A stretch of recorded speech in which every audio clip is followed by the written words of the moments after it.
GoGuida.com. That's go, GUIDA.com. PDQ POS is the MVP in point-of-sale solutions. Easy to use with the best support in the industry, and it doesn't take a bite out of your sales with costly fees. It's the choice of all concept food service businesses across the country. PDQ POS has real-time analytics with insights to elevate your team and your play calling. PDQ POS has been rated the #1 point of sale by restaurant owners for more than 35 years, so don't wait. Make the switch to PDQ POS today. Visit pdqpos.com. Pet parents, there are many sources to buy your pet food these days, but at Dogs and Cats Rule, we take special care in selecting our brands based on quality of ingredients, company transparency, and science-based nutrition. Coming into a Dogs and Cats Rule store with a dietary issue, we can help select the proper food. The best part of the visit is the shopping experience. That's Dogs and Cats Rule with 7 locations. For information online, visit dogsandcatsrule.pet. Dogs and Cats Rule. Shop small, shop local, shop family. News. I'm Sue Guzman. Democrat Graham Plattner overcoming a series of controversies to win the Democratic primary for Senate in Maine. Plattner taking aim at his challenger, Republican incumbent Susan Collins. She got elected promising to protect Roe versus Wade, only to turn around and put a justice of the Supreme Court who overturned it. She lied to us. A Republican advancing to the November election for California governor. Steve Hilton claiming the second of 2 spots on the November ballot in the race to succeed Democratic California Governor Gavin Newsom, who is term limited. Hilton, a conservative commentator who is backed by President Trump, advancing over Democrat billionaire Tom Steyer. Hilton will face Democrat Javier Becerra in the general election. Fox's Kristen Goodwin reporting. America's listening to Fox News. The Bloomberg Market Minute brought to you by Monastra Financial Group. Guidance you can trust. This is a Bloomberg Money Minute. Sports on TV ought to be free. That's the argument the head of the National Association of Broadcasters is expected to make today before the Antitrust Subcommittee of the U.S. House Judiciary Committee. He will argue that the House should reaffirm that the 1961 Sports Broadcasting Act, which gives an antitrust exemption to sports leagues to negotiate media deals collectively, only applies to discussions about games distributed over broadcast TV and not on paid streaming services.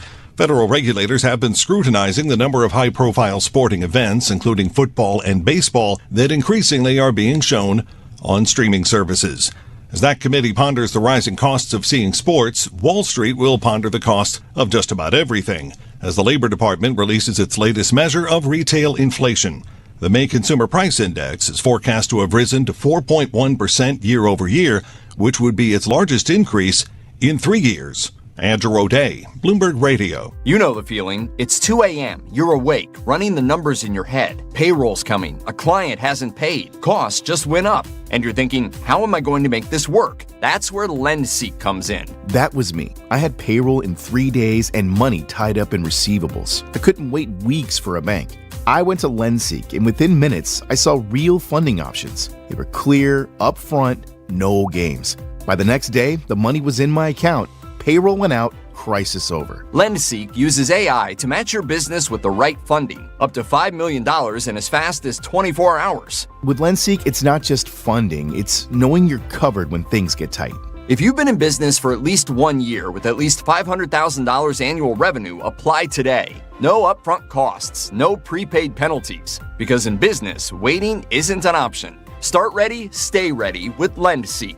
Apply at lendseek.com. That's LENDSEEK.com. Hey, this is Larry Steinhaus with Investor Schooling. Listen, I know sometimes you worry about coming to see me because you don't want to invest in real estate, because you don't want to deal with toilets, trash, or tenants.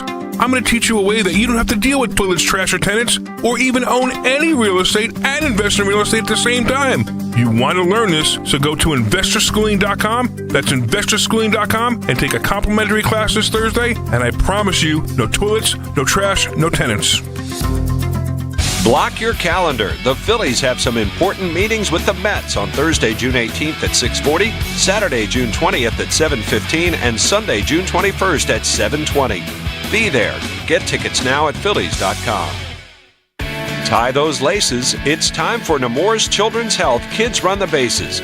Kids 14 and under can join us post-game on Wednesday, June 17th after the Phils play the Marlins starting at 1:05.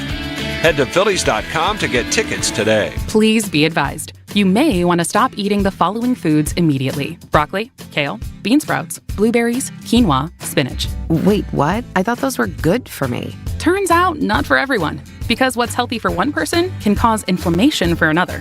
And the only way to really know what your body needs is to listen to it. Listen how? That's where Viome comes in. Viome is a simple, at-home gut health test that looks at your body's real-time biology using RNA to understand what's happening inside you right now. When your results come in, you'll learn exactly which foods to eat, which to avoid, and which supplements are right for you, all based on the world's largest RNA-based human biology database and thousands of clinical research studies. And many people who use Viome report more energy, better digestion, and a better mood within months. So stop guessing. Start knowing. Learn more at Viome.com/gut. V as in Victor, IOME.com/GUT. And use coupon code GUTHEALTH50 to save $50 off your purchase. Viome. Trust your gut. Bring on the fun and bring home a new Honda with a great deal on your favorite Honda vehicles. And finally, take that road trip you've been dreaming of. Now's the time to check out the Honda Civic and HR-V from Honda, the 2025 Kelley Blue Book's KBB.com Best Value brand. Contact your local Delaware Valley Honda dealers today. Based on 2025 Consumer Choice Awards from Kelley Blue Book, visit kbb.com for more information. Do you owe $10,000 or more to the IRS like Mark? I've been doing home remodeling for 30 plus years, but the economy crashed. I wound up losing my home, losing my job, and on top of that, owing the IRS a ton of money.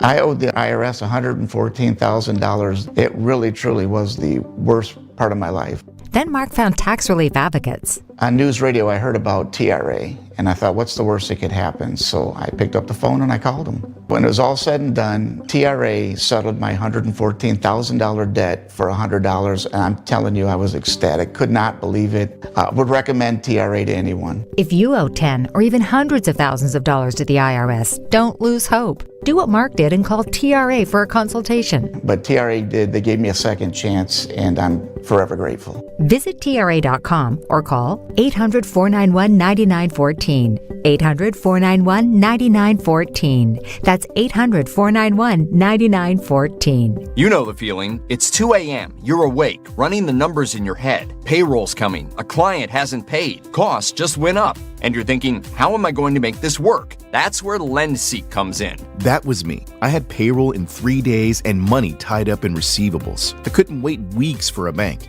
I went to LendSeek, and within minutes, I saw real funding options. They were clear, upfront, no games. By the next day, the money was in my account.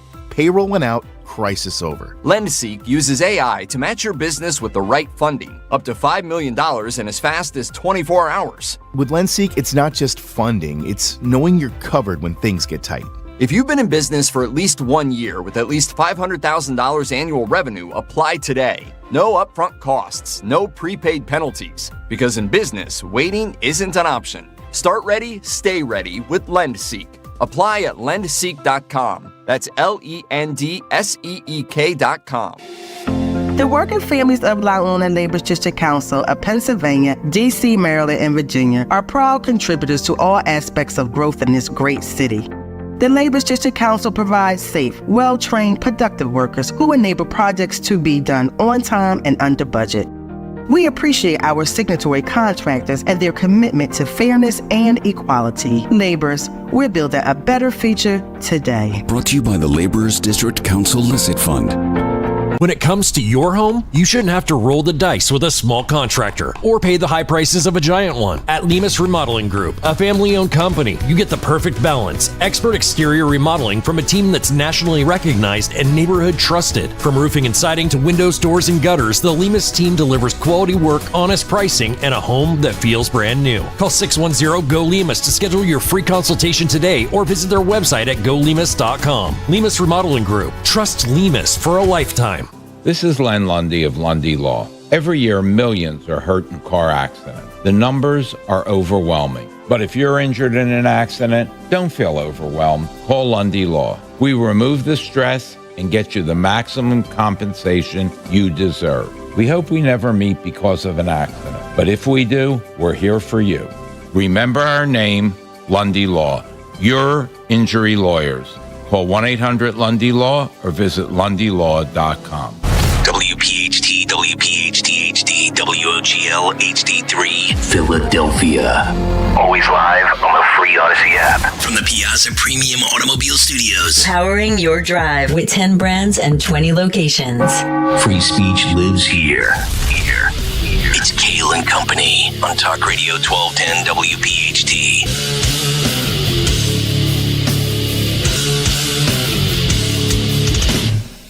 And away we go.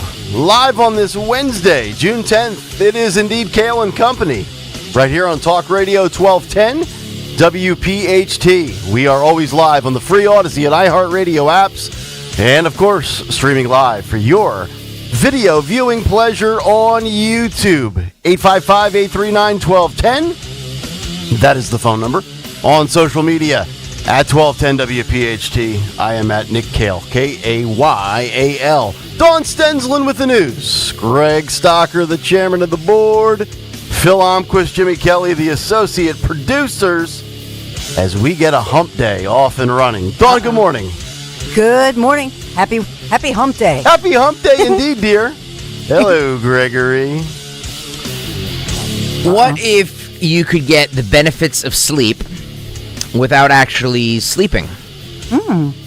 Scientists have long treated sleep as a non-negotiable biological tax the brain collects no matter what. A provocative new study published in Nature Neuroscience suggests that at least some of what sleep does for the brain can be replicated in animals that are otherwise awake by artificially triggering the brain's signature sleep activity using light-controlled tools.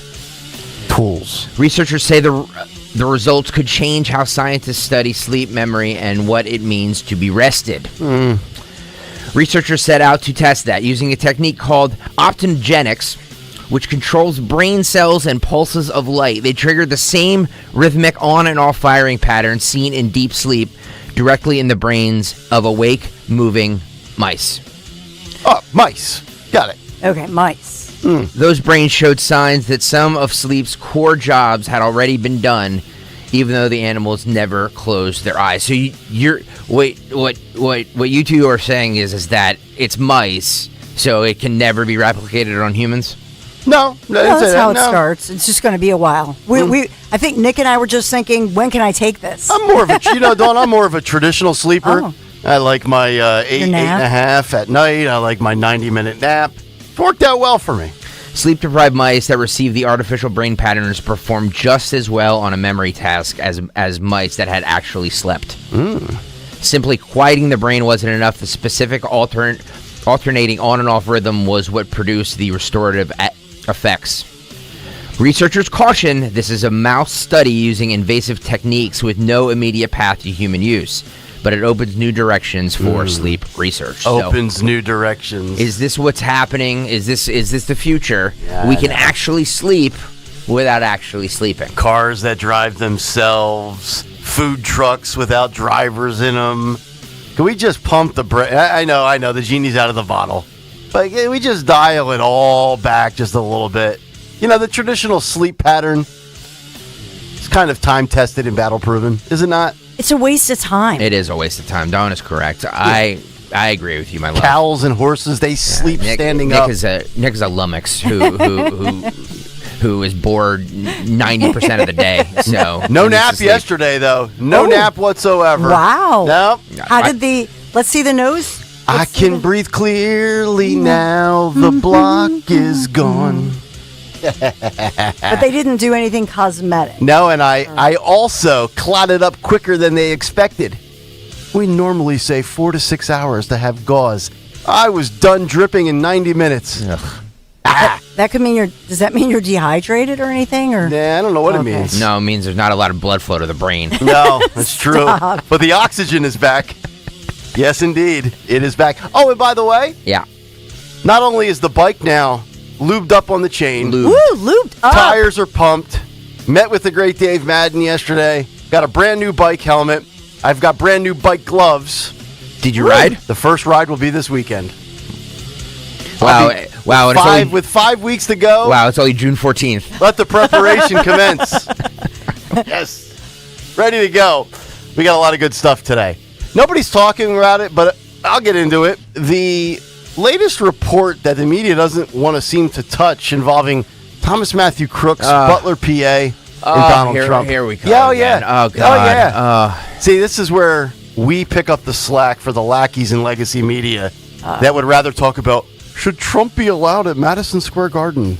Should the President of the United States in his hometown for his favorite basketball team be permitted to attend a game, when they should be talking about this report? But don't worry, we have you covered. Primary results, reaction, pretty much as expected. Who are the big winners? What does it mean? I'm making a call because we haven't. I'm still waiting on my crack promotions team for tickets to go on sale for this event that we're doing June 25th at FOP Lodge 5 out there in the Northeast. 15 days. I'm calling on because I want to meet with all of Team Kayal and Company. So like I don't care what we're going to be out there all morning. So I'm calling on Team Kayal and Company, every single one of you, all 40 bike riders, to meet up because I want to do like a group picture for all of us. Oh, nice. We'll get everybody's cell phone numbers, right? So we can start a chain, a group text.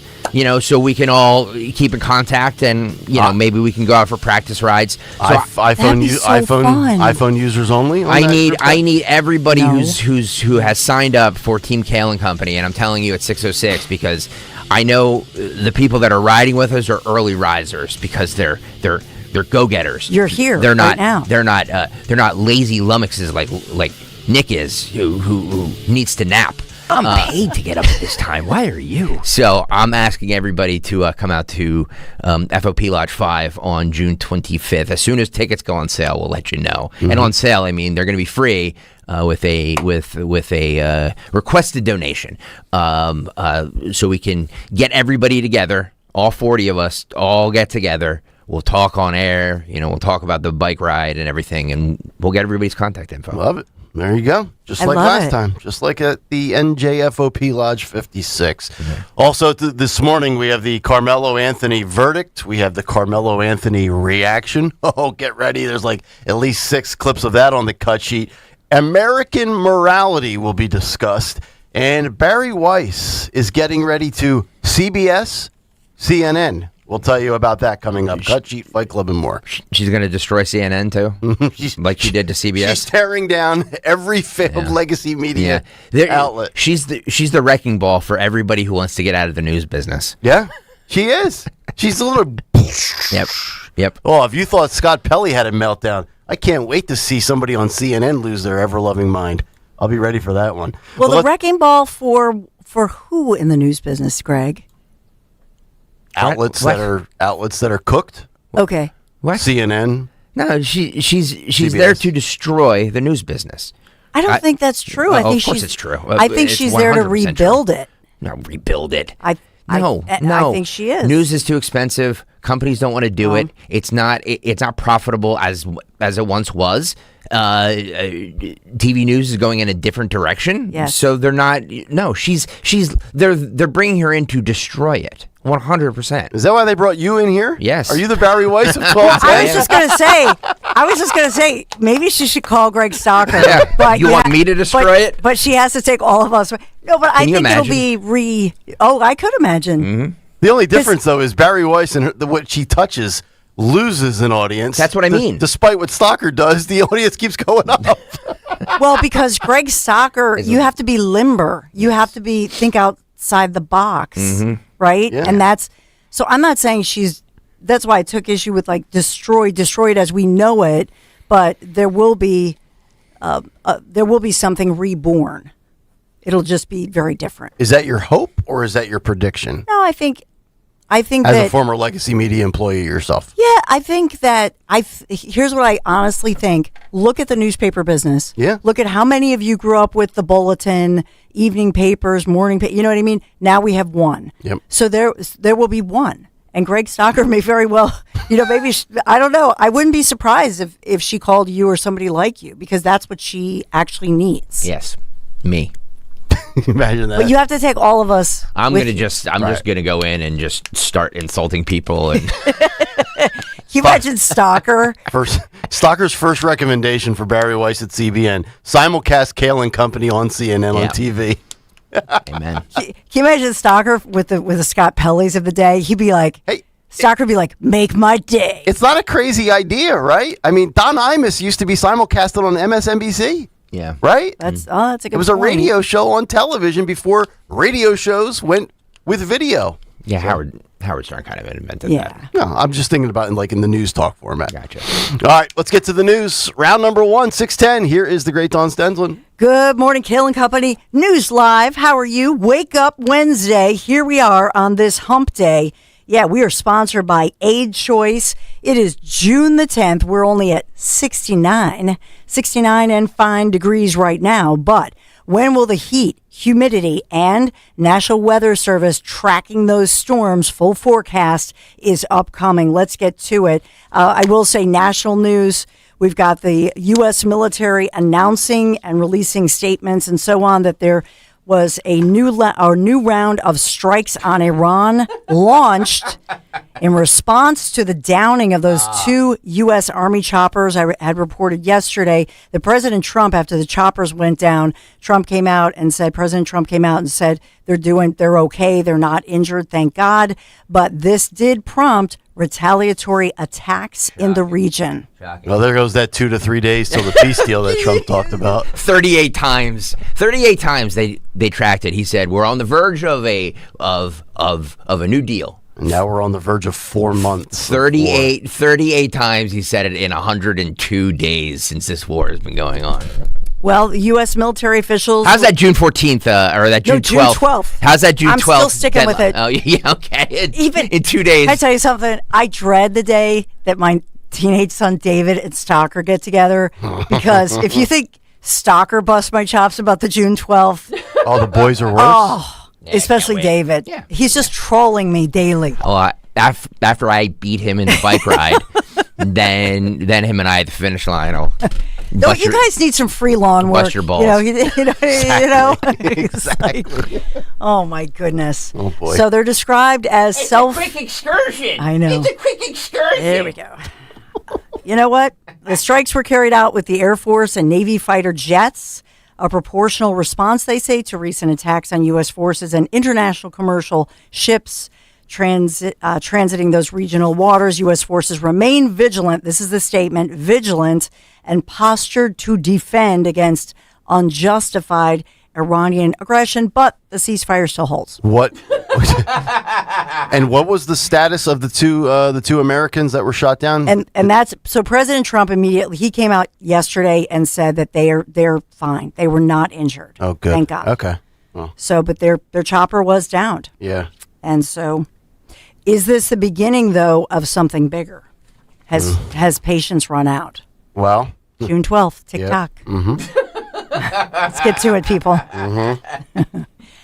Oh, my goodness. So let's take you to our area, some local news. And one of the headlines is the mass shooting in South Jersey. 7 victims hospitalized this morning, 2 in critical condition, 2 in stable condition. 2 in critical condition. The other 5 are expected to survive this, but 2 in very critical condition this morning. All we know from police is that they describe a hail of gunfire, multiple rounds fired on the streets of Trenton, New Jersey, obviously New Jersey's capital city. No further details on this. No suspects, no arrests, no suspect descriptions. A male, possibly white. Not a lot of information here. Okay. Mass shooting now. Mass shooting, 7 Did you decide? shots. Did you decide to call it a mass shooting because it qualifies numerically as a mass shooting, or are the authorities and other outlets actually using the phrase mass shooting? So it's interesting that you ask that. So I know that our sister or our sibling station, KYW News Radio, is calling it a mass shooting. Wow. I think CBS 3 locally, mass shooting. I know 6 ABC is saying multiple people shot. Multiple, not calling it mass shooting. Right. So ABC consistently doesn't. What I'll say, the trend is that I would say of all the networks, ABC seems to not fall into the category of being quick to call something a mass shooting. Even though there's a specific definition as to what qualifies as a mass shooting. Yes. Yeah.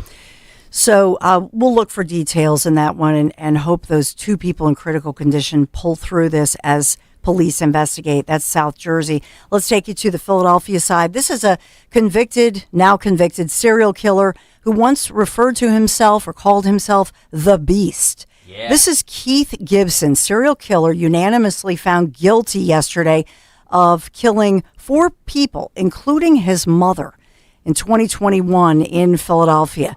So the jury finding Gibson responsible for those 4 murders committed between January and June of 2021. Gibson killed Roy Caban, Eric Flores, his own mother, Christine Gibson, and Dunkin' Donuts store manager, Christine Lugo, during a robbery that happened in Northeast Philadelphia. And you may remember, I remember reporting on the one with Christine Lugo. Very hardworking woman. So the family's just coming out and praising God that they have justice, and they were grateful to the jury. Wow. Gibson's verdict, it comes 1 week after his Philadelphia murder trial started. Previously sentenced to 7 life sentences in Delaware, by the way, in connection with killings of Leslie Ruiz Basilio and Ronald Wright. So 6 victims in total. So the 2 in Delaware and now the 4 on the Philadelphia side. Firing squad. Yeah. He immediately announced, or his team announced, that he will appeal. Oh, why not?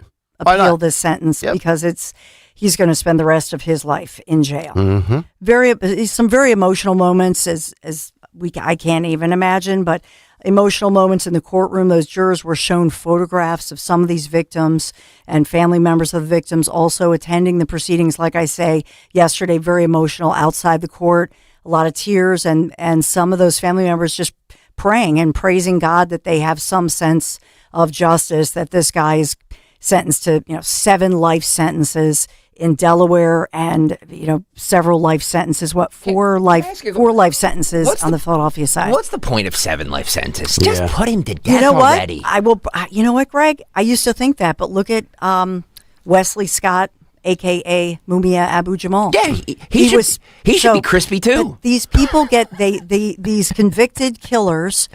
They get repeated appeals. I mean, it feels endless. No. We pay for the appeals. We pay for their attorneys. Mm-hmm. These guys are getting these people in prison are getting 3 meals a day. They're getting gym time. They're getting I'm sure some of them get TVs. Like this isn't and we pay for it all. Yes. Just put them to death. Mm-hmm. Fry them. Yeah. What are we doing? 7 life sentences. I always look at what's the cheaper route. Yeah, what costs the taxpayers less? Is it death or life in the joint? Whatever's cheaper for the taxpayer, I say that's what you do. What you do is you tie somebody like that to the front of a semi and have another semi collide with it, going 100 miles an hour. And Greg will call it Smash Club and get it sponsored. So not only do you want to smelling ratings, you want to bulldoze CNN and also life sentences. Yeah. The solution to everything. Stalker. Since I'm talking about some trials, the jury, I'll headline this. I know that we're going to get into it on the other side, but jury in Dallas, in the Dallas suburbs, they're handing that guilty verdict in the case of a teenager we've been talking about, the nation has been talking about, who fatally stabbed a 17-year-old track athlete from a rival team during a high school meet, convicted of murder and then sentenced to 35 years in prison in a trial, obviously, that's making national headlines. So 2 teenagers at a track meet. And I'll point out to you that in Texas, they require, because it's state level, federal level, if you're sentenced to 35 years, you're going to serve the 35. In Texas, they mandate that if you're sentenced to 35, you must serve at least half of that. It's amazing that this guy could be out in his 30s. Think about that. He's how old right now? 17, 19 at this point. He could, in theory, be out by the time he's 36 and have another 40, 50 years on this planet. So there were a lot of pundits, and I know we'll get into it, but there were a lot of pundits speaking, on multiple sides, saying some were surprised that he got 35 years. Surprise, they said, because he had no criminal background. Please. He murdered somebody. Don't stab somebody, then maybe you won't get that. Yeah. How about that? How about them apples? Enough. There was speculation. It'll probably Lock come his out. parents up too. There was speculation. What did this jury feel that because obviously everybody in Texas is aware that it's mandated you serve half the sentence. Was it important to the jury? Because, and notably as well, in Texas, the jury gets to decide the punishment. Sometimes it goes to a judge, depending on which state you live in. Let me decide the punishment. Oh, Screw the imagine jury. Greg. Oh man! Everybody would. If Greg Stocker were deciding, everybody would cut a plea deal. Absolutely. They'd plead guilty Can you immediately. imagine Stocker as a prosecutor? He'd make Judge Janine look like Larry Krasner. Indeed, this is so true. But there were some pundits, and I think this will be interesting if this comes out. They were saying that did this jury believe that he should serve the 17 years because that was the age of the teen that he stabbed and killed? 17 years? No, life. He killed somebody. He murdered somebody in cold blood. He'll be eligible for parole in 17, about 17 and a half. These brain surgeons standing outside his trial. Oh God, these brain surgeons. Just nothing going on. Yeah. Yep. Not a brain in their head. Yep. So we'll talk more about it. The victim there, 17-year-old Austin Metcalf, his family. It was an emotional scene, and unfortunately, there were protesters outside. A lot of police presence. I saw a couple of arrests, and as well, unfortunately, a racially charged situation. President Trump investigating. The DOJ of President Trump investigating the Philadelphia Police Department over its policy for revoking gun permits. So this is a Second Amendment issue, and the Trump administration and Trump's DOJ taking issue with the so-called anti-gun policies or the anti-gun violence policies that we have here in Philadelphia. So some Second Amendment news there as DOJ looks at this. As far as they've had complaints and people went to the federal level to complain that they have their gun licenses revoked. We'll look into that one. Also, speaking of legislation in Pennsylvania, this is something making national headlines because the Pennsylvania House just passed legislation which increases penalties for those offenders who would, or excuse me. You know what? I'm gonna skip on that one. I'm gonna look at the PFAs. So the Pennsylvania House advancing legislation targeting these forever chemicals, the PFAs, in daily household and consumer products. This is making national news. So it's in the House, obviously, and so the current status is PA House passed it and now under consideration in the state Senate. So we'll watch this very carefully. But some of these chemicals are in cosmetics, even dental floss, baby products. Dental floss? Yeah, some dental floss. Okay. But those PFAs, they're saying, could be replaced by other products. Hello, water picks. Yes. Go water pick. The hell with the floss. So that one Waterpic's the way to go, by the way. Yeah. I use Waterpic. You guys use the Waterpic? I have the giant one that requires batteries and it goes. Oh yeah. And it gives a nice massage to your gums. Oh, yeah. It's I can just see you toothpaste pouring out of your mouth. Oh, it's delightful. It's delightful. You in your bathroom yelling. Yeah. You're like, oh, my gums. I'm a flosser. I only yell when I'm here. Yeah. I never yell ever.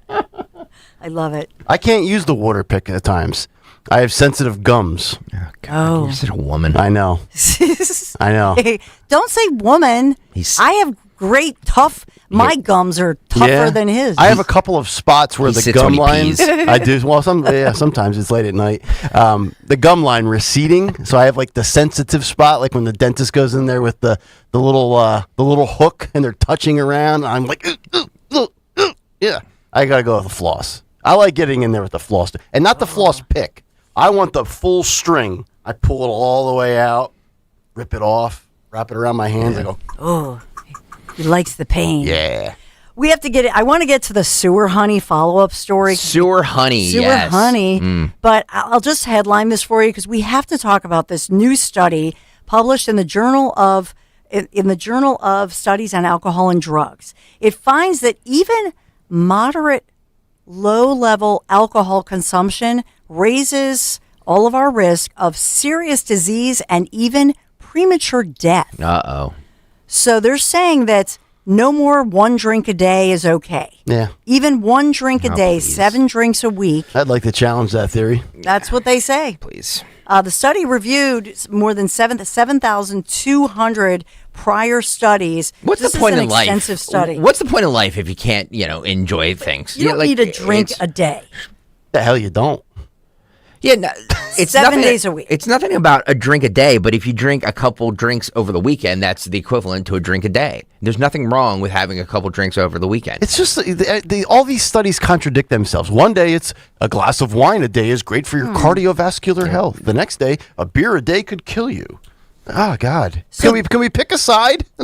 So this is why we have to get into it on the other side, but you bring up a great issue. So this research in all of these studies, 7,200 studies over many, many years, what they're saying is no level of alcohol consumption provides health benefits that outweigh the harms of it.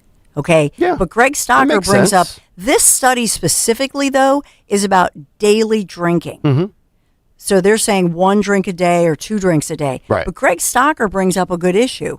What if somebody has 0 drinks for 6 days, but one Friday night Yes. has a couple of drinks? Right. Yes. That, it would appear to me, and I will look at this, but it would appear to me that what Greg suggests is different than what the study is talking about. Right. I think the study is Well, saying that if you had a couple of drinks one day a week, Yeah. that's much better than even having 1 drink every single day. Well, common sense would indicate that, yes, the drinking harm outweighs the health benefit. Look, but alcohol's poison. Here's the problem, is that we always look to Mediterranean areas Yes. and countries and Japan and all of these things, Greece, as being the look at their health system. They all live and they all drink. Look at Italy. They all drink. It's not. They drink. They smoke. Mm-hmm. It's hogwash. It's all hogwash. Yes, you shouldn't drink that much. I get it. And Nick is 1,000,000,000% correct. Alcohol is poison. Yes, but like to sit here and say that, like, oh, 1 drink a day is going to take the 5 years off of your life it takes weren't great years anyway. That's right. Exactly right. Thank you. Right. Well, ask Matthew McConaughey. That's on the code. I'll do that as a tease. Here's a wild hot take. Your health is part genes and family DNA, part health choices that you make, moderation being the key, and some exercise. You factor those 3 in, boom, there's your life. So now I want to take you to a follow-up story because I love to end on something good, a community coming together. This is South Philadelphia and making national news. So this is the 2300 block of Lambert Street. We've talked about the story of all of these bees in the sewer. And so what did a community do? They actually blocked off a precious, coveted parking spot right there in the street because they wanted to let a beekeeper, who we've kind of gotten to know, do his business, take some time, and in the meantime, make some honey. So the follow-up is the beekeeper came back, carefully removed the new beehive and the bees. They get a new home. But 6ABC has done a wonderful job of covering this and following this community. Here's 6ABC. A swarm of bees that took up residence in a sewer in South Philadelphia has finally been relocated. Neighbors watched this morning as a beekeeper removed the buzzing bees and their honey from that sewer. Honey. The bees had been there for about a month and a half. Action News reporter John Paul, who's been covering a lot of animals lately, live for us now on the 2300 block of Lambert Street. And you were there for the removal. At least you got to see the after work there. Yeah, I got to see the aftermath. You might notice some still buzzing around, and I was on bears, and I guess bears like honey, so it makes sense that I'm here. Look, I first brought you this story back in April. I'm going to step out of the way because today they actually removed this trap they had set up. So right now what you're seeing is there's still a bunch of bees that are hanging out here looking for their home. Where's our home? Not going down into that sewer anymore. It's not every day that neighbors gather around the sewer. It's good. It's good. But in this South They're eating Philadelphia sewer honey. they're tasting something unbelievable. God. Try some honey. Sewer honey from some short-term residents. On Only Lambert South Street. Philly would they try sewer honey. Heard about bees taking up residence in a sewer, but it's safe from predators. Mark Berman has been Come for trying the since cheesesteaks. mid-April to coax this Stay for the sewer hive out of honey. the sewer. He built a trap to attract the worker bees so he could move the colony to a better location. This is how we should catch illegals. And larvae from a healthy colony, and they started raising Nicholas. the queen in the trap box. And the queen under the sewer was trapped down there. Neighbors lost a parking spot, but they didn't seem to mind. 7 weeks. The bees actually brought them closer together. Every day it's been something to observe. Only when I drive by in my car, usually, just to stay safe. I'll be walking to the gym or to the supermarket, and people will be like, hey, what's going on with the bees? How's the progress with the bees going on? But today, after 7 weeks, that buzz will start dying down. The colony was finally ready to move after vacating the sewer. We put a camera down there. It's actually pretty clean. So Berman loaded up the trap into his truck, leaving only a parking spot behind and a few stragglers. And while the bees help bring the neighborhood together, it might be the sewer honey that helps them stick. I'm going to be glad to get the parking spot back, but I'm sad to see them go. She's sad to see them go. Yeah. Thank you, John Paul. He did a great job on that feature. Jimmy Kelly says that Sherelle Parker just issued a sewer honey tax. Jimmy, you just shush. No, it's free honey, guys. Yeah. Come on. I love a little It's honey in sweet. my tea. Oh, yeah. It's pretty expensive. You ever stop like one of those little roadside honey stands? You're out in the country, maybe you go up to like Quakertown or Stroudsburg, and you see those little honey stands on the side of a little one-lane road. Yeah, well, remember our friend brought us some of her honey. Yeah. At the when we were at the Piazza. That was wonderful. Yep. Listen, we are sponsored by Aid Choice, planning for surgery or maybe a medical procedure, and you need help while recovering at home. Aid Choice lets anybody book short-term help through licensed home care agencies by the hour. Help with meals, errands, light housekeeping, and more. Just download the app or visit aidchoice.com. That's AIDE choice.com. Thank you, Aid Choice, for sponsoring our news, our honeybees happy story, our weather upcoming, and the great Phil Almquist. Thank you, Don. We will start in baseball, where the Phils took on Toronto in Game 2 of their midweek series. Zach Wheeler started and pitched a solid 6, giving up a run while striking out 5. He lowered his ERA to 2.22, which is actually pretty good. In the top of the ninth, with the score tied at 1, Bryson Stott came to the plate, driving home Bryce Harper. Second. Line drive down the left field line. That's a fair ball. Go to the corner. Harper's going to trot home, and Stott's on his way to second. It's an RBI double. And the Phillies. However, in the bottom of the ninth, Toronto scored 2 to beat the Phils 3-2. Even with the loss, though, they have won 7 of 10 and are now 5 games over 500 and would make the playoffs as a wild card if it started today. I know it's June 10th, but still. Dare I say, Don Mattingly in the running for Manager of the Year. Yeah, I mean, he's been great for them. Yeah. By the way, Sanchez 8-2 with a 1.54 ERA. Wheeler 5-1 with a 2.22. Maybe the best 1-2 combo in baseball today. Yeah, I'd argue that for sure. Changing gears, we will move to football, where the Eagles had their first day of mandatory minicamp. Oh, how'd Jalen Hurts look? Did he overthrow somebody? Should they trade him to the Patriots? You know, they didn't have any clips on him throwing anything, but they did have a clip of Nick Sirianni asking about A.J. Brown. I would say it was there was a lot of good years here, right? And we've done a lot of good things. With AJ here, 2 times in the Super Bowl. I think he was All Pro multiple times, Pro Bowl multiple times, and so I would say it was a good run. But really excited about that room that we have. Devontae Smith has had a really good offseason. Has had 5 good years of being an Eagle as well. Very, very productive, and excited that he's going to get extra opportunities that he works so hard that people convert that. I'm really excited about Mekhi and where he is this offseason, and just his ability to catch the football, his toughness. As a receiver, you need to catch the football. Yeah, that's kind of part of the job. I think it's the number one job duty. It is. Yeah. I'm driving to my appointment yesterday. I'm flipping around, and I hear it's Eagles' first day of mini camp. If Nick Sirianni misses the playoffs this year, will he get Doug Peterson? I'm thinking, this is what you got on June 9th. June 9th through 10th. It's ridiculous. I'd like to stick a rifle in my mouth when I hear that. Are you kidding me? Yeah, the 2-day minicamp actually ends today. And in hockey, Carolina beat Vegas 5-3 in Game 4 of the Stanley Cup Final. Tie that series at 2.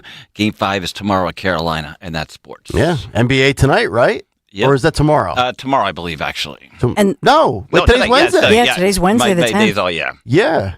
Game 4. Yep. By the way, did you guys see that A.J. Brown, when he left, we found out yesterday, he scrawled on the wall by his Pro Bowl picture, on the picture, the best to ever play here, always open. A.J. Brown. Another passive-aggressive post by A.J.? Yeah, the best to ever play here. Yeah. Well, I'm going to scroll that across this studio. Yeah, the best to ever be here. Yeah. Scroll, you need it in neon. Yeah, thank you. You're welcome. All right, there you go, Phil. Philly weather, 69 degrees currently. We have scattered storms coming this afternoon, a high of 86. We're looking at about a 50% chance of rain with gusty winds and also some small hail, but once that clears out, we're looking hot and sunny for the rest of the week. Thursday, 92, Friday, 94, and your weekend in the low 90s and sunny. We'll come back midweek big take cut sheet just an hour from now. It's Kayal and Company. Nick, Dawn, and Greg here on Talk Radio 1210 WPHT. Hey, you get ready to ride in style this summer with that new or certified luxury vehicle. You know you want it.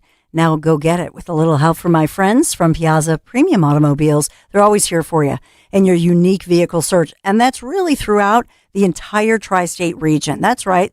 The Piazza Premium family featuring dealerships across Pennsylvania, Delaware, and New Jersey. So go ahead. Find your Mercedes-Benz, your BMW, Porsche, Infiniti, Alfa Romeo, Maserati, Jaguar, or Land Rover. PiazzaPremiumAutos.com. Piazza, they're the best. PiazzaPremiumAutos.com. Tell them Dawn sent you.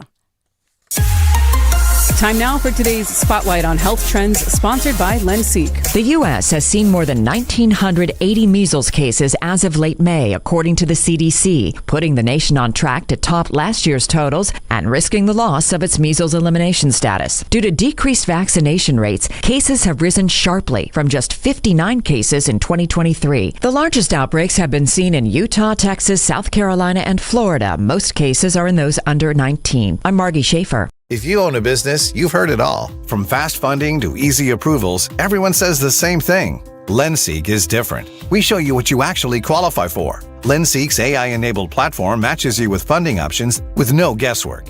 Up to $5 million in as fast as 24 hours. If you've been in business over a year, doing at least $50,000 per month, apply for free with zero out-of-pocket costs and access to over 100 lenders. Start ready, stay ready. Lenseek.com. LENDSEEK.com.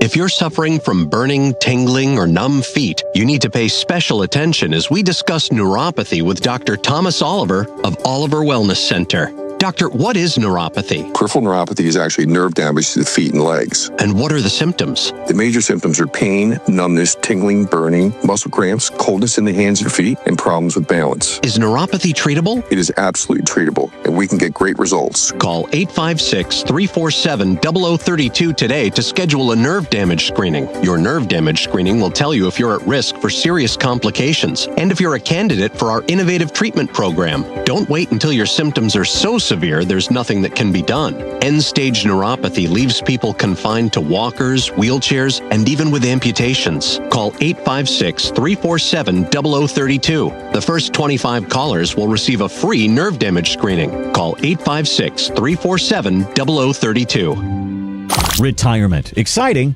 but also kind of scary. How do you create that paycheck to do everything you want to do?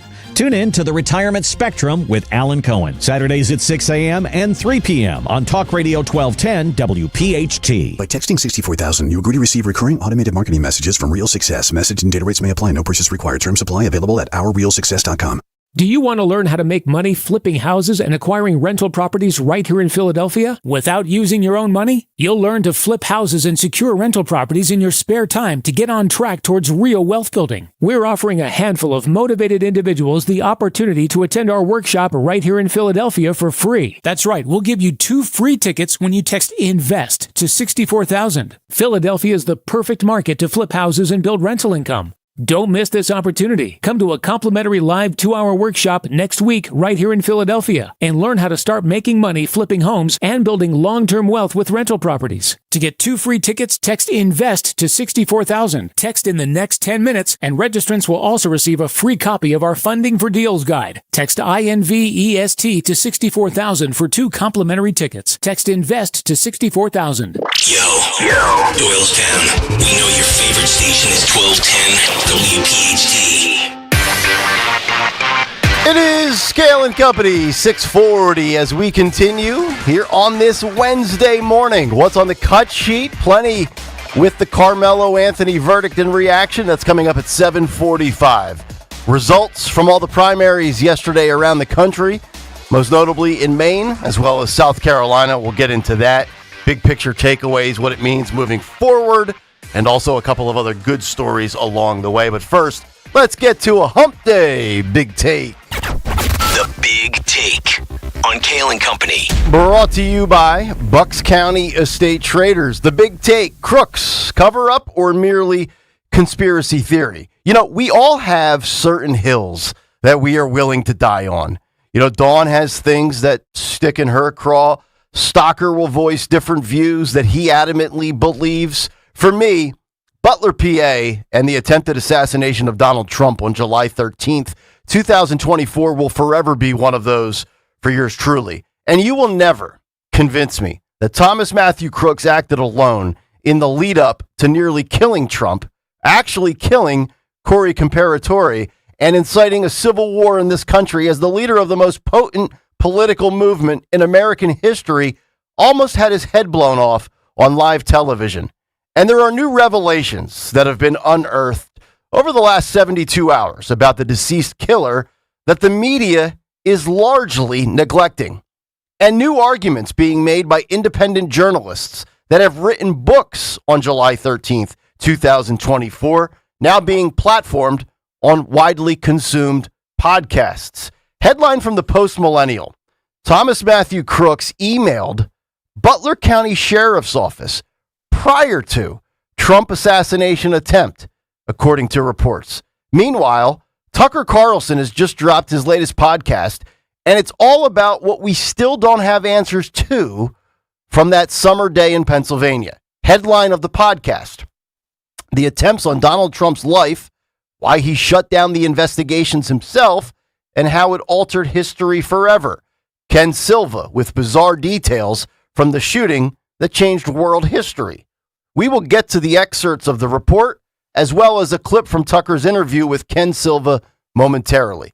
But before we do that, we first must go back in time. Here was Donald Trump a year after the shooting. So we're talking July 2025, just about a year ago, with daughter-in-law Laura Trump on Fox News. 47 said at the time he was satisfied with what he was briefed on. Listen and watch this. So they briefed me numerous times, the FBI, the Secret Service, sort of everybody. DOJ, Pamela's doing I think she's doing a fantastic job. But they briefed me, and I'm satisfied with it. They should have had somebody in the building. That was a mistake. They should have had communications with the local police. They weren't tied in.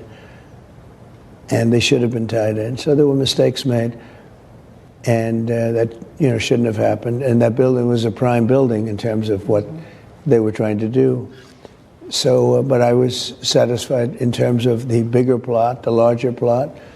I was satisfied. And, I have great confidence in these people. I know the people. And they're very talented, very capable. They had a bad day, and I think they'll admit that. They had a rough day. For a guy who loses his sugar honey iced tea 24/7 on Truth Social, he sure seems at peace with what he's been told. I still don't get it. I would be spitting bullets. It is still inconceivable that this little twerp was able to get on an unmanned, sloped roof right in the middle of broad daylight, atop a mounted spot in the dead middle of a farm and a field 140 yards away from Donald Trump and fire off shots that could have altered the world forever. This wasn't a Turning Point USA event. This wasn't NJFOP Lodge 56. This wasn't a building in the backdrop. This was a rooftop, smack dead in the heart of a campaign rally with Secret Service protection, as well as multiple local authorities. Look, I am much of the same belief that his son, Eric Trump, is. I am totally unsatisfied to this day. This is far worse than any election nonsense in 2020. This was the attempted culmination of 10 years of trying to end someone. Here was Trump's son, Eric, just a year ago. And we'll get to the new stuff in a moment. Listen and watch this. All right, so this is the part of the book that I just find so intriguing. Headline, Everything Hidden Will Be Revealed. The context is Butler. And you say this, a 20-year-old armed with multiple cell phones attempted to kill my father, the father of the greatest political movement in American history, from an unmanned, unprotected rooftop. I remain totally unsatisfied. What are you telling us? I am totally unsatisfied. I am totally unsatisfied. You had a person with a modern rifle, modern scoped rifle at 130 yards who shot at the former commander-in-chief of the United States and a guy who was going to be, by all accounts at that point, the future commander-in-chief. And then they tried to kill my father 8 weeks later, at his golf course in Palm Beach County, a golf course that I run every single day. I am totally unsatisfied that we have one picture of that shooter. The guy looks like he was 14 years old in the picture. We know nothing about him. We know nothing about him. Right? And I am totally unsatisfied with the result, and I think a lot of America is unsatisfied with the result, and I think we better get to the bottom of exactly what happened. Are you telling me there's a conspiracy here that you believe that Eric Trump believes resulted in the assassination attempt? Listen, I think they did everything they could to take my father off that stage. They tried to bankrupt him. They tried to impeach him. They tried to take him off the ballots. They tried to silence our votes. They leaked our tax returns. They raided his home. And yes, do I think that they tried to do exactly to my father what they did to Charlie Kirk, where they shot a good friend of mine in the neck and I see my buddy bleeding to death? Yes, I think they tried to kill my father because they did not want his voice on that stage, and they don't want my voice on that stage. They didn't want Charlie's voice on that stage, and that breaks my heart to say, and we better get to the bottom of who this guy was, because we know absolutely, Michael, we know nothing about the guy. We've seen one picture of the guy, and I hope there's a really good, thorough investigation, because as a son, as I sit there with my 4-year-old and my 6-year-old on my lap and I saw my father's head almost come off, I remain completely unsatisfied as to who this person was and the guy's intent and why he did it and what was on his cell phone. I remain completely unsatisfied. Every single thing that he said, I agree with. Every last bit of it. The man that they raided, arrested, indicted, impeached, deplatformed, and debanked destroys Joe Biden on June 27th, 2024, in that CNN debate in Atlanta, Georgia. And then 2.5 weeks later, they try to kill him. Then, 8 days later, after failing to kill him, they replace Joe Biden with Kamala Harris. Okay, that's all history. Here are the new revelations and reports. The more the government tries to seal this case shut, the more it looks like a disaster. Fresh FBI documents, pried loose through litigation by Judicial Watch, are now raising uncomfortable and, for officials, downright embarrassing questions about what really happened before and after the July 13th, 2024 assassination attempt targeting then presidential candidate at a campaign rally in Butler, Pennsylvania. The records just released were only released after a Freedom of Information Act lawsuit forced their hand. Even then, large portions still remain blacked out and redacted, leaving the public to read between the lines while officials continue to insist the case is under control. But the redactions, I think, may be doing the opposite. One of the most stunning revelations buried in these documents, a Butler County Sheriff's deputy reportedly exchanged 2 emails with the alleged shooter, Thomas Matthew Crooks, before the attack. A would-be presidential assassin whose actions would later trigger one of the most scrutinized security failures in recent political history, had direct electronic contact with a local law enforcement officer. Yet the FBI summary offering this detail, heavily redacted. Where have we seen that before? Epstein files. Withholding the context, subject matter, and timing of those emails. Why Crooks was emailing a deputy. What was discussed? Whether any warning signs were missed. All of it remains sealed behind black ink. So for those who don't buy into this, like I do, I ask you this. What was Crooks saying to a deputy sheriff? Let me guess, was he inquiring about a job in law enforcement? Was he seeking out state law on firearms in Pennsylvania? Was he besties with one of them, arranging dinner and beers? Come on. But wait, there's more. According to the Judicial Watch report, another FBI FD-302 interview summary from a Beaver County Emergency Services Unit medic adds more complexity to the chaotic aftermath at the American Glass Research Building where Crooks was ultimately located. According to the medic, she was part of the emergency response at the Butler County Fairgrounds when reports came in about a, quote, questionable subject near the event perimeter. She later coordinated movement with law enforcement units amid rapidly escalating confusion, reports of a possible shooter, multiple victims, and conflicting radio traffic. At one point, she was transported towards the AGR facility through a narrow access point between fencing after being told there may have been, quote, multiple operators down, and even a potential shootout situation unfolding. Once on site, she was instructed to climb to the roof using a collapsible ladder. There, she found Crooks' body. The medic's statement confirms she observed Crooks lying face down, handcuffed with flex cuffs, with his rifle positioned off to his left side. Nearby, she noted medical supplies that did not belong to her team. More striking, however, is what happened next. A Washington County SWAT officer reportedly searched Crooks' right pocket and recovered a gray remote device with numerical push buttons with an antenna attached to it, along with a cell phone. No further explanation has ever been provided in the released documents about what the device was, what it controlled, and whether it was functional. Now, for more, we get to the latest from Tucker Carlson. You know how I feel about Tucker Carlson. I'm in agreement with him roughly 1 out of 4 times. But he and I are on the same wavelength when it comes to Butler, PA. Ken Silva is a 15-year investigative journalist. He covers crime, politics, and finance. He sat down for over 2 hours with Tucker Carlson on all things Trump assassinations in Butler, PA. He said this. Listen and watch. He was the target of the assassination attempt, which you have said, and I agree with you, was real. Like someone tried to kill him, missed, killed somebody else. But if the president wanted this investigation to continue, it would continue, correct? Presumably, yeah. Maybe in his first administration, you could argue that he didn't have total control over the deep state or whatever. But now, yeah, he's got loyalists installed in most of the key positions. So, I don't see any possible excuse for why. Right. Yeah. So it's not just that, Kash Patel's incompetent or Dan Bongino's incompetent. This is a statement of fact. Trump shut down the investigation into Butler. Mm-hmm. So he shut down the investigation into his own attempted murder. And I think that's the most shocking fact to come out of this Trump term, because I don't see a non-sinister explanation for that, but maybe you have one. No, I mean, it's just total speculation, but sometimes I wonder, did they stumble onto some sort of like MK Ultra program? I don't know.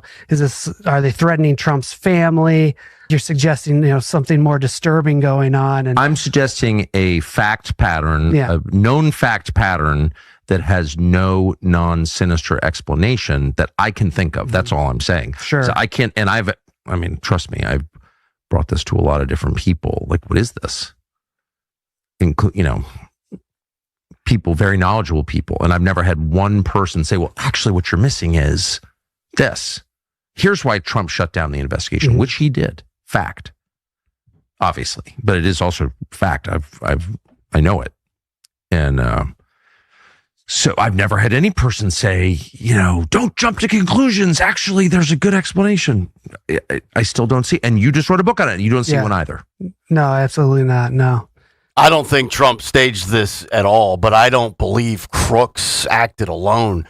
Do we really believe what Dan Bongino has told us and Kash Patel has told us in this long-form conversation, which I would encourage everybody to watch on his X feed? They go on that to discuss the following elements pertaining to that day that we still don't have answers to. The missing details of the day with the time lapses in the reports, the strange sightings of Crooks, how and why he was such a good marksman, the Secret Service failures and suspicious testimony, the bizarre mishandling of Crooks' body, which I brought up multiple times, the cleansing of that rooftop that goes against federal protocol, the follow-up attempt by Ryan Wesley Ruth at Trump's golf course, how Ruth knew Trump would even be there that morning, why nobody saw him enter the bushes on the perimeter of the property. It doesn't add up, folks. It stinks to high hell. And if you're more pissed off over Jimmy Kimmel making jokes than you are the lack of transparency on this story, you need to realign your thought patterns and your priorities when it pertains to outrage to and from Donald Trump. 20 years from now, when I'm over the hill, this will remain a hill that I'm willing to die on. Thomas Matthew Crooks did not act alone in trying to kill Donald Trump. And that's the big take. The Big Take on Kayal and Company. Brought to you by Bucks County Estate Traders. Furnish your home, make a statement for summer with one trip to Bucks County Estate Traders. Browse over 16,000 pieces. All high-quality, famous brands meticulously cared for and curated by their experts. Visit BucksCountyEstateTraders.com or their showroom in Hatfield. 855-839-1210 if you want to jump in on X at 1210 WPHT. And, of course, the YouTube chat. We'll come back, get everybody's thoughts on what we just discussed in the Big Take. And then, of course, primary results. We have the fallout and reaction from the verdict in the Texas stabbing of the track athlete with Karmelo Anthony, and also a very interesting story on morality in America, where the American people stand on certain issues, as well as lifestyle choices. That's coming up. Hour 2 of Kayal and Company on Talk Radio 1210 WPHT. See website for details. BillsHappen.com is not a lender. It does not make credit decisions. Must be 18 years old. Not available in all states. Honey, everything is so expensive, and our bills are piling up. You're telling me credit cards are maxed out, rent is due, and the car payment's right around the corner? We need some extra cash. We should do what my friend from work did. She went to BillsHappen.com and got the money she needed the next day. Our credit is not great. Are you sure that would work for us? BillsHappen.com is one of the largest personal loan networks. They can help people with all credit types get up to $5,000. Sounds like it's going to be a hassle. My friend said it was super easy. She did it right from her phone during her lunch break. If you have a regular source of income, you can be approved for a loan for up to $5,000, and your cash can hit your bank account the next day. BillsHappen.com's lenders have millions of dollars to lend, regardless of your credit history. Guess what? I went to BillsHappen.com, and we're getting our money tomorrow. Wow, that's fast. Problem solved. If you need extra cash, go to BillsHappen.com. That's BillsHappen.com. BillsHappen.com. Let me tell you something about insurance. When you sign your insurance policy, for some brokers, that's the finish line. Handshake, commission, done. Then you may not hear from them again until it's time for renewal. But your business runs all year, so do the gaps and the risk. So go to Supersure.com. If your company has more than 25 employees, whether you're the owner, CFO, or HR manager, it can be too complex to just go buy a policy online. Supersure is the super agency built for you, licensed in every state for your business insurance and employee benefits, all with year-round support for you and your team. At Supersure.com, you can access tools like fine print facts. It'll translate your current policy into plain English so you see what's covered and what's not. Plus a business value calculator so you can estimate what your business is worth so you know what actually needs protecting. Go to Supersure.com. One super agency, one powerful platform. All your policies in one place. Supersure.com. That's Supersure.com. Paid for by Supersure Insurance Agency, LLC, a licensed insurance agency. Are you having trouble hearing? Hearing loss can devastate the quality of your life. Now, there's an affordable fix for you or your loved one. Rated the best hearing aids of 2026 by Forbes Health, Audion Hearing has the highest quality hearing aids at the lowest prices, starting at just $98 a pair. I actually like them better than my old $5,000 hearing aids. I could not believe how my hearing and life changed. Join over 1 million happy customers by going to audionhearing.com. That's AUDIEN hearing.com. Hey, John, why so glum? I just got let go. The company's downsizing. This is the third time in the last 2 years. I'm done with this. Have you thought about My Computer Career? I've heard they can train you for a career in IT in just a few months, including cybersecurity and the basics of AI, and you don't need prior training or experience. Now that's a recession-resistant career. Wow, thanks. I'll check them out. Go to mycomputercareer.edu and take the free career evaluation. mycomputercareer.edu, an Elite CompTIA certification partner. Financial aid is available to those who qualify, including VA benefits. Wesley Financial Group is not a law firm. Ask yourself this question. Is it really worth holding on to that timeshare that you know you need to get rid of? Here's the truth. The average maintenance fee just went up over 17%. That could have been 117%, and there's nothing you can do about it. When you buy a timeshare, you give them a blank check for annual maintenance and assessment fees. I'm Chuck McDowell, founder of Wesley Financial Group. For 15 years, I've helped over 50,000 families cancel their timeshare. Not sell it, not transfer it, cancel it. Did you buy a timeshare because they told you it was a great investment and your maintenance fees would never go up? That's a lie. Are you ready to get rid of your timeshare once and for all? Simply call us and I'll send you our timeshare exit kit that explains all your options for cancellation. Call Wesley now for your timeshare exit kit. 800-979-3535. That's 800-979-3535. 800-979-3535. Free speech lives here on Odyssey's #1 talk station. Talk Radio 1210 WPHT. Happy Wednesday, Kayal and Company. It is Nick, Dawn, and Greg. It's June 10th, 2026. Good to have you in here on Talk Radio 1210 WPHT. What's on the cut sheet? Coming up 7:45. All sorts of good ones. I kind of like the fact, Stalker, that you send it a little bit later than usual. Sitting there this morning, doing my morning routine. I did that out of browsing. I completely forgot, actually. So I made Phil's job 10 times harder, which I apologize, Phil.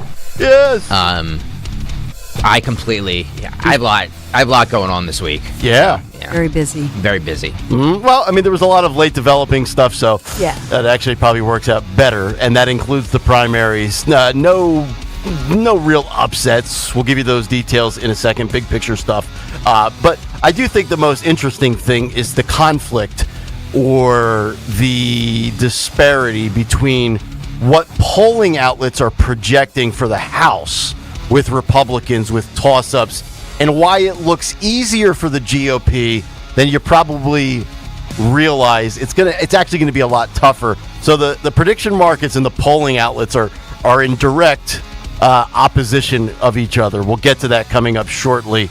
And then also a very interesting poll on what Americans think about drinking, elections, gambling. Very interesting thing between policies and issues versus lifestyle choices and how the American people view things that used to be controversial and maybe not so much anymore. We'll get to that shortly. But I was fascinated. I swear to God, because I was sitting at the doctor on the ENT. Are those doctors, by the way, Gregory? Are ear, nose, and throat specialist doctors? Yes, doctors. Okay. Doctors. And I had to wait for all this numbing agents to kick in, and I'm sitting there with my earbud in, and I'm watching this Tucker Carlson podcast, long form sit down. You and your nonsense. Well, and the reason I was watching it was 20 minutes of my life I'm never going to get back. I could sense that you hated it. Oh God, it was terrible. Which makes me think the audience loves it. So that's why I ran with it. Well, first of all, can I just say something real fast about this? Because obviously you did a ton of research in this, because Judicial Watch actually removed the claims that Crooks contacted. So that's what I was going to say. The Butler County deputy. So they yesterday removed from their website, removing the claim that the would-be assassin Thomas Matthew Crooks. Why would they not notify me about that? Were they unaware that I was using their stuff for a big take? Okay, I would have done this more diplomatically, Mr. Stalker. Because... No, I don't do anything diplomatically. I just said, do your effing research. I did. It's not my fault. What do I get, like an alert on my phone when they change their story? So Judicial Watch, I did was Google it. All I did was Google it. That's all I did. So they removed... Because Tucker Carlson throws some garbage out there. Everybody's like, it must be true. The county sheriff, Mike Sloop, he was interviewed yesterday afternoon. Okay. So but Nick, I'm going to defend you because Don't defend him. this is heavily redacted. It is undefended. The sheriff is saying there was he felt that there was some level of irresponsibility from Judicial Watch, and those who forwarded this information without knowing the truth. That's from the Butler County Sheriff's Office, but they still have that heavily redacted documentation. So there are still people that believe that, okay, Judicial Watch did remove it from their site yesterday. Okay. There are still people who agree with what you said, Nick Kayal, as far as until that, all the heavily redacted stuff is removed. Right. It doesn't refute what you're suggesting. I just, let's talk about redactions. I love how everybody loses their mind over Epstein redactions, but then they're totally good with the Thomas Matthew Crooks redactions. You don't get to pick and choose when a redaction is good enough for you or raises red flags. Again, the only rule of thumb for me with redactions that should ever stand the test of time is protecting innocent people, right? Like the victims in the Epstein files, those names redacted, absolutely on board with that. Same thing here with Butler, Pennsylvania. But if you are redacting things for the sake of lack of transparency, then I have an issue with all of that. We still have all of these unanswered questions about this. And I'm actually, let's fire up the YouTube chat. I don't understand this audience sometimes. I love this audience, but some of you lose your mind over the most petty snowflake stuff. And yet a lot of you, when this happened on July 13th, none of you had a damn word to say. You will call up and tweet about Jimmy Kimmel and Liz Warren and all this theater. Yet they tried to blow the head off of your Lord and Savior, and y'all are just mum on it. I don't get it. Let me ask you a question to that point, because it's a fair criticism. To that point, though, the guy who was almost had his life snuffed out, who almost had his head blown off. You don't think a guy like that, who sees conspiracy around every corner, you don't think a guy like that is going to want to get to the bottom of something if he thought something nefarious was going on? Again, I'm flummoxed by it. Can I tell you how they're going to find out? Because James Copenhaver and David Dutch, the two survivors who had to be hospitalized, were shot but survived this assassination attempt. They just filed separate but very similar lawsuits in the Western District of Pennsylvania. And their claims are that the U.S. Secret Service and DHS, Department of Homeland Security, were grossly negligent in their failure to secure the event premises in Butler, PA. And they cite the AGR complex roof used by the shooter. They talk about Thomas Crooks. So the lawsuits claim, name the U.S. government. Here's what I'm going to say about this. That when you have a civil suit like this, or two civil suits, they have discovery. And so civil suits are the fastest path to get discovery. Great point. And so more than anything that has been done, we've had lawmakers go back there, and some of them brought media, and they've done all that hype. The civil lawsuits and the lawyers in these suits will get discovery. And so they're going to demand all of these documents, even the documents that you were talking about, Nick Kayal, as far as the heavily redacted, the Judicial Watch had posted and maybe inferred something that we can't prove, nobody can prove because they're heavily redacted. Guess who gets to see all of that? So to me, these two lawsuits by these two survivors are the best chance that we get a glimpse inside what really happened. And months ago, Corey Comparator's widow had this op-ed in the New York Times where she's also said, it doesn't add up. She's not satisfied with what she's been told, and she lost her firefighting patriot husband on that day. Well, let me ask you this, because that, again, another great point. Conspiracy theory that is, somebody. What's the end game here? Was the end game to take out Trump? Yes, of course. Okay. Yes. And came within a sliver of and if they didn't, and if that was the end game, and Trump knows that, why is he quote unquote stonewalling this investigation? Which, by the way, Tucker Carlson, another idiot, like, I have facts. It's a fact that Trump stonewalled the investigation. It's a fact. It's a fact. No, it's not a fact. There's no evidence. Closed. There's no evidence that proves that Trump stonewalled this investigation. Right. Again, Tucker Carlson talking out of his ass for clicks, because that's what he does. Yeah. No. And again, I don't think that Trump would end or stonewall it or put it to an end. Again, some of these lunatics out there on the left that tried to argue that it was staged.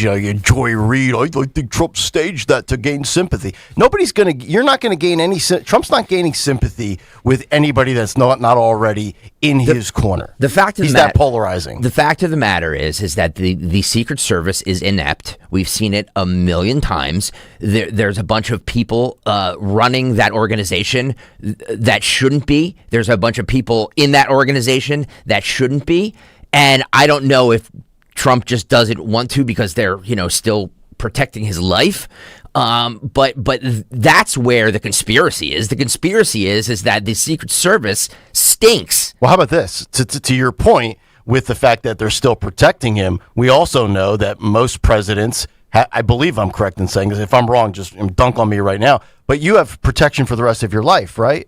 I mean, as president, yes. As president, so Joe Biden will have. Yes. So I mean, maybe it's just, hey, I'm going to have some semblance of these individuals with me until my time comes, and I can't burn a bridge. But it's just bizarre because I mean, he will call out anything without any evidence or proof, or he'll say, well, Spencer Pratt was robbed, or this guy got scammed, or this thing's a fraud, and sometimes he's right, sometimes he's just BSing and shooting from the hip. It's just bizarre that even his own kid, his own son is like, oh, his son's I'm totally unsatisfied. Oh yeah, how many times did he say I'm totally unsatisfied in a 2-minute clip? He said it about 4 times. And I am totally unsatisfied. You know what happens when somebody repeats something 1,000 times? They have no facts to back up what they're saying. They're just spouting things because they're on TV. So he has no idea what he's talking about. So you are of the belief, open and shut case, Gump Trump. Gump Trump. So wow. You believe just 20-year-old Thomas Matthew Crooks got on that roof. I do. Had an agenda. I do. And the Secret Service effed it up. And the Secret Service again. So there's a conspiracy. They let this guy do it. Was he involved in it? And if he was involved in it, he says, sure, you can kill me. It sure seems to me there was others involved from a communication standpoint. I don't think there was there's no second person there that day. But the electronic submissions, why is he email? How does a random 20-year-old 2 weeks before this happens emails multiple times the Butler County sheriff? That was proven not true. That's what Dawn and I just told you. Okay, so that part was Judicial Watch removes the claim that Crooks contacted the Butler County deputy. Well, who was he having these conversations with on YouTube? And remember the story that we had with all these chat servers where he was speaking with some radical overseas, and then of course the cleansing of the roof. Remember, the FBI normally subcontracts out a cleaning company that comes in and sanitizes a crime scene. Now all of a sudden FBI agents are up there with mops and buckets? Oh, damn, man, you are just I'm all for a good conspiracy theory. But you're not buying this one. This is not one of them. It's just not. There's no. What's the payoff? What do you mean? What's the payoff? The biggest nemesis to the establishment of a decade of upending and rattling the cages is now dead. I think about it. Where did they start with? Impeachments. The Russia hoax. They arrested him. They indicted him. They raided Mar-a-Lago. They try to kill him one time. Doesn't work. Then they replace the candidate that's having an aneurysm on stage in Atlanta, Georgia. They install a female minority. That's probably not going to work. And then they tried to kill him in September at his golf course. I mean, just go through the process of elimination. How do you remove a problem? Well, let's debank him. Let's deplatform him. Let's put him in jail. Let's strip him of all his financial resources. If that doesn't work, what's left? Kill him. I will say, as they killed JFK. We have a history in this country of we do have a history of assassinations in this country. JFK, RFK, MLK, DJT. I'm just saying, there's a little bit of precedent here. The FBI did reveal the gunman's online search history included a query on major depressive disorder. Also, the FBI did confirm that he had that small gray remote control that was attached to some IED devices that were found in his vehicle. Mm-hmm. That he would have. So he had a plan to do other things, to blow things up and whatnot. Right. So they did account for that remote control. I'm curious. I am very curious about this because, I'm seeing the I'm seeing the YouTube chat, which is not a barometer, but I like to go back and forth. People who believe it and people who don't. Phil, can you put up a poll? The Butler shooting, conspiracy, yes or no? Right? Yeah. I mean, you could say Butler, PA, lone wolf, inside job. Which one? It's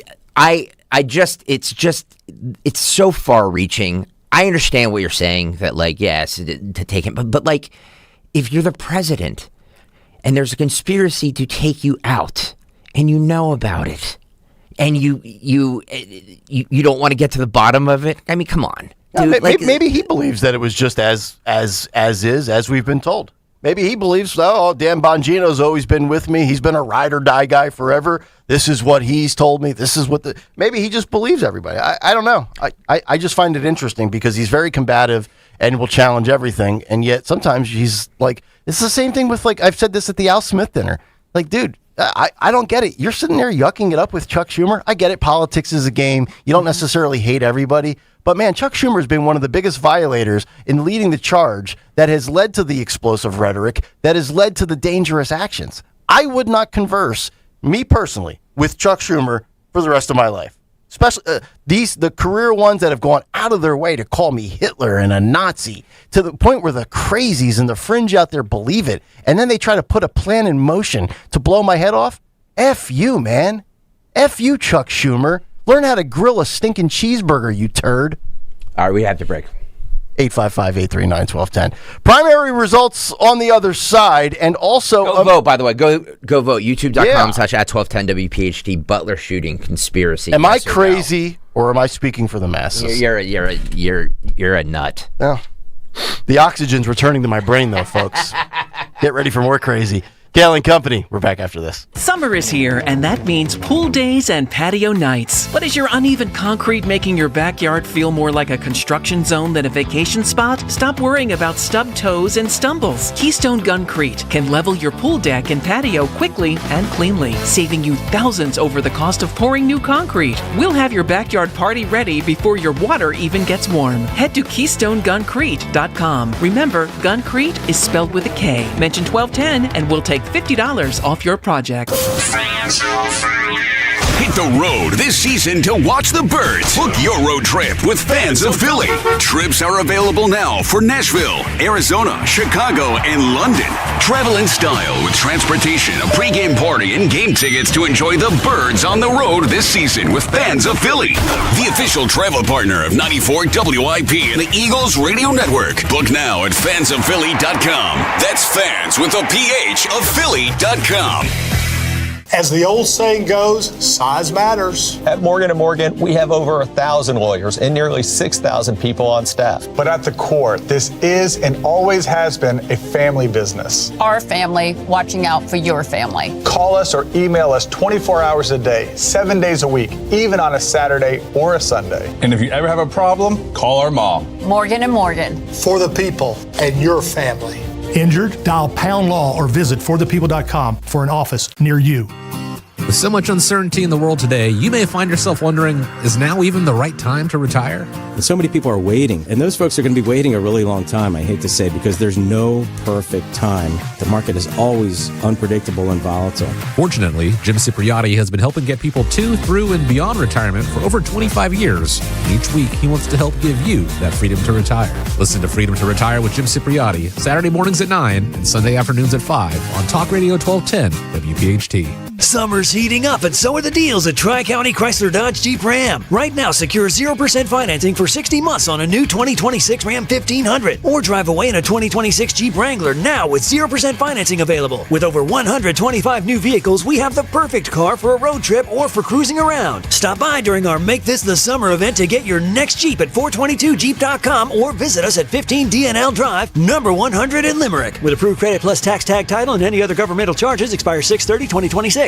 You know know what I love? American-made products, baby. That's right. It's Rich Zioli. American-made products, and that's what you get from Emmons Roofing and Siding. Owens Corning shingles are made in New Jersey. Certainteed siding made right outside of Philly. Provia windows and doors handcrafted in Ohio. And because Emmons is platinum with Owens Corning, your roof comes with a lifetime workmanship warranty. That's accountability on American-made quality from an American company right in our backyard. EmmonsRoofing.com. EmmonsRoofing.com. Eric was way behind on his taxes. I owed a lot of money to the IRS, almost $15,000. Eric called Optima Tax Relief. When Optima Tax got involved, the calls would stop, the threats would stop. It was easy like 1, 2, 3. Optima Tax Relief took care of Eric's problem. And now my debt is clean. I don't owe anything. Call Optima Tax Relief for a free consultation. Call 800-354-2840. 800-354-2840. Optima Tax Relief. So Ryan and I came to the decision to get life insurance when I was pregnant with our first son. He really wanted us to be taken care of if something happened to him. He provided for our family in life and also after his death. I think that would make him proud. Ethos makes it fast and easy to get life insurance. Apply in minutes and get same-day coverage. Get your free quote at ethos.com/save. That's ethos.com/save. Paid testimonial. Time spent on application may vary. Online health questions required. From the FIFA World Cup to competitive business environments, grand ambitions lead to game-changing achievements. At Bank of America, we're there to support businesses at every step, providing insights and expertise to help you gain an edge. He shoots, he scores! What would you like the power to do? Explore winning business solutions at BofA.com/gamechangers. Bank of America, official bank of the FIFA World Cup 2026.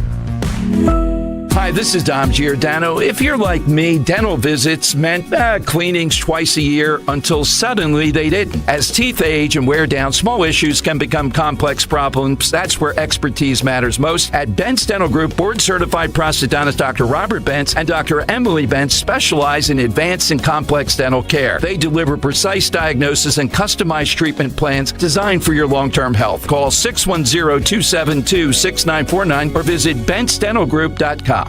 My obstructive hypertrophic cardiomyopathy kept me from baseball games with my boys. The stairs were too much. With Camzyos, my symptoms have improved and I can be more active again. Camzyos is a cardiac myosin inhibitor, the first in its class to treat adults with symptomatic OHCM. Camzyos may improve your symptoms and ability to be active, and it reduced obstruction in the heart 4 times more.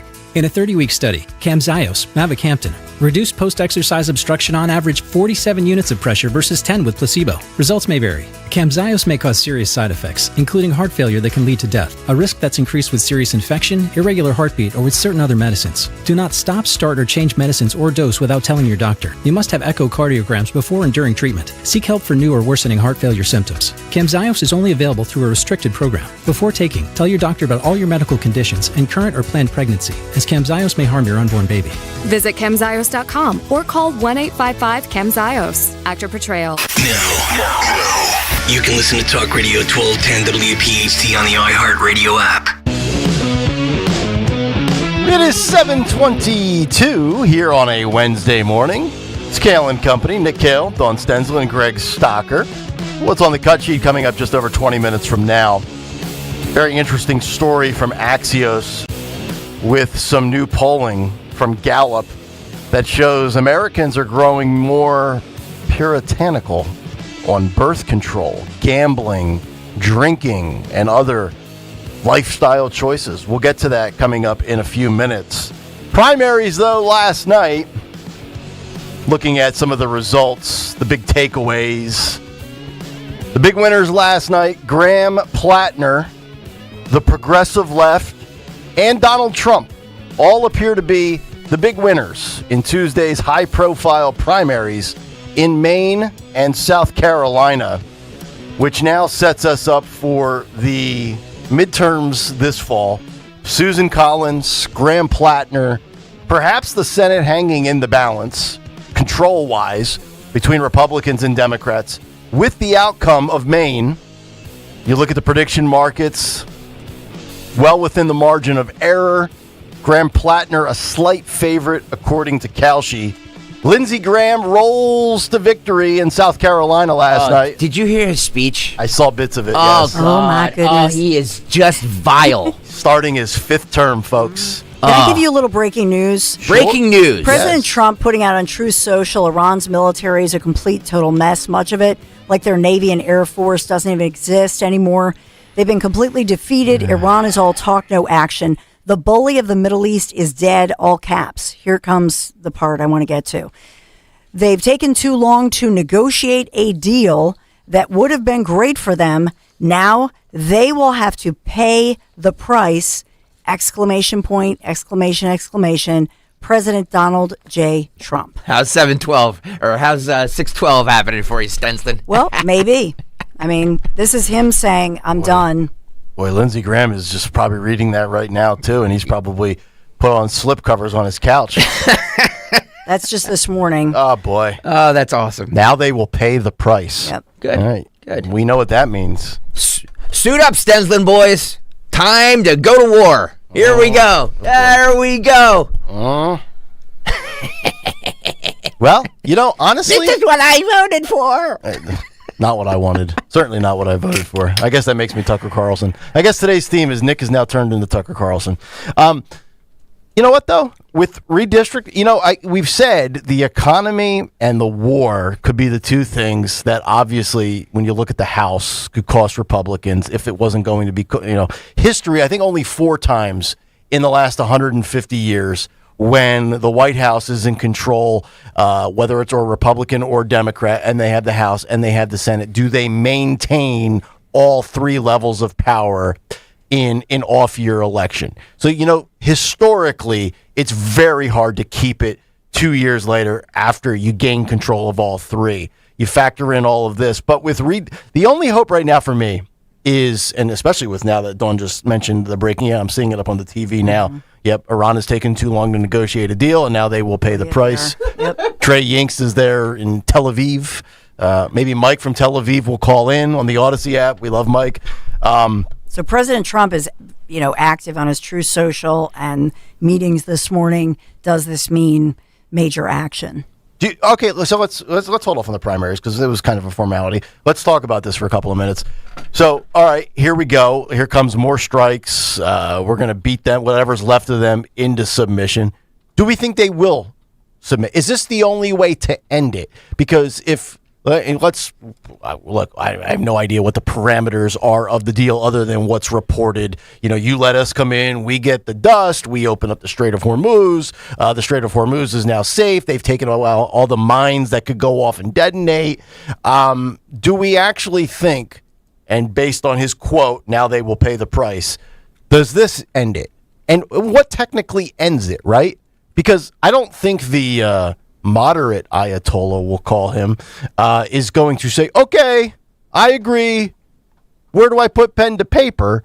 So is Trump just going to go in there, decimate, and look, he's not going to kill 80, 90 million people. They're going to go in there and blast some bridges or whatever else, or whatever's left of their naval base or their Air Force or whatever. Do you think Trump's just going to declare victory? Because here's my gut feeling, having seen this play out for 10 years, with what Trump says versus what the media will then do to prove it's not true or to say that's a false claim. Trump's going to claim victory, say Iran is done, we're getting out, blah, blah, blah, and the media is going to sit there and say, you didn't really finish them off. That will be the butting of the heads in the summer weeks coming up ahead. Do you agree with that? I think Trump is done. I think when he and some of his administration, wasn't J.D. Vance even, but when Trump said 2 or 3 days and the deal, this will be wrapped up, I think that he has decided, and this strike, this shooting down by Iran of that Apache chopper, I think that was the last straw. Meaning he's going to pull people. We're going to withdraw out. I think that he is done, and he is saying to his commanders that either let them have it or get this done. He's saying to everybody, "I'm done with this deal, one way or the other," because that's what he's been saying the whole time. Okay. So then you think the media will spin this as defeat? It doesn't matter because I think he's seriously, I think this is the last straw. And I think whatever happens, whether they bomb the hell out of him, which I don't think is going to happen. I think that what's going to happen is everybody's going to come together and say, this is done to Iran. You don't want this. You don't want this to go down. And so whatever it is, it's done. I think what I'm saying is whether they have the nukes, whether they don't, all of that, I just think Trump is out. I really do. I think he's had it. How much of this? He's been patient. Yeah. And he's saying to the generals, he's saying to the negotiators, one way or the other, we're done with this. How much of this is to salvage midterms versus summer festivities of the 250th? All of it. World I even Cup, think his birthday. All of it. I think that he is. And I'm speculating, obviously, Amy, where are you? The fellow Trumpaholic that we're Trump-splaining and in the brain of Trump. But I feel like he was told after Venezuela, he inferred or he was told by all of his top military people that they could get this done, that they had this opportunity. This was a rare window of opportunity to take out a world threat that has been the main source, the primary source of terror worldwide for half a century. And they said, Mr. President, let's take this shot. This is a once-in-a-lifetime window that we have right now, and it will improve. It will bring forth peace and prosperity, not just for America, but for the rest of the world. I think he believed that. He thought that it would happen as they said. It has not. And so whatever this looks like, and I think part of it is drone technology, has a lot to do with it. I was this is my nerd, I was watching this C-SPAN 2 last night of one of the Senate hearings where the military is asking for all of this money. And the topic is always drone technology. And this is having teenage sons. This is their space as they look at all of this and technology. Ukraine has shown the world that it cheaply, and think about the drones that Iran has used. That's the surprise here, that we're using multi-million dollar, planes, basically military warplanes, to shoot down drones that cost tens of thousands of dollars, right? And that's why Iran has lasted. I think that was the surprise. And so now the military folks are getting ripped for not seeing that, because we've learned a lot, or the military experts have learned a whole lot from Ukraine being able to withstand Russia. Yes, with all of our money, but still. Ukraine, what did they refer to Ukraine as? The Silicon Valley? If you think about of war, the Silicon Valley of war, that Ukraine has proved through much cheaper military technology, you can take on military might. Okay, Ukraine proved that. Yeah. We should have learned from that earlier than we have, according to all of the experts. But I'm simply saying Trump is done. He's saying, get this done. I don't care if you make Iran glass right now. Get it done. Well, Trump tells Fox News, quote, he's close to ordering new strikes on Iran. And that means big time. And so at this point, I think everybody on all sides is saying, okay, he's had it. If this is a game of chicken, I don't think, if you're Iran, I don't think that you want to play this game with this guy. Well, and this is where being viewed as kind of cray-cray, where you're unpredictable, helps. Well, it's also interesting because if you talk about getting this done and getting out, I just took 2 screenshots because Fox has some great maps up right now. This is the United States assets in the Middle East. And I'm going to give you the names of them in a second, but they fall under different categories. There's aircraft carriers, expeditionary military bases, assault ships, transport docks, combat ships, guided missile destroyers, dock landing ships, base hosting aircrafts. You have the USS Truxtun, Mason, H.W. Bush. So there's a whole bunch of names. Let me just add them up for you. 3, 6, 9, 10, 11, 13, 15, 17, 19, 22, 23 different ships, bases, big pieces of machinery out there. Mm-hmm. And then when it comes to Iran's nuclear facilities, I didn't realize they had as many as they do. Let me see. I don't want to name the names because they're all in Arabic, hard to pronounce, other than Tehran, and I'll butcher all of them. But there's 3, 5, 7, 9, 11, 12, 13 different nuclear facilities that are either dubbed nuclear sites, military sites, uranium mineral enrichment, and research facilities.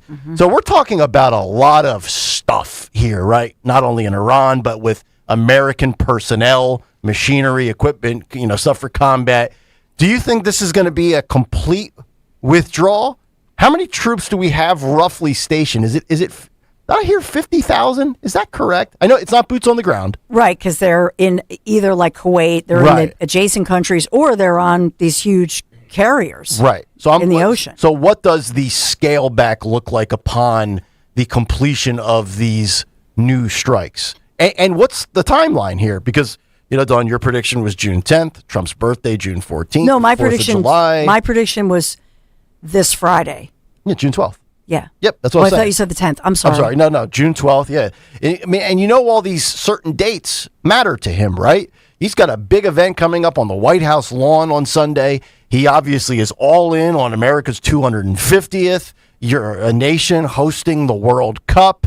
Obviously, gas prices, primaries are over. When people return from summer break, they're going to be focused on midterms. Obviously, you have this. By the way, Phil, if we could throw this up here, and it'd be interesting to see how Iran impacts this, because I want to point out two disparities. So, how's the Strait of Hormuz coming? Is that almost open? I don't know. Is it open? Is it closed? Who's doing the blockading? Oh God! Who's on first? What's on second? Where's Jackie? Well, we the USA, we are blocking Iran's blockade.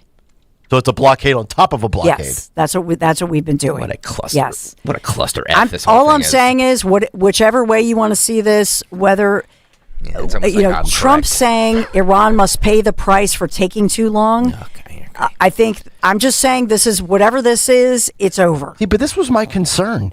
Again, maybe it's your concern, but I'm telling you the fact that he you can name all the assets. You can name all of the rationale for whatever, but at the end of the day, the fact that he is not your typical commander-in-chief, right? And the fact that they cannot read him, and the fact that they believe, this guy has a temper, and he may be irrational, he may be crazy, he's going to do this. That actually helps in this moment. Well, no, see, I don't think he's crazy from the standpoint I don't think that. We don't think that. Maybe Greg does, but I don't think that at all. He will give you ample leash. He is willing to do deal after deal or go to the table. Nope, I like this. No, we have to add this to it. No deal right now. Like that. Like I like that element to him.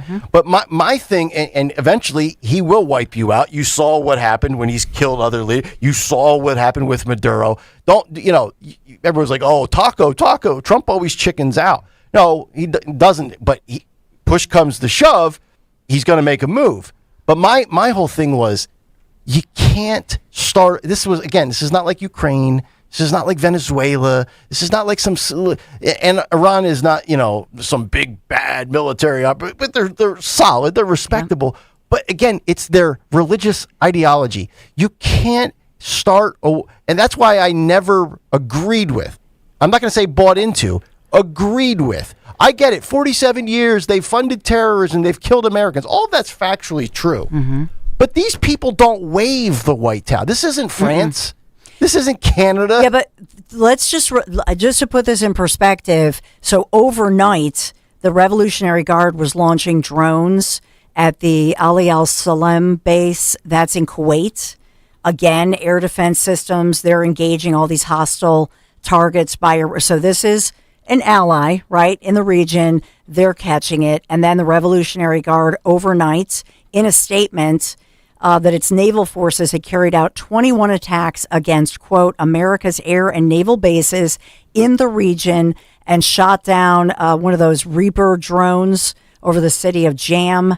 So the Guard also, this is the Revolutionary Guard, this is Iran taking all of this aggression out, saying releasing in a statement that it used long-range missiles to target F-35 jet hangars, and that was at our military base in Jordan. I'll just remember when you were playing the interview with Kristen Welker on NBC, and he kept over and over, 5 minutes in, 10 minutes in, 13 minutes in, 42 minutes in, the 13 U.S. service members killed over there in strikes like this. Remember that? He kept bringing it up. And I was saying, boy, this is on top of his mind. He keeps thinking about these 13 killed on his watch. He does not want he has zero tolerance at this point. I'm telling you, whatever he's going to do, whatever they're going to do, I just feel like he is saying it's done. And whether he says to his generals, just level them, whatever, I think the world knows, everybody's going, ruh-roh, that you have awakened this, whatever you want to say, the sleeping giant, the sleeping tiger, whether or not you want to say Trump never should have done this and taken this advice. I'm simply saying I think he's done. That's it. Is he done with Israel? 855-839-1210. Cut sheet on the other side. It is Kayal and Company. Nick, Dawn, and Greg. Oh, we still have a lot to get to. We're back after this. Talk Radio 1210 WPHT. Hi, I'm Dr. Mary Claire Haver, a board-certified OBGYN and menopause specialist. My new podcast, Unpaused, is the place for bold, unfiltered conversations about what it really takes for women to thrive in the second half of life. Every week, I sit down with medical experts, cultural icons, and powerhouse women to talk about what really matters.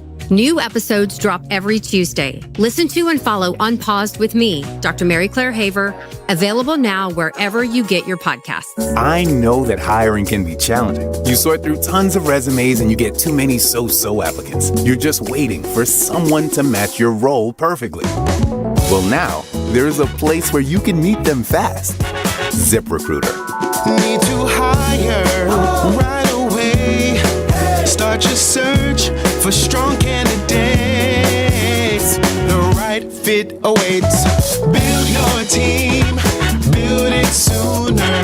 Meet your match on ZipRecruiter. Just head to ZipRecruiter.com/free right now to try it for free. And you're on your way to meeting your match. 4 out of 5 employers who post on ZipRecruiter get a quality candidate within the first day. So try it now. Go to ZipRecruiter.com/free. Once again, that's ZipRecruiter.com/free.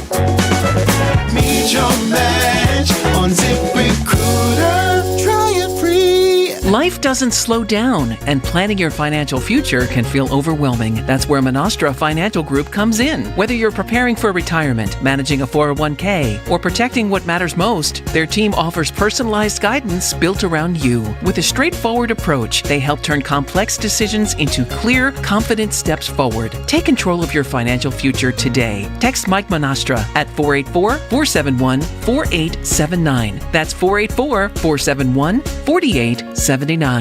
Best part about Dr. Mike Veneria is that every person who goes there says the same thing. I have a beautiful smile thanks to Dr. Mike. And that's why other dentists and doctors send their patients to Dr. Mike Veneria. He's my family dentist, the Zioli Family Dentist. First discovered by Mama Zioli for our family, and Bridget went there for a beautiful smile upgrade last year. And when it comes to your smile, you go to the guy that the other doctors and dentists send their patients to for the complex stuff. That's what you should do. Get a free dental implant consultation. See, with Dr. Mike Veneria, it's not about cost, it's about care, it's about compassion. That's why he is the best of the best. For over 12 years, other dentists have sent their patients to him for that reason. 2 offices to serve you in Cinnaminson and in Woodbury, right over the bridge. Great people. Your care, your health, your smile, that's his top priority. Make your appointment today. VeneriaDental.com. VeneriaDental.com. Be prepared with CHIP.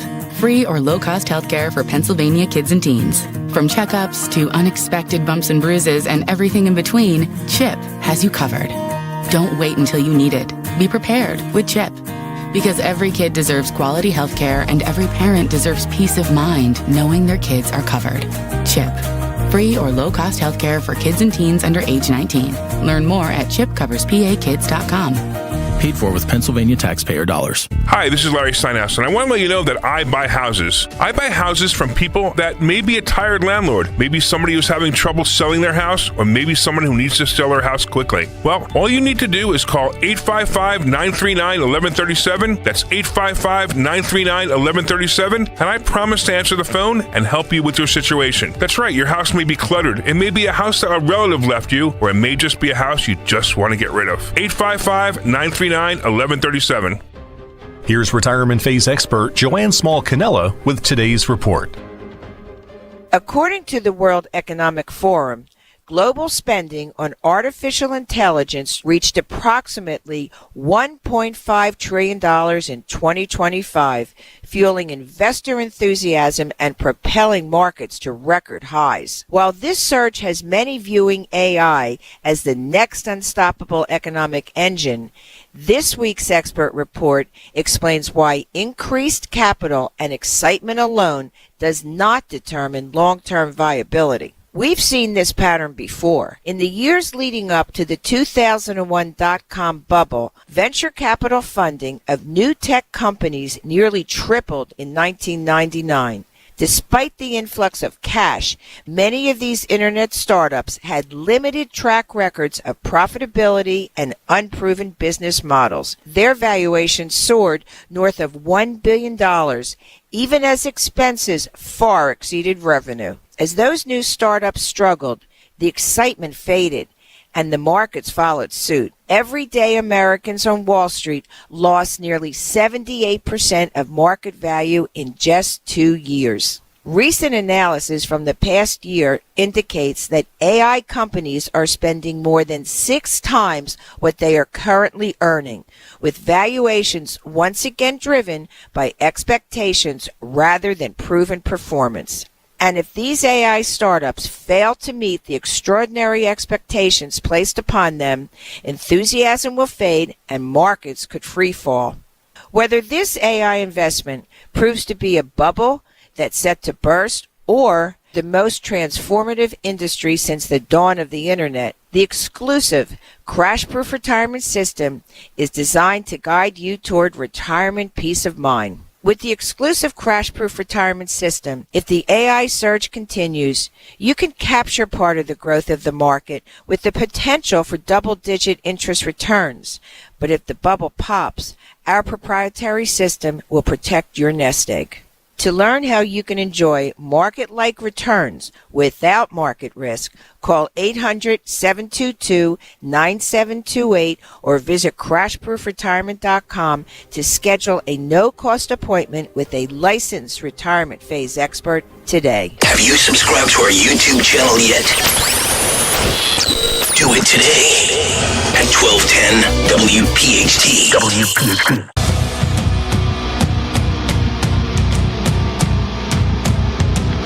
We are back 7:46 on this Wednesday morning. Still ahead this morning, we have Fight Club coming up at 9:10. Today in music history, the Big Three. Dawn Show just over 2 hours from now.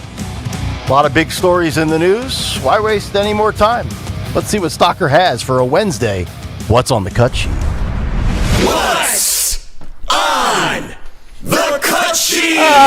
What's on the cut sheet on this Wednesday? Sponsored by Tri-County Auto. Great deals on Toyotas, Chrysler, Dodge, Jeep, Ram. Stop by both dealerships. Look for the big American flag. Thank you, Tri-County Auto, for sponsoring the ever important Wednesday edition.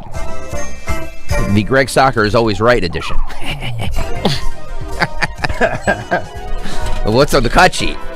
Do you ever get tired of being right? I never get tired of being right. Or is it like oxygen? You Constantly. Just need it. Constantly right. By the way, I'm being ripped about my take on Iran. No, who cares? Okay.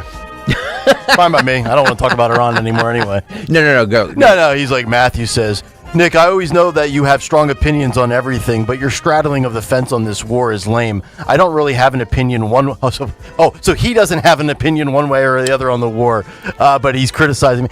I've had an opinion, folks. You kind of are straddling the fence. I'm really not. No, you kind of are. I said this was a president who doesn't start wars. And I said I was willing to give him the benefit of the doubt when he said weeks, not months. So I said, okay, 7-8 weeks, I got you. When 8 weeks came, I was pretty much opposed to it. But I don't need to rant and rave every day about it.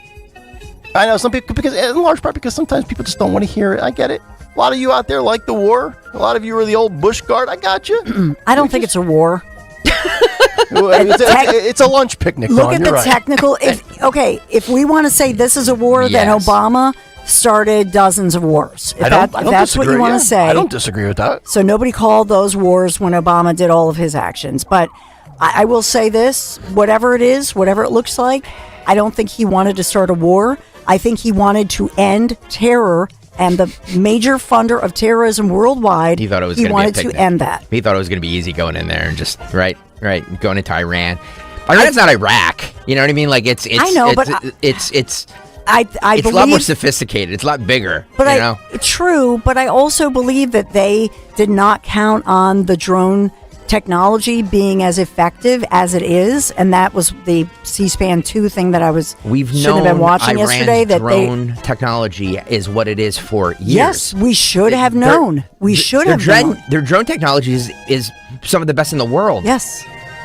No, we know that. We should have. We know that. I think they underestimated If I it. know that, then his stupid general should know that. They should have counted on it, but they didn't. Is it the generals that should have known that, or was so it's it everybody else's fault except for the commander-in-chief who did this, right, Dawn? Everybody else around him, it's all his fault. I think he owns it, and that's why I think he's saying, I'm done with this. So when does he call Greg? Who was the lady that backed $35 million?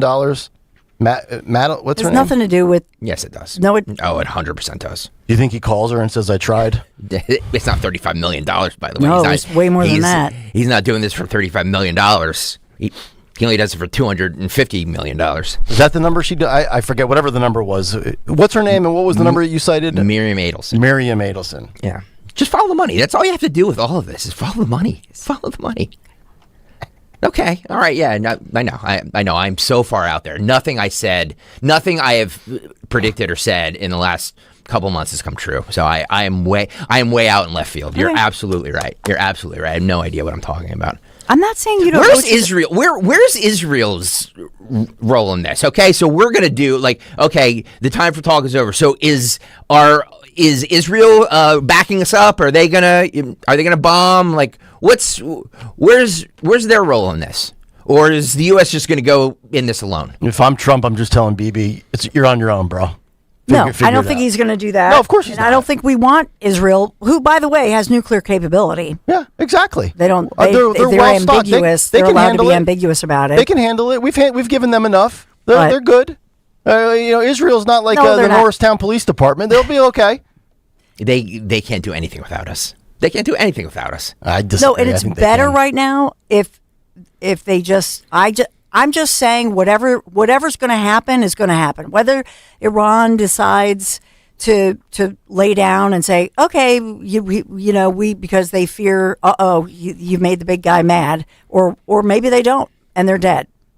Either way, this is done by Friday. This is done by Friday. Yep. Whatever that is, I think this is not going to go on and on. I think he's done. That's just. It started earlier this week. And I sensed it when he was saying 2 to 3 days. He had that in his head, and just every interview. And I live and breathe this stuff. I do, and I even by all of the committee hearings they've had, and just the rhetoric. And you watch that, and you watch those patterns. I just think he's saying this cannot go on. I think he tried.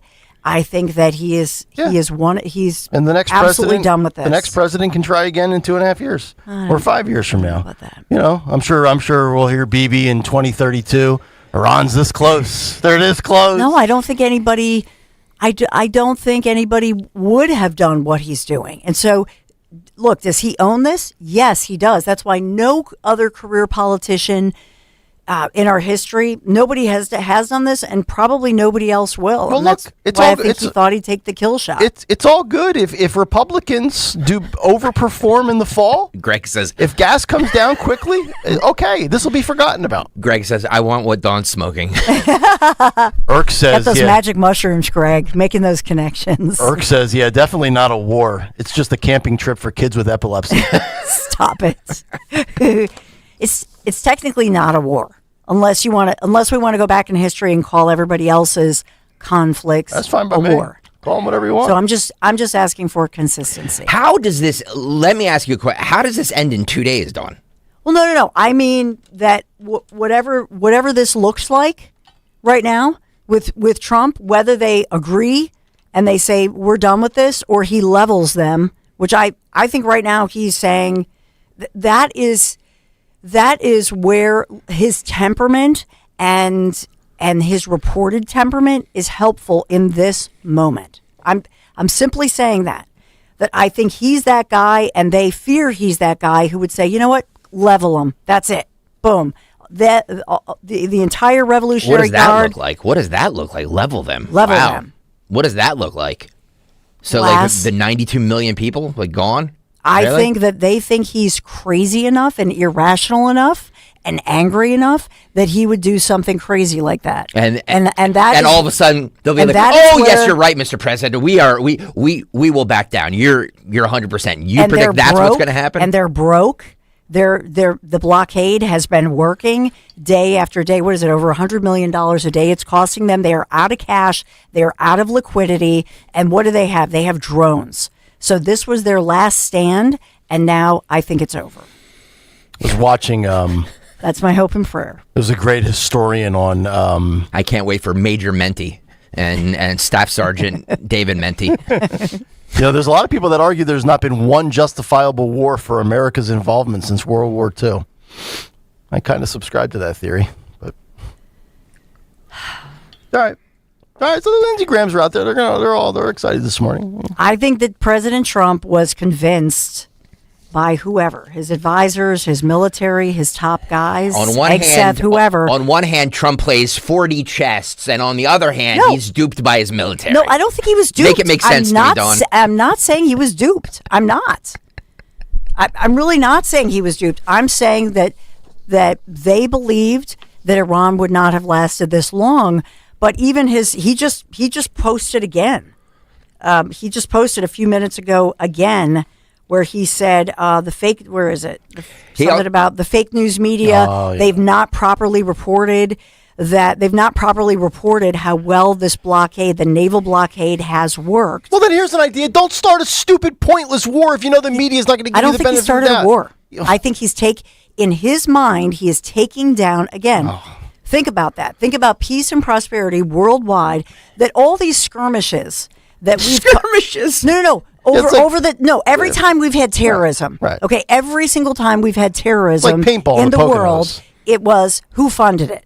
Yeah. Who funded it? And it's never going to stop. And it's never going to stop. Ever. And it's only going to get worse. It's a jihad. They don't care about dying. They don't care, and it's only going to get worse. And so he believes that he had the chance to stop them from building a nuclear weapon. Yeah. Whether or not you believe that or not, we believe it. I think that he believed this was an opportunity, a window, a once-in-a-lifetime thing to take him out. For all the people out there, I'm just saying. Two things I want you to understand. You're never going to end the war on terror, and you're never going to drain the swamp. So stop falling for all the clickbait. Just look at who's just lower my gases. Yeah, it's not happening. Just give me lower grogroceries. I don't care about Tehran. We don't care about any of that stuff. We don't care about any of that stuff. And that whole America First nonsense was nonsense. It's not nonsense. Oh, well, 100% is. Because we're a year and a half into this presidency, and there's been no indication that there's any slowing down of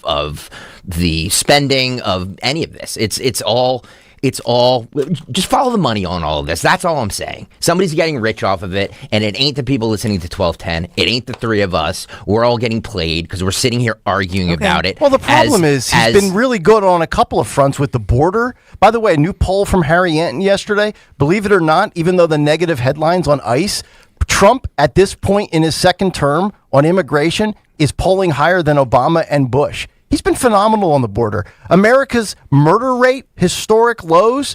Trump gets a lot of credit for that. But on the economy and the war front, he's failed right now. He is failing. And spare me the stock market. I don't care about the stock market. I'm not interested in what the Dow tells me. Stop. Enough of it. End the war, lower prices, and don't let the crazy socialists win in the fall. That's the objective here. Well, I'm glad you brought that up, Nick Kayal, because Graham Plattner, this dick. I hate this guy. Has won his primary. Yeah, well, of course he is. Of course, that was a formality. I can't believe I'm rooting for Susan Collins. We need Susan Collins like we need oxygen this fall. I want people to realize that. Because if this kook beats her, and I can't stand her as far as I can throw her, the House, forget the House. The Senate could be gone. So are all the people, Susan Collins is a rhino. Yeah, you know what? You need that rhino right now. Or else you get that dude. All right, let's roll some of Graham Plattner's acceptance speech last night. Blue Hill, Maine. Should be unafraid of upsetting the wannabe king to whom Susan Collins bows. He sounds like a wrestler. It's like a bad. I was gonna say he's a bad wrestler. Yeah. 2 terms. Looks like a bad wrestler from the 80s. He does. She's now running for her 6th. I'm Rick Steiner. She has worked in politics longer than Joe Biden. She hasn't held a town hall since I was in 8th grade. Before I had my Nazi tattoo. I've held 83 town halls in the past 8 months. I have 83 kick accounts. I am what the Democrats say Trump was. 74% to 18%. Holy man. Janet Mills. Collins. Now, the truth is, Susan Collins doesn't serve us. She serves Donald Trump. Oh, really? She serves not according to her voting record. She serves her corporate donors and the corrupt political system that has rigged the economy against us. I'm going to give you free stuff. She does not serve us, and so we will defeat Susan Collins.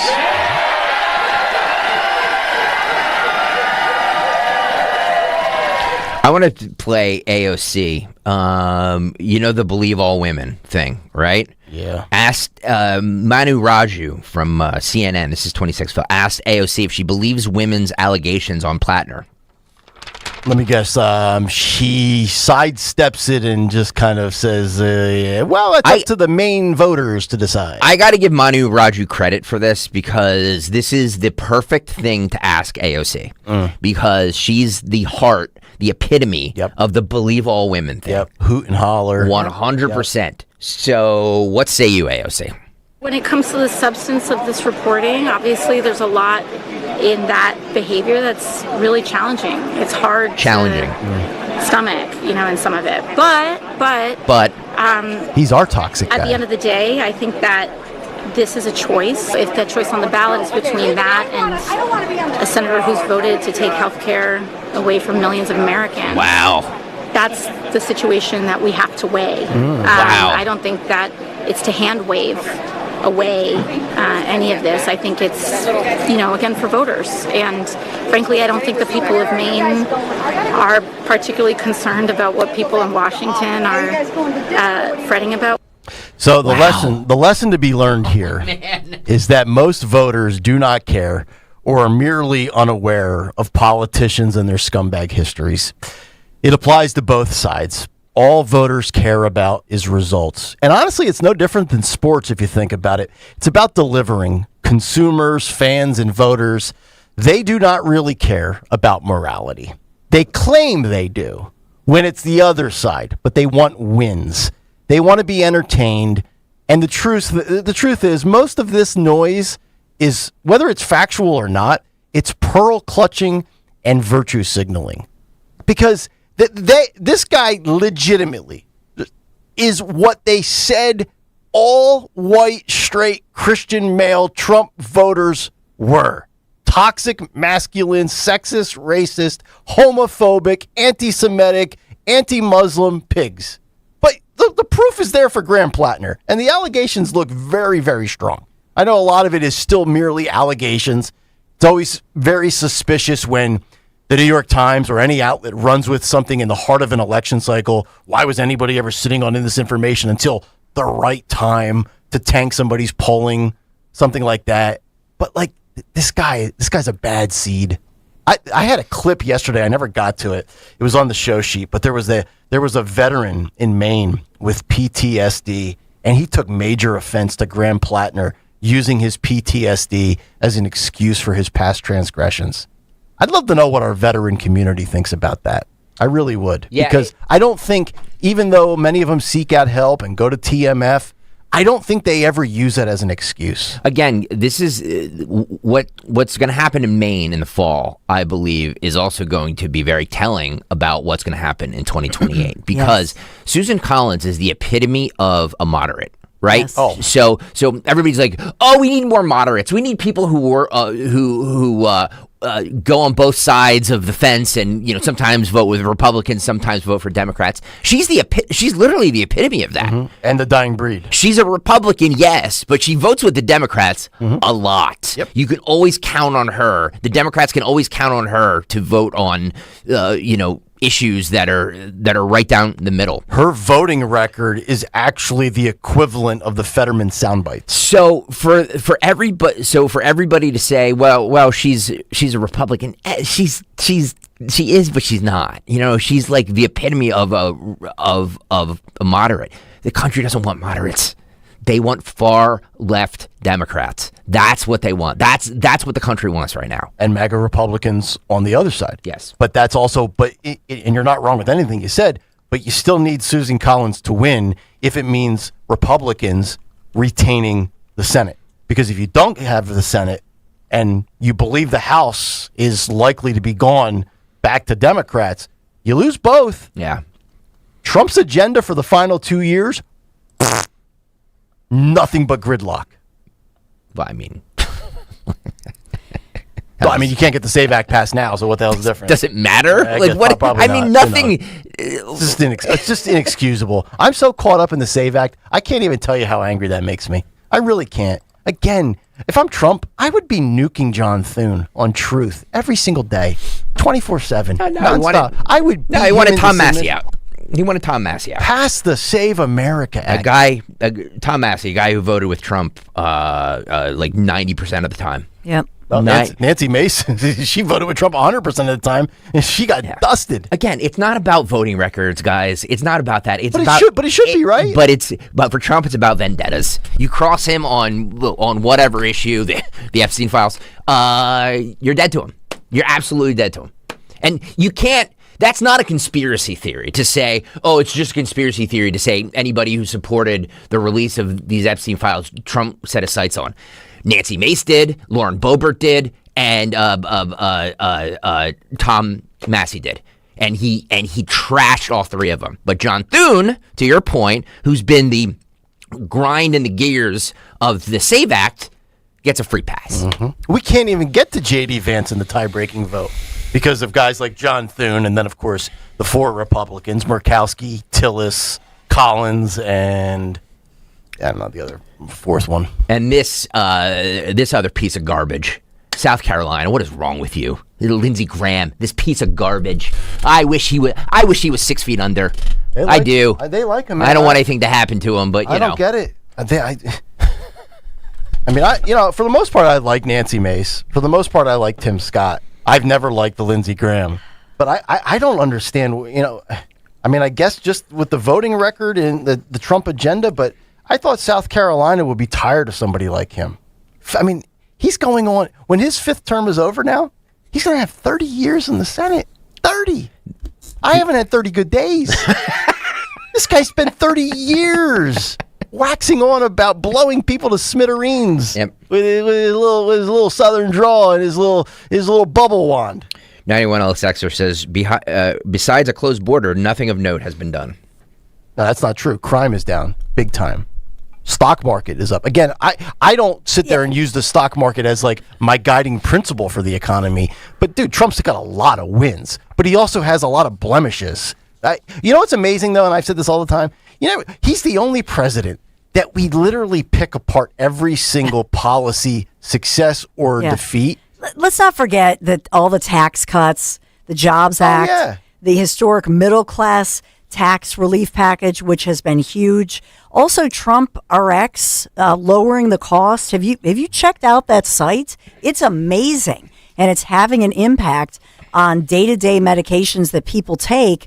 Where they've lowered medications from hundreds of dollars down to like $35. Mm-hmm. It's incredible. And I've noticed it with my son, who has a rare autoimmune, deadly if he doesn't have the insulin meds. And the it used to be monthly.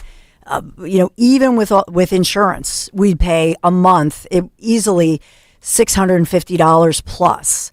All of that has been greatly reduced for life-saving medications. Donald J. Trump has done that. And remember, in the first year before this war, he was beating every economic expectation on a monthly basis. Yes. The economy right now, as far as gas prices and affordability, is directly tied to the Iran. Yes. And let's not forget, all the deregulation, rolling back all of those federal regulations, generating major consumer savings, even though our PICO bills for us in Pennsylvania suck because we have among the highest, but that has a lot to do with state taxes and the late rollback of state regulations here in Pennsylvania. But American energy production to lower the gas prices, all of that has gone on. Mm-hmm. So, and I know the tariff issue is a big issue, but the historic trade agreements overall, once things settle, are a good thing for all of us. Renegotiating those global trade deals. I forgot about that. Has been incredible. Yeah. YouTube. All right, we don't sit here. The cartel crackdown. YouTube.com/@1210 getting rid of WPHT. OPEC's cartel. Narco boats. I could go. Yeah. Yeah. I mean, look, we could chew gum and walk at the same time. We could point out the victories and point out the things that have backfired or that have people unhappy. The affordability crisis is a legit issue. Yes. Yeah. Social, by the way, ending all the DEI. They're still trying to unweave that out of all of, the federal legislation that was put in. But all of those DEI initiatives, which quite frankly were against the Constitution and were illegal, getting rid of that. What about all the Doge initiatives? YouTube.com/@1210 WPHT. But what about this? Lindsey Graham. It's pretty aggressive and pretty incredible. Pretty incredible. Quite frankly. I know. You're right. You're absolutely right. That's why I'll just let the Republicans YouTube chat go after you. That's why the Republicans are going to get their doors blown off in November. Maybe, because the economy is soaring. Yeah. Well, we had 100,000+ people dropping dead with all the drug cartels just having at it in our country. I think those lives saved. President Trump has done that. That has been incredible. Can I show this map real quick with the House? Nick mentioned the drug. Do you want to go to Lindsey Graham? No, yeah. Because I want to rip. I want to rip Eric Doherty. I'm so sick. I might just unfollow this guy. Who's Eric? What? He's just this clipper. He's got a massive. The Florida guy. Yeah, he's God every day. He's just the guy who spends 14 hours a day at his computer clipping everything from Trump and telling you that the world has never been a better place and the whole bit. So, Phil, just throw this in here as far as the House goes, because I think this is interesting compared to the prediction markets. So this is from 270 to win. Now, I actually want to go back to, that's the graphic. I'm going to give you the wording on this in a moment, though. So Inside Elections just updated its 2026 U.S. House ratings. Republicans sitting at 217, Democrats at 204, toss-up spots 14. The toss-ups right now are 10 of them of the 14 are held by the GOP. 4 by Democrats. And again, you need 218 for the majority. So you need 1 out of 14, according to this projection, which would be 7% to retain the House. You say, oh man, that's a formality. That's a lock. Yet Kalshi has it a 79% likelihood the Democrats will take back the House.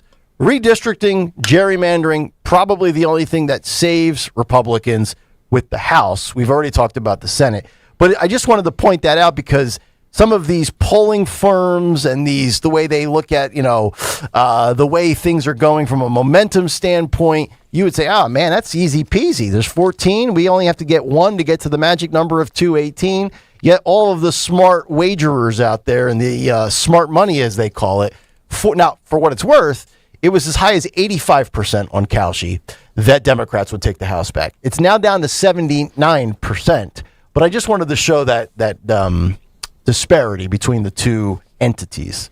But as you were saying, Mr. Stocker. Let's roll Lindsey Graham. Let's go to LG. Down in the low state. Lindsey Graham, this 25. South Carolina. Won his primary. Thank y'all. We won. Yeah. So, I want to start with a bunch of thank yous. I want to thank the big guy, God. Trump comes later. I thought the big guy was Joe Biden. You're not far behind God, but we're going to start with him. The nauseating. Get off your knees, you disgusting human. You're not far down from God. And all of my family, friends, and Mark and the campaign team. This was one of the best run campaigns in the history of the state of South Carolina. All of you. Who's voting for this should creep? Be proud. South Carolina, baby. I certainly am. So what I'm most proud of is that South Carolina validated what I've been doing for our state. It's a great point. Who I am and what I Shut up. Here's the thing. Here's the thing is that all I hear about from everybody is the swamp. The swamp, the swamp. He's the epitome of the effing swamp. True. And yet, yes, let's endorse him. Let's bring him back. Mm-hmm. Yeah. He's the epitome of the swamp. Yeah. Guys that don't go away. So same thing with Bernie Sanders. Swamp who supports agenda, good. Swamp who doesn't support agenda, not good. That's why I want term limits. Mitch McConnell, Bernie Sanders, Chuck Schumer. The hypocrisy is just nauseating, guys. It just is. Actually, you know what? I want to look up the longest reigning as far as terms for Senate. It's got to be what? Bernie, Schumer, Lindsey's got to be Mitch up there. McConnell. We should go through that. I'll pull it up as we continue with the clip. People, why would you ever run for the House of Representatives when you could be a senator? Honest to God. House terms are 2 years. By the time, as soon as you get in, you're basically on a re-election campaign. These people get 6 years. Yeah, the Senate. I wish they gave us 6-year deals in radio. I'd mail it in for 4.5 years and then rev it up for the last 18 months and get a new deal. Sorry. I don't ever mail anything in. Shows your work ethic. Give me a break. I'm a grinder. See, now I rest rarely and grind daily. Rest rarely, for please. You. Please. My sleep is so that I give you the best performance. Oh, please. That's why I sleep. That's why I nap. He's your tiny dancer. He's annoying. Greg's all triggered. Let's see here. Longest runs in Senate. I'll find this for you. James Carville says Plattner has imperfections that we can all identify with. Imperfections? Oh. I was called a toxic pig. Nick Kayal, you don't have imperfections. You're a MAGA supporter. Roll this. If you went and you had 4 deployments and have some kind of effect on your mentality, it would be. He had PTS and he struggled, and that explains a lot of his earlier stuff. I understand that. And that's the larger issues. He's dealing with this from Susan Collins' wars. And I think people see that and they say, I would be radicalized myself if something like that happened. And maybe it would be a good idea in the United States Senate to have a veteran who has struggled with mental issues and put him on the Veterans Affairs Committee, because he's not the only veteran. He's not the only combat veteran that's not profoundly affected by what happened to them during these wars. Agreed. So, but isn't he more instructive of the point that it doesn't matter because he's right about what's wrong, so people aren't going to analyze him the way they analyze somebody else? And you make alliances. So let's go back. Franklin Roosevelt, Winston Churchill. Who did they work with? Well, Joseph Stalin. Mm-hmm. Well, the Sicilian mob, because there was a larger good here. There was something else. We couldn't, today's progressives, oh my God, Stalin killed, he was even worse than Hitler. He may have been, but they perceived that the threat, and I think correctly, and we never go in history and say, well, I just can't like Franklin Roosevelt because he sent Stalin billions of tons of equipment. Or Churchill snuck off during the war to meet with him in Moscow. Or he was at Yalta. He was at Tehran. He was at, you name it, Tehran. When you saw something like this, sometimes you make alliances that you would not have made under a different set of circumstances. Right. I think what's wrong with Plattner, and by the way, I was for Janet Mills so that people in Maine didn't listen to me. I did a video for her.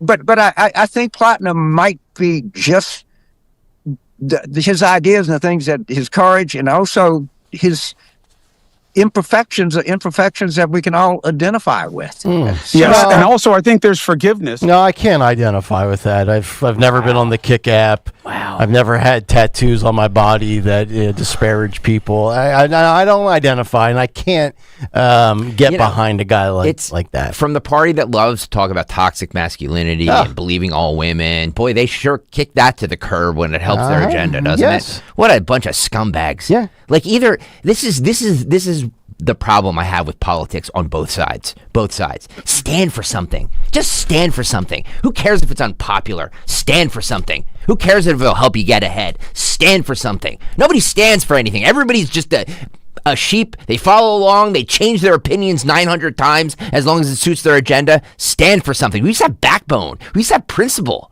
What happened to that? We used to be a proper society. What happened to that? There it is. We used to wear suits when we got on our flights. That's what President Trump has stood for, something at great risk, because he wants to take out the terror source in the world. So he's stood for something. It's not popular. It's not popular. Yeah. Okay. By the way, two things. Did you see your text? The Democrats. No, I did not yet. The Democrats, in their search for the everyman, came up with Graham Plattner. It's amazing that you could lose to a party that, in search of just a normal dude, they think Graham Plattner's the answer. He's the Democrats' response to Trump. That's 100%. Yep. That's 100%. And also, the truth. but a 40-year-old, right? He's in his early 40s, right? Oh. He is? Oh my God. He looks terrible. So I've got this, and Dawn, thank you for the text. I have the list up here. So Chuck Grassley from Iowa started in the Senate in 1981. So that would be, 40? Yeah, but I think the first time he was elected was 74 or something. So he's got a half century. Yeah. But look in our area. Yeah. Look at Chris Smith. You have the local ones? Because I have the national across the board. Mitch McConnell has been in office for 40 years and 19 days. I mean, it's unbelievable. McConnell and Grassley leading the way, and then the others, you can figure it out there. Yeah, Chris Smith is, I think, over 45 plus years. Wow. Republican from New Jersey.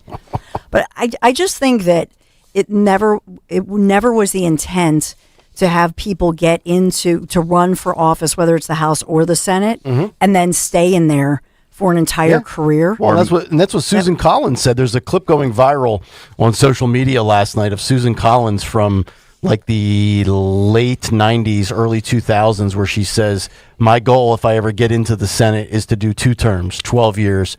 It's not meant to be a career position. Yeah. But then they realize, I can make a lot of money.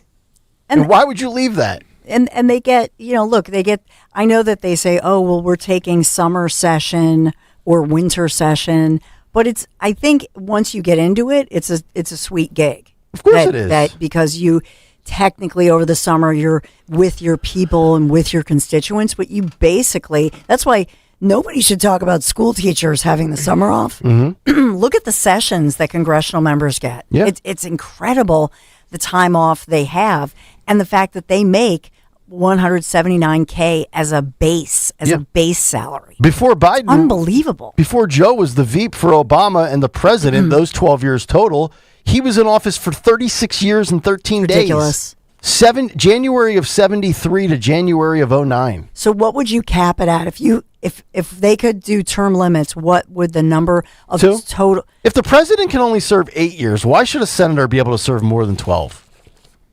Well, but I'm saying, so a lot of these people, like you started with Chuck Grassley, he started in some other election. So he's been an elected official. But he hasn't been in the Senate. It's still been decades. No, I'm fine. If you end up having 50 years in office at a variety of spots, you started off as the town mayor or the town solicitor, and then you became a state congressman, and then you were in the House of Representatives of the United States for 3 terms, which will be a total of 6 years. If you keep bouncing around and winning, that's the marketplace of ideas. That's capitalism. I have no problem with that. It's not capitalism, though. You don't think so? Not if they're, because, unless you're at the state level where, like Jeff Van Drew, he is a dentist. He's still a dentist. Well, because being a state representative doesn't pay nearly enough to live off. Because you're a state guy. But at the federal level, whether they're in the House or the Senate, whatever, they're still within government. I I would submit to you that that's a bubble, that it's better to have people, I want some guys who are, and gals who are, electricians, engineers, plumbers, small business owners, doctors, you know what I mean? Mm-hmm. Like have all this like diversity of thought. Bob Brooks, Nazareth. I mean, Dawn, if we're being consistent, he's all of that. Graham Plattner is all of that. He's an oysterman. I mean, you know what I mean? This is look at those two people. So in fact, he's not, according to his critics, Plattner is not an oysterman. According to his critics, he's very wealthy. He was raised in a very elite, privileged, very extremely wealthy family, and that the so-called oysterman thing was propped up once he was going to be running for office, and his only quote-unquote customer, after being given hundreds of thousands of dollars by his wealthy parents, is the restaurant that his mom owns. The Bob Brooks claim is similar. Very allegedly, very wealthy guy, and you can look it up. It's transparent. He's a wealthy dude, so he's not some everyman. But they're portraying themselves as everyman. Well, that's the Fetterman approach. Fetterman's a Harvard graduate. Fetterman lived at home, wealthy parents, but yet he looks like he just rolled out on the bottom of a Honda Civic after he changed your oil. YouTube.com/@1210 WPHT. I want to get into the Austin Metcalf Carmelo Anthony verdict. Let's get to that on the other side, Nick. But first, let's talk about. Oh, by the way, YouTube.com/@1210 WPHT. Go vote. Nick is correct that the audience is in favor of your conspiracy theory about Butler. Am I winning bigly, or is this the margin of error? No, you're winning bigly. Overwhelming. You're winning bigly. We love winning bigly. Butler shooting, conspiracy, yes or no? The correct answer, obviously, is no. But there's a lot of conspiracy people that believe this. YouTube.com/@1210 WPHT. Go vote.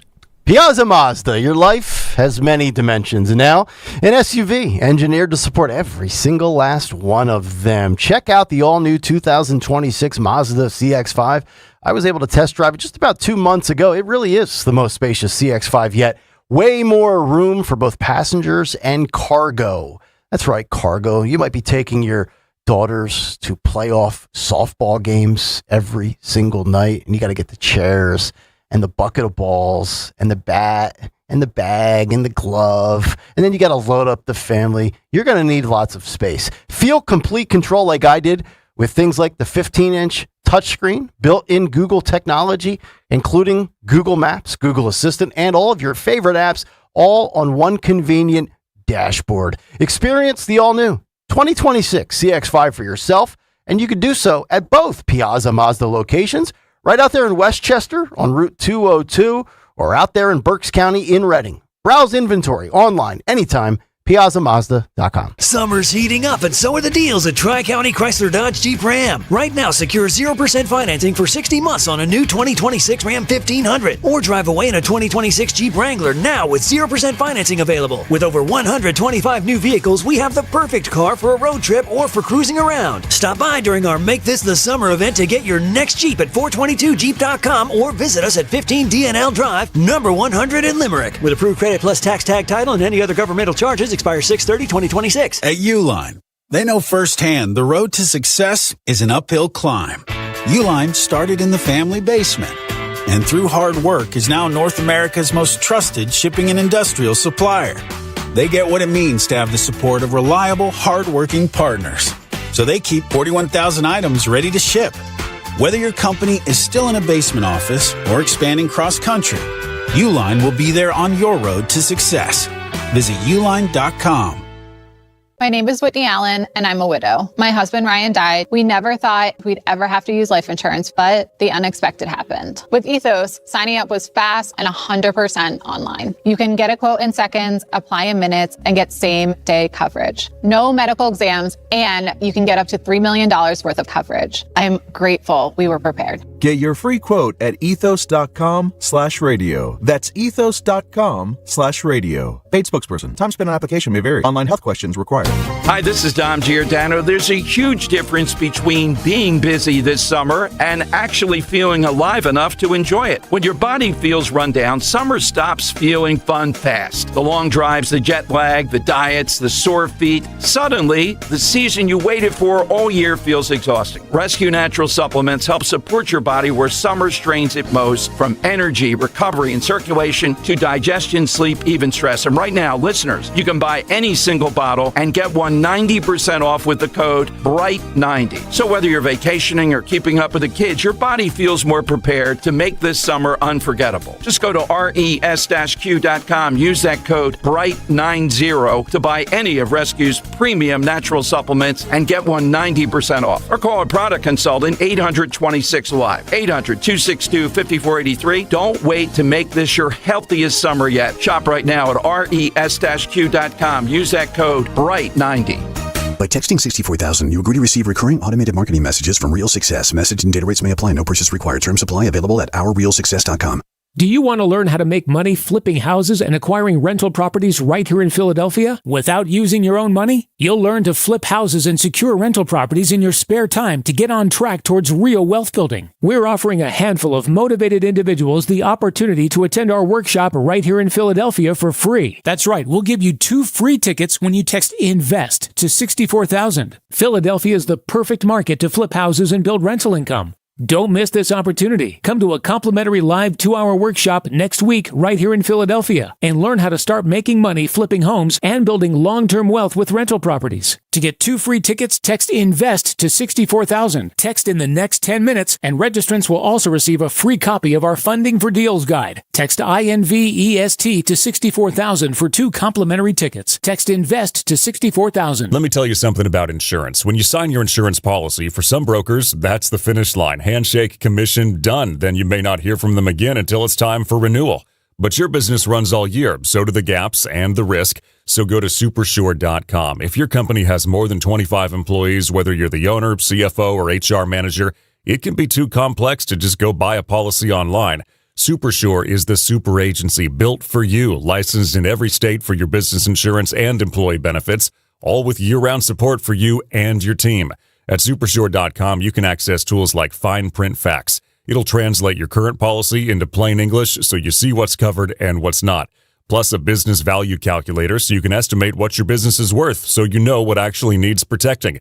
Go to supersure.com. One super agency, one powerful platform, all your policies in one place. Supersure.com. That's supersure.com. Paid for by Supersure Insurance Agency, LLC, a licensed insurance agency. Now you can listen to Talk Radio 1210 WPHT on the iHeartRadio app. All right, we're back, 8:30. It is Kayal and Company. Fight Club coming up at 9:10 this morning. The Big Three, today in music history, Dawn Show, fast approaching as we roll with the cut sheet. Just saw the front page of the New York Post today. Maybe it's the back page. I forget how it works with them with sports. But the back page of the New York Post, and by the way, Game 4 of the NBA Finals tonight, the tickets, 70% lower than they were for Game 3, where Donald Trump was there for the first home game for the Knicks. But the back page of the New York Post, wanted for crimes against the Knicks. Alias, Wemby, height 7'4", nationality French. The charge, flagrant foul on Villanova's Jalen Brunson. The reward, an NBA trophy. I don't really care about any of that, but the headline at the bottom is what makes me crack up. Even soft on crime DA Alvin Bragg would find him guilty. If you were watching that game, and if you've been paying attention and maybe rooting for the Knicks, even though you're a Philly fan because you like Villanova guys, Jalen Brunson got mugged and assaulted in that game. Phil Lomquist, you should be outraged that a Frenchman was able to punk a Philly guy. Better retaliate tonight, I'm just saying.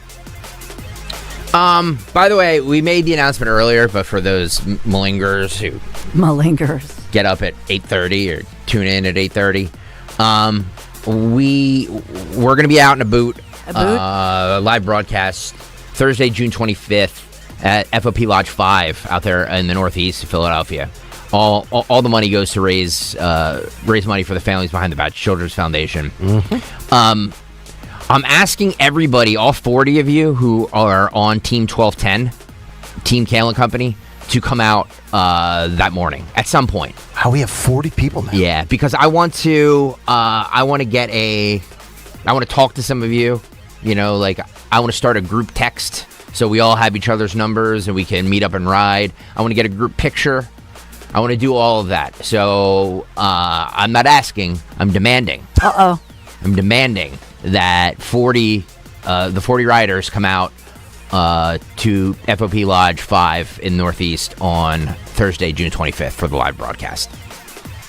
Love it. Thank you. Marcus Aurelius on X says that Lindsey Graham is enormously successful bringing jobs and money to South Carolina, and a big chunk of the South Carolina economy is tied to the military. That's why he is so loved in that state.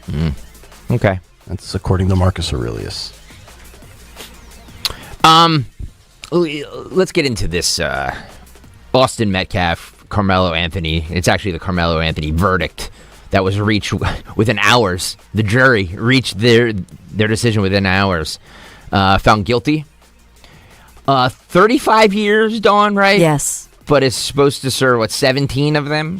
He must. It's mandatory. He serves at least 17 and a half. And it's also a stark reminder for everybody out there. If you're seeking legal representation from a bottom-feeding, not named Linda Kearns, but more like a Matt Rooney type attorney, never hire a defense attorney that proves the prosecution's case. Remember when we played the clip a day or two ago? Yeah. Where the defense was like,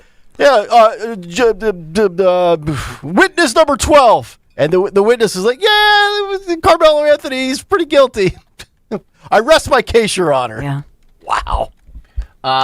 This thing was open and shut from Jump Street. The only reason it was a story was because of race. That's the thing about this is that the people that are shocked that this is the verdict, like people are sobbing, like, okay, like hire a better attorney. By the way, the family. How about this? Don't stab somebody. Karmelo Anthony's family raised $610,000 Yes. on GoFundMe. Yes. That could probably pay for a lawyer or two. Sure. Just saying. You know what I mean? A lot of that money was spent because they quote unquote relocated, and it was spent for their housing and vehicles. Remember that? Vehicles. We had that. Yeah. Yes. How dumb do you have to be? And did you get it from Piazza? These people standing outside of this of the courtroom yesterday are despicable. They were. Oh, they're despicable people. Just making this all about race. Well, just people making were it all about race. Drawing the comparisons to the verdict with OJ 31 years ago. Because remember, wasn't that summer of 95, I believe? It was the fall of 95. Fall of 95. Yeah. The murder was the summer of 94. It was right around this time. It was like the NBA Finals. It was June 17th. Yeah. Yep. All right, let's start with CNN. CNN calling it a shocking verdict. Oh. I'm guessing Scott Jennings didn't say that. The headline, the shocking verdict, is it just shows you what they're all about. It's not shocking to anybody who paid a second of attention to this. It's not shocking at all. No. The kid murdered him. The period. Full stop. What verdict were they seeking? Not guilty? No, I think manslaughter. They thought it would, because the jury could have said, because murder means premeditated, obviously, and so. I think a lot of people thought first-degree murder has to have premeditation as an element. Not all murders are premeditated. True, but I think people thought this is a kid with no priors, and he's a kid. He's underage. Oh. He has no record whatsoever. Was a star athlete. Was a good student, and so on. And I think a lot of people believed that. Even they interviewed some former prosecutors who said they were surprised that the jury didn't just go for the lesser, for the manslaughter. I'm just quoting what was going on yesterday. What would the sentence have been for manslaughter? I mean, still would have been steep. Okay. Well, yeah, right. But I mean, this is Texas, though. Let fry him. Well, and 35 years, but you could be out in 17 for murder in Texas. I don't think. I'm actually astonished that it comes off as light as it looks. I don't think the sentence was. I agree. Was harsh enough. Yep. I totally agree. Like this is Okay, it's not premeditated. Or is it? The guy brought a kid. He's not a kid. He brought a knife to a track meet. What was he expecting to do with it? Well, I think for the premeditation, you probably have to be like of them. Now, let's just say, and again, I think it's more than Thomas Crooks, but Thomas Crooks at least looks like he was plotting this. There was thought that went into it. Days and weeks went by. I don't think Karmelo Anthony, 2 weeks out, said, yeah, I'm going to stab Austin Metcalf at the upcoming track meet. But, I think that his family may very well, because you mentioned all the money that they've raised, if they hire a different attorney to appeal on this, I think what they actually have a case to appeal is he basically did not have a good defense, let alone a high quality defense. The closing argument to say that the victim, Austin Metcalf, quote, had no legal right to use force to try to eject Karmelo Anthony from that tent. That was what the lawyer said. The defense lawyer. What a horrible to victim blame, rather than say this was a kid who felt that he was in danger, deeply regrets, and quote him, because remember Karmelo said something to the effect of to the officer, well, he's going to be okay, right? Yep. That right there in that statement, if they had focused on that and said he's deeply horrified, never in his world would have thought that in that moment, of that heated moment of self-defense, that he would have killed somebody. That's what I would have focused on. They didn't even really do an adequate job of proving the necessity to use self-defense. I agree. And what was the most egregious claim? That Metcalf pushed him from behind a little bit? He pushed him Allegedly, in the back? And he said something to the effect of, push me again and you'll see what happens, right, or something like that, knowing I'm sorry, he had most people with knife in his backpack. And Dawn, to your point, you said he had good grades in school, so this Karmelo Anthony was not some dum-dum. No. Good kid, good grades, top athlete. Has anybody ever been pushed and said, you know what, the retaliation should be stabbing somebody with a knife? I could make the case that just him saying those words alone, push me again and see what happens, or something to that effect, knowing he had enough to prove, is enough to prove premeditation. Okay. I don't know. Okay. And it's a BS claim that this family had enough money to hire the best law attorney. Mm-hmm. But they didn't. No. They didn't. They chose to use that money on homes and cars and everything else. Surprised they didn't hire Ben Crump. All right, let's roll the CNN verdict. Karmelo Anthony said, well, push me. See what happens then. And he pushed him. And that is when Karmelo Anthony rummaged through his bag, took out a knife, and the jury has determined that when that knife went into the chest of the victim, Austin Metcalf, that was murder. And there was a very wide range of 5 to 99 years, and the defense is going to try to get that down as close as they can to the 5 years.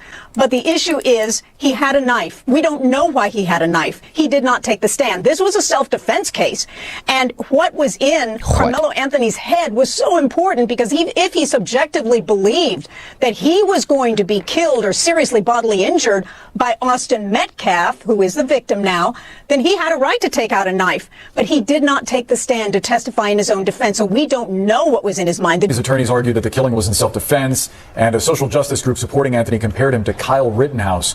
What do you make of that comparison and the fact that the jury did not find that this was self-defense? I'm really shocked by this decision by the jury. Look, this is going to be a difficult case for this country in this moment. It's going to be challenged by civil rights groups. Oh, shut up. A young black man who has now been charged with murder of a young white man by an all-white jury in Texas.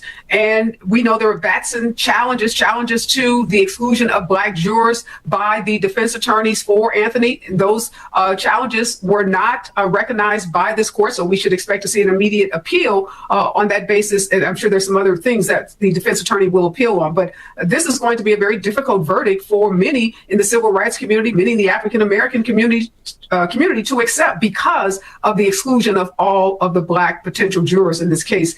You're right. The defense's theory was that Anthony was in this tent He was asked to leave. He was being confronted and in some ways intimidated, provoked by larger athletes, and he was fearful of his life, and he pulled out that knife.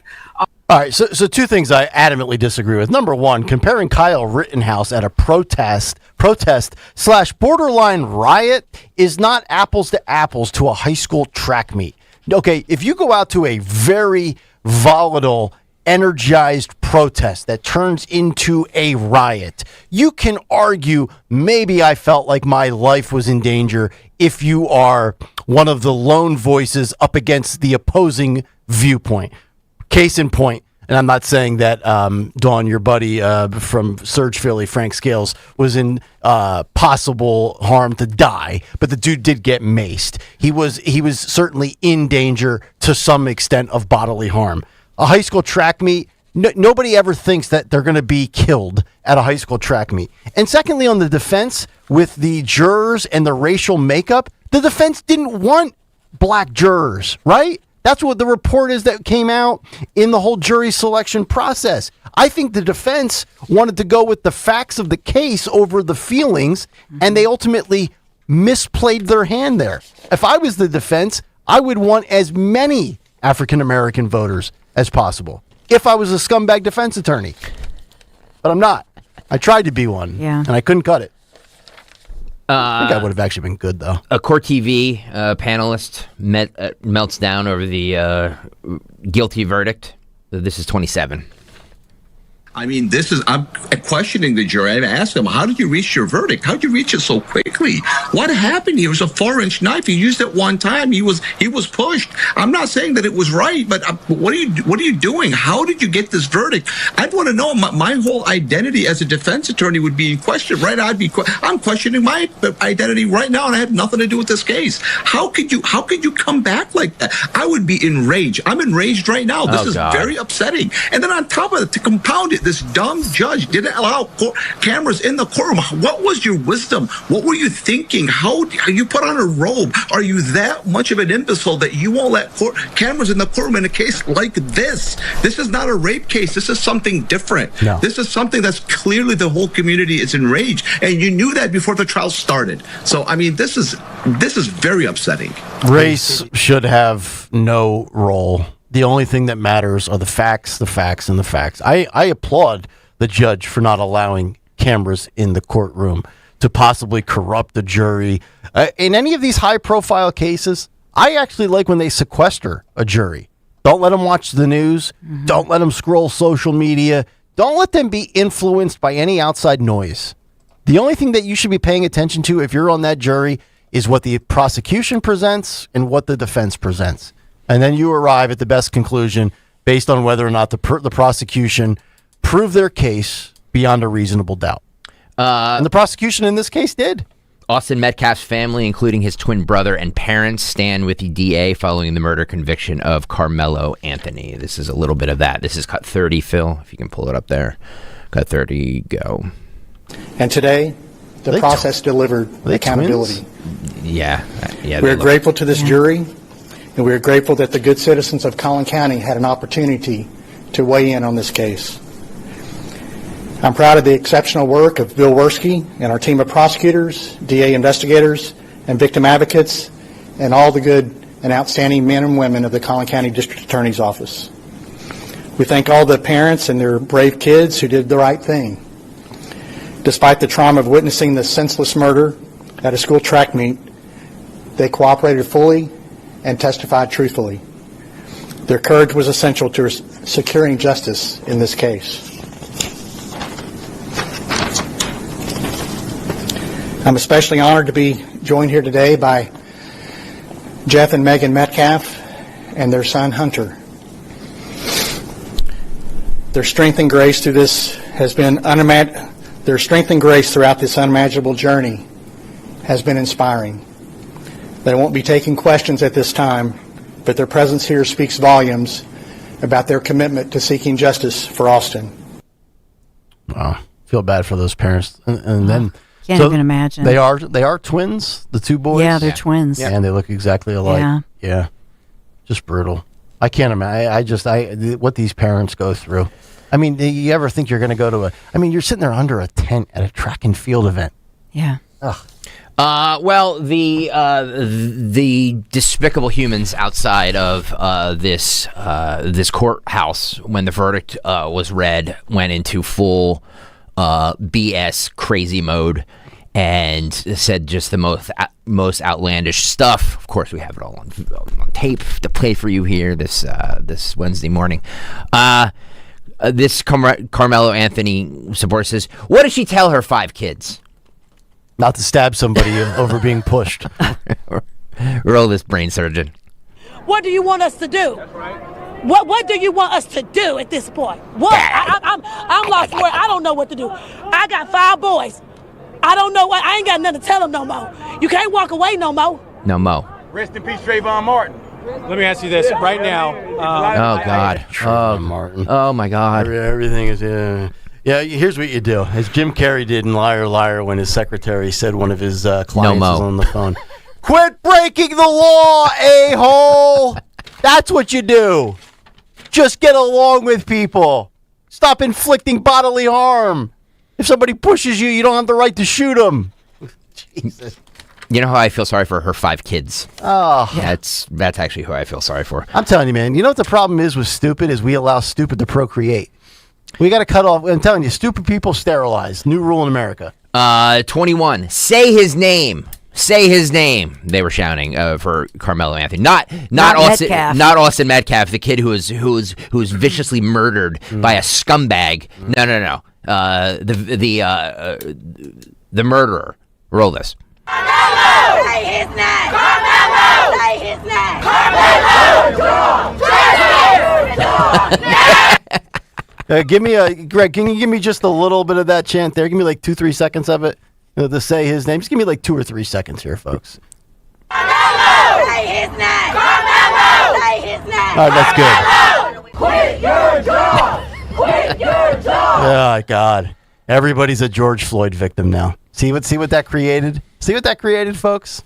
This Karmelo Anthony supporter says that Karmelo should have killed Austin's twin brother Hunter as well. Oh, my God. Take the parents out while you're at it. What the hell? This is 23, Phil. This is despicable. Like, this is the worst of the worst. This is real life. This is real life. These are people outside with free Karmelo shirts on. And by the way, Karmelo Anthony's parents, particularly his father, his parents have spoken out during this and said, please don't do this. And they have condemned these protesters that you're airing. 23, roll this, Phil. I forgot, and the twin brother would have been with him. You see? They should have both been arrested. They should both should have been dead. The both brothers. Both of them should have been dead. You ask me? Can you imagine this vile creature? This vile creature. Oh, it's disgraceful. Oh, it's disgraceful. You notice who's missing from all of these protests outside of the courthouse? You notice who's missing? Take a guess. Anybody want to take a guess here? I'll answer it for you guys. Thank you. Crazy white liberals. Yeah. Where are all the crazy white progressive liberals? That's a good point. The raging Karen moms, the dirtbags from Portland, Oregon, the white guys with the bushy beards that look like they rolled out of a dumpster wearing tear gas goggles. Where are all where's the white guilt crowd at? Oh, because even they're like, yeah, your man's guilty. Yeah. Yeah, dummies. I did think, I admit when, I did think that having an all-white jury would actually work to the benefit of the defense because of white guilt, but it certainly didn't. No. Yeah, but this, I think his defense team never. I mean, they only put on a handful of people, and at the point where I don't know how it works in Texas because every state is different, but in Texas, because they say they found him guilty of first-degree murder. Mm-hmm. So at that point, then they go back. So they did that in less than 3 hours. Then they go back for a couple hours and they decide the 35 years. And they could have done up to 99 years. So my question is, are you as the defense attorney, once they come up with that you're guilty of first degree murder, potentially 99 years, do you have an opportunity to then say, Your Honor, can I put my 19-year-old on the stand? Yeah. I would have. And I would have said, kiddo, they can put you up to, if I were the defense, 99 years and, talk about your regret of this. Because at that moment, I think that, to me personally, what do you have to lose? You mean during the sentencing phase? The sentencing, after they came back. Right. Because it's 2 different sessions. Yep. There was a little under 3 hours, and they say guilty, first-degree murder. Then they go back to the deliberations, and they have to deliberate on, should he go 99 years, how many years? And at that moment, if I'm defense, I'm saying, can I put my 19-year-old client up there? To your point, Kurt Roth checks in on X. He says, that is why I am shocked, as any defense lawyer who is worth a grain of salt would have got him off on it, nor being murder 1, but rather murder 2. I believe the judge gave him a murder 2 or murder 3 sentence. The sentencing is the primary thing that the judge has control over. Yeah. Because in Texas, it's a little different, but he could have gotten second-degree murder, or even, if you look at the fact that it's not quote-unquote planned, that it could have been voluntary manslaughter or involuntary. Probably voluntary would fit better. The defense team, I think, and I'm thinking like a lawyer, obviously as a parent, for the Metcalf family, they're the story, their grief, and his twin brother and that family, that's devastating. But as far as the defense goes, this defense was incompetent. And I think that this will be appealed based on incompetent defense. I have so much more from this. I haven't even played the worst of the worst. And when I say that, I mean that these are dummies standing outside the courtroom with nothing better to do. By the way, no job. They have no jobs. Yeah. This is the middle of the afternoon. Yeah. What are you doing? You know what I mean? You and Nick Kayal are the only ones with nothing going on. Well, I was at least napping. The afternoon. What I have on the other side is a congressperson who weighs in on this and says the most despicable thing you will ever hear. It's hard to straighten garbage out. On the other side, you'll hear that. Stay there, right there. Don't move. With so much uncertainty in the world today, you may find yourself wondering, is now even the right time to retire? And so many people are waiting, and those folks are going to be waiting a really long time, I hate to say, because there's no perfect time. The market is always unpredictable and volatile. Fortunately, Jim Cipriotti has been helping get people to, through, and beyond retirement for over 25 years. Each week, he wants to help give you that freedom to retire. Listen to Freedom to Retire with Jim Cipriotti, Saturday mornings at 9 and Sunday afternoons at 5 on Talk Radio 1210 WPHT. I finished a 5K in 94th place, right after a man wearing jeans. They still gave me a medal. I don't want a reward for doing, I want a reward for dominating. Like Daily Prize Matcher on Bet365. I play for free and win real rewards, like up to $5,000 in cash weekly. Unlike that joker in denim. Bet365. Winning is everything. Gambling problem? Call 1-800-GAMBLER. 21 plus only. Must be physically present in New Jersey and Pennsylvania. T's and C's apply. If you own a business, you've heard it all. From fast funding to easy approvals, everyone says the same thing. LendSeek is different. We show you what you actually qualify for. LendSeek's AI-enabled platform matches you with funding options with no guesswork. Up to $5 million in as fast as 24 hours. If you've been in business over a year, doing at least $50,000 per month, apply for free with zero out-of-pocket costs and access to over 100 lenders. Start ready, stay ready. Lendseek.com. LENDSEEK.com. Are you having trouble hearing? Hearing loss can devastate the quality of your life. Now, there's an affordable fix for you or your loved one. Rated the best hearing aids of 2026 by Forbes Health, Audion Hearing has the highest quality hearing aids at the lowest prices, starting at just $98 a pair. I actually like them better than my old $5,000 hearing aids. I could not believe how my hearing and life changed. Join over 1 million happy customers by going to audionhearing.com. That's AUDIEN hearing.com. Carpal tunnel syndrome, heart failure that doesn't improve with common medicines. These are some signs and symptoms associated with ATTR-CM, or the cardiomyopathy of ATTR amyloidosis, a serious heart condition with symptoms that get worse over time. Amvuttra, vutrisiran, is a prescription medicine given by a healthcare provider that treats ATTR-CM in adults to reduce heart-related death, hospital stays, and urgent visits. In a clinical study, Amvuttra was proven to help people live longer and have fewer heart-related hospital stays and urgent visits over 3 years compared to placebo. Amvuttra lowers the amount of vitamin A in your blood, which can affect vision. Other side effects include pain in the arms or legs, pain in the joints, and shortness of breath. These are not all the possible side effects of Amvuttra. For prescribing information, call 1-833-256-2748 or learn more at amvuttra.com. Ask your doctor about Amvuttra for ATTR-CM. This is the sound of Jack, buzz cutting his way to a small fortune. To Jack, every time he cuts his own hair, that's $50 right in his pocket. If Jack sees DIY buzz cuts as a saving strategy, Wells Fargo is right behind him. And with their mobile app, tracking his savings is easy. Oh, ouch. However you make money work, we can work with that. Mobile carriers' message and data rates may apply. Wells Fargo Bank, N.A., member FDIC. Patrick was way behind on his IRS taxes. I was in way over my head. The total amount ended up being somewhere just over $30,000. $30,000.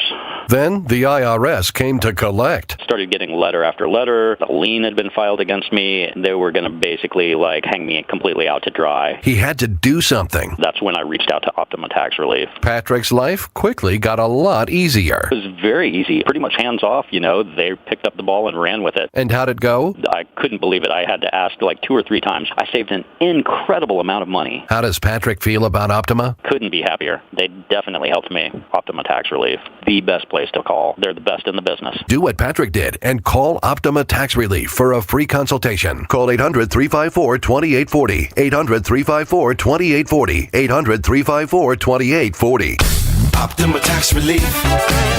Testimonial from an actual client. Some restrictions apply. For complete details, please visit OptimaTaxRelief.com. My name's Rodney Huber. This is my wife, Cynthia. We've been with Crash Proof since 2025. For someone that's concerned about their financial future, I would encourage them to go to a Crash Proof retirement event. It's about education and the possibilities of your future. In 2026, we earned over 17%. Crash Proof Retirement, true to its word, has not charged us a single fee. You know where you're at, you have a good idea where you're going, and it's going to be consistent. Crash Proof Retirement has given us the opportunity to keep our money safe and enjoy what this country and our hard work has provided. A 17% return is pretty damn good. Schedule an appointment or register for our next event at Downingtown Country Club on Tuesday, June 16th, 800-722-9728 or crashproofretirement.com. Epic parties start at Staples. Now you can grab Party City balloons, decorations, and tableware, plus matching custom invites, banners, and more right at Staples. That was easy. From Chester Springs to Clemington, we know your favorite station is Talk Radio 1210 WPHT. WPHT.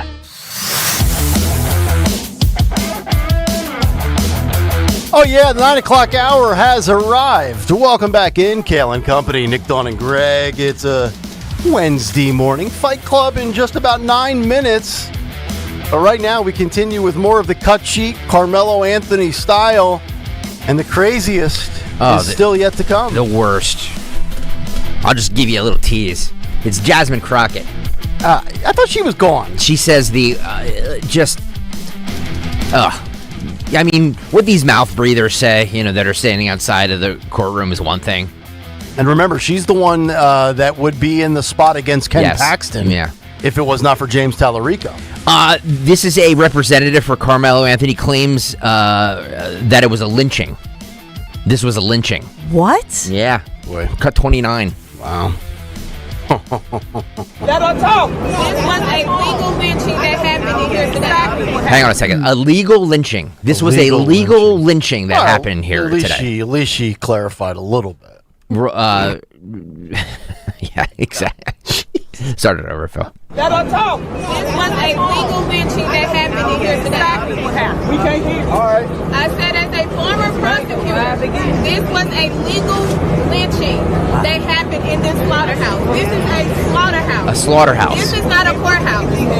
This courthouse is designed when you will come here and you look like us to slaughter you.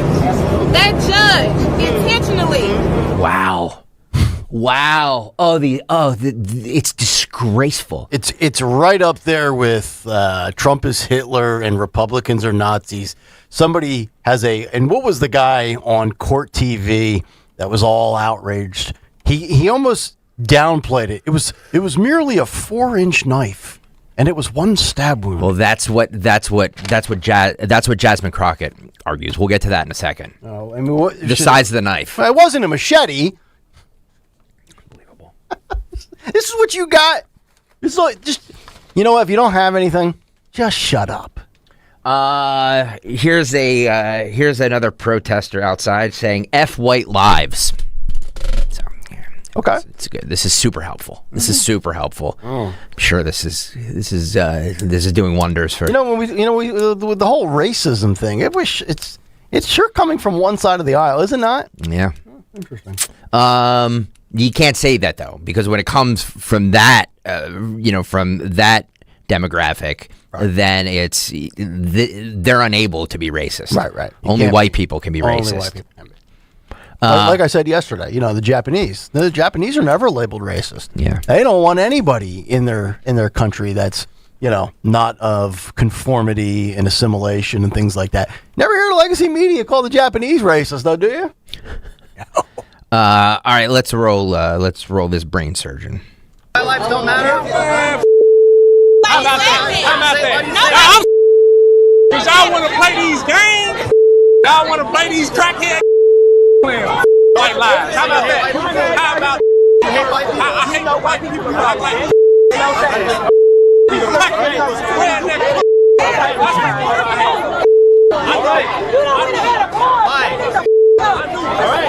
Oh, look at this! Look at this white guy trying to give him a hug. Looks like my brother-in-law. You know why people are talking to you. You're acting surprised because you're black and white. You know why they're holding a sign. Oh my god! Oh, we're doomed. How about we all just get together and say F bad people in general? Okay, bad people go away. Unbelievable. We're doomed. By the way, it really does look like my brother-in-law there. Can you imagine that guy? Yeah. Oh, give me a hug, man. He didn't want the hug, though, did he? No, thanks. Of course not. No. Of course not. Oh. Wow.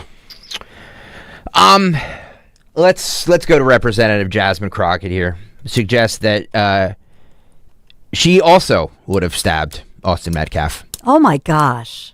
This is a she former just suggested sitting United States House of Representative Congresswoman. These three cuts. All right, let's start with 17. Yeah, let's start with 17. If a 300-pound man is beating me, like on top of me and beating me down, I'm not limited to fist. I would argue that even can we just the only stop time it right we go there? into things. Was Austin Metcalf a 300-pound man beating down Karmelo Anthony? She's making it's an apples to oranges comparison to what happened. If what she's saying, if a 300-pound man is on top of her beating her, what? And she wants to stab. I'm fine with that. Yes, I'm fine with that. If you're a chick and you're outweighed by 2-1. And you have to fight off for your life? Yes, stab a 300-pound dude. That's not what this situation was. Not. That's not what the situation was. All emotions. Can you start this over, Phil? God, she's off. If a 300-pound man is beating me, like on top of me and beating me down, I'm not limited to fist. I would argue that even the only time we go into things like people's hands being considered deadly weapons is typically like if they're a professional boxer or that kind of stuff. But I think by the time you start getting to like football player, good argument. Good freaking argument. We're not talking about like the golfers. We're talking about football players. Hey, I'm right? both. Like this is what they are trained to do, is to inflict like serious physical contact. And it's my understanding that the decedent was. No, I'm really offended by that as a former high school football player who served his country well playing high school football. She's trying to and make a golfer. She's trying to make the argument. No, she's dumb. Was she Carmelo's defense attorney? did he retain her? Is that where she's been since Tallarico took her spot? Oh God. And trim your nails too. She also says the knife used to kill Metcalf was not a deadly weapon. No, it was a stick. It was a stick from the local tree. 18. Was it a switch? I don't know what he had. It was like it seemed like it was a multi-tool. It was a pocket knife. Like with the Boy Scouts like with the little scissors and everything and whatever. So it was small. It was small. Well, I would have argued the size of it alone, you wouldn't even think it's a deadly weapon. And I forgot he had it in the bag. If he forgot he had it in his bag, I don't know. Like I do think. Well, that's why he went to his coach and was like, "But I don't think I hurt him that that bad." I guess you could. We want to sit here and try to mitigate the weapon of choice. I mean, in theory, I could kill somebody with this pen, right? If I jam this right through your eye socket, I could probably kill you. So imagine, and she's a lawyer. She actually finished law school. That's true. University of Houston Law, I believe. Well educated. We talked about it. Dawn, remember? She went to a $30,000 a year private high school. Yeah. Dad is a preacher, by the way. You think her dad's ashamed never spoke, of her? No. When he she sees never that? spoke like that. Yeah. I mean, I don't think a Christian pastor would approve of some of her language or even the suggestion of violence. It's not even how she speaks, because we know she does the whole code switching thing. It's what she's saying. Yeah. Here's the thing too, is that if like going back to her first clip, if she's arguing, well, these are football players, these aren't. I mean, they weren't. This was track meet, right? Mm-hmm. So to argue that these then what if Karmelo Anthony thought that his he was being threatened or whatever like that, then dude, you're a 17-year-old man or whatever, then fight. Then put up your fists and fight. Like we used to do back in the day. He took the pussy way out and he brought a knife. Yeah. That's assault, that's attack, that's murder. Mm-hmm. That's exactly what he did. Yep.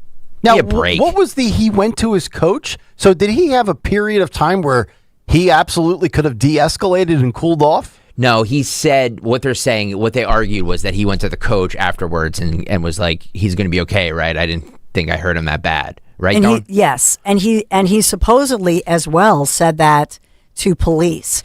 If I'm the defense attorney, I would have focused certainly on that part, because then you don't have that first degree murder premeditation type thing and say this is a 17-year-old kid of somebody who's never no history of anything of this nature, good student, a good athlete, and in that crime. I mean, they were trying to say that he was not guilty, but I would submit that this defense was horrible, and they allowed witnesses, even their own defense witnesses got up there and basically helped the prosecution. At that point, don't you regroup? But they ended up, it was the worst defense I've ever seen. I think you could make an intelligent argument for that. But this whole racist thing and revving up the community just shows you that they don't care about justice. No. I mean, you certainly, for Jasmine, why not just say, look, this is horrible all the way around, but this was clearly, a teenager who felt that he was being threatened and just wanted to get out of the rain, and even told his coach and the cops, he's going to be okay. No intent here. You know what I mean? That would be a more, I think, rational response. The problem is in their minds, it's the 1937 Cletus J. Buford with the chaw in his mouth, the rebel hat flag going, what you doing around these parks, boy? You know there are separate water fountains for you people. It's not like that anymore. Yeah. It's not like that anymore. They want you to believe that, though. They want you to believe that, and that's the problem. It's like that every white person has some vendetta, and we're just looking to start up race riots and all of this. It has nothing to do with that. This is murder. This is a young life has been snubbed out because some guy made a poor decision. And it's a 4-inch knife or whatever the object is. If stabbed into somebody's abdomen, chest, stomach, and it hits an artery, you obviously can bleed out and die. So trying to sit there and say, well, it wasn't that big, or it was only a pocket tool. Jasmine Crockett also says, black women live in agony every day that I promise the Metcalfs have never lived through. And again, to Dawn's point, like this family has lost their son. A twin brother has lost his brother. And she's like, oh, the black women have no idea. Like, God, stop. Just stop. Roll this. Black women, especially black women who have black male children. Oh, God. Live in fear and agony every single day.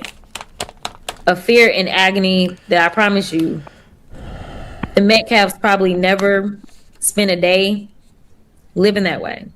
And we're going to have just some real conversations about race in this country. Which network is she on? Who's in the background I have going? no idea. I have no idea. Is that MS now? It's some podcast. This might play in the hood, but this is Frisco. This is a suburb of Dallas. So this is, and by the way, Austin Metcalf, they're on a track team. It's a diverse track team. They're African American kids. Some of them who were called by the prosecution as prosecution witnesses. So the jury is looking at Metcalf, who has teammates and friends who are African American on the team who are defending Metcalf. Okay, and our prosecution witnesses. So nowhere in here was there a racial component. This is the suburbs. Yeah, of course. And yes, environment matters. But you know what happens in those awful environments? It's not black people fearing white people. It's black on black crime. When's Jasmine Crockett ever going to speak out on black crime? You ever notice that never happens? Where are all these brain surgeons now for the family of Billy Schmidt here in South Philly? Hold on a second. Sir. Yeah. Let me get to Let me get to Billy Schmidt for a second. Where's all the outrage there? Well, where's all the this poor kid was he's just going out for a night with his buddies. And I asked that pertinent question to our fearless leader here in Philly, Sherelle Parker. I asked her last night before I went to bed. True story. I said, what are your thoughts, Sherelle, on Billy Schmidt? Sherelle Parker tweeted 13 hours ago, Philadelphia is clear about who we are and what we stand for. We value dignity, safety, and inclusion, and that includes our LGBTQ plus community, whose members are essential to the fabric of the city. This weekend, thousands of people came together to celebrate Philly's vibrant LGBTQ plus community and everything that it contributes to our society. I know that members of the community are hurting, frustrated, and looking for answers now following events that occurred after Pride celebrations concluded on Sunday.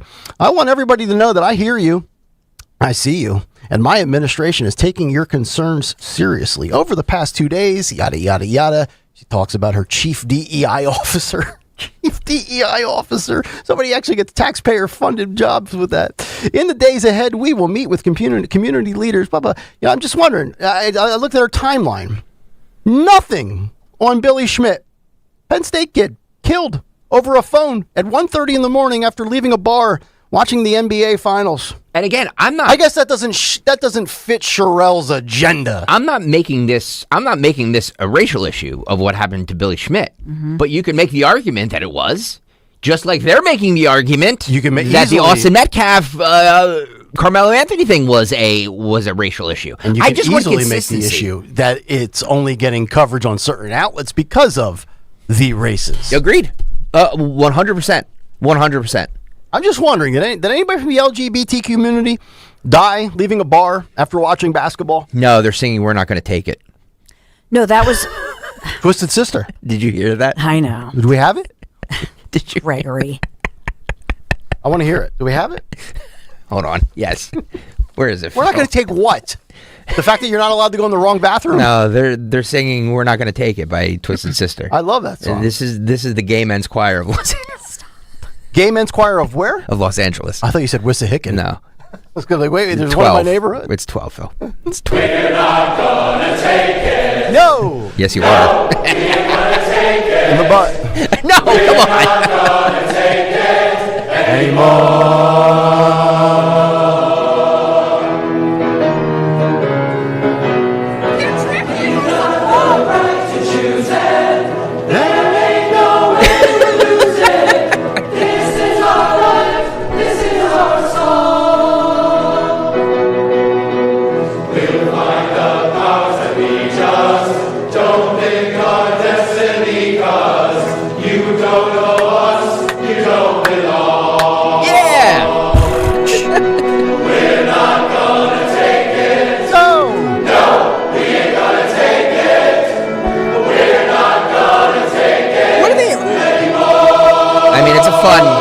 It's a fun little ditty.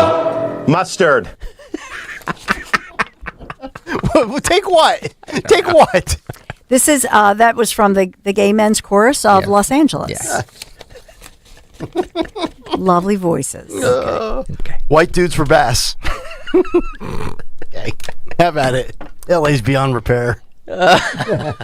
No, they're singing. It's actually a concert upcoming for the 250th anniversary. So in other words, freedom, and we're not going to take oppression with England. Because Greg is being what? Can you play us a little Twisted Sister, Greg? Greg, give us the real version. No, we need to get to. Greg is being clever. We're 8 minutes late, so let's do this.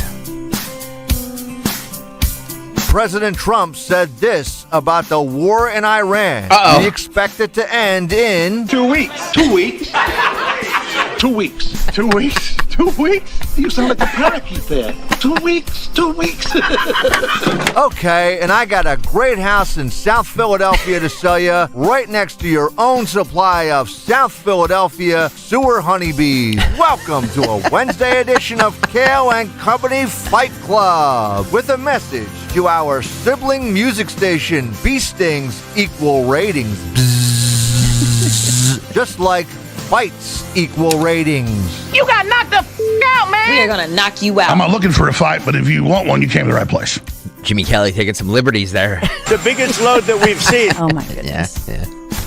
You're I don't know. Jimmy Kelly? Your prime load. Afternoons, sir. 3 to 6. Big takes and blind spots. Today's Fight Club was submitted by my friend Chris Eppolito. Hey, Chris. Back, Chris. We're gonna need you. We're gonna need you to do some bike training with us. Yes. Again, if you're just joining us here at 9:19, we made the announcement earlier that when we are out at the FOP Lodge 5, Northeast Philly, on Thursday, June 25th, I want everybody who's riding in the Bend to Shore on Team Kayal and Company to be out there, so we can all meet, have a little détente, get each other's numbers, so we can start a little text chain, meet up maybe down the road to take rides together, take a little team picture. I'm expecting all of you out there, all 40 of you out there. As soon as my crack promotions team gets on the tickets, we'll put them on sale. All right, today's Chris Eppolito took place in Atlantic City. Hey.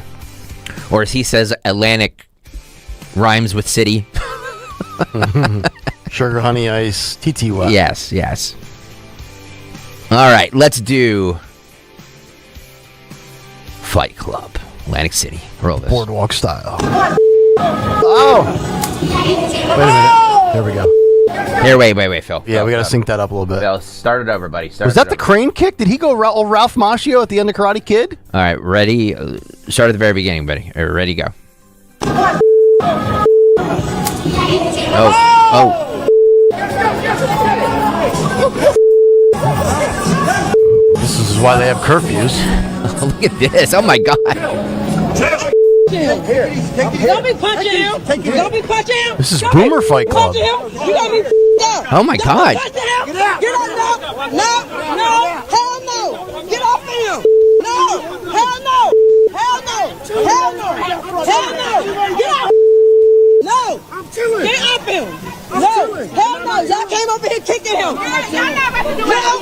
Hell no! I'm chilling.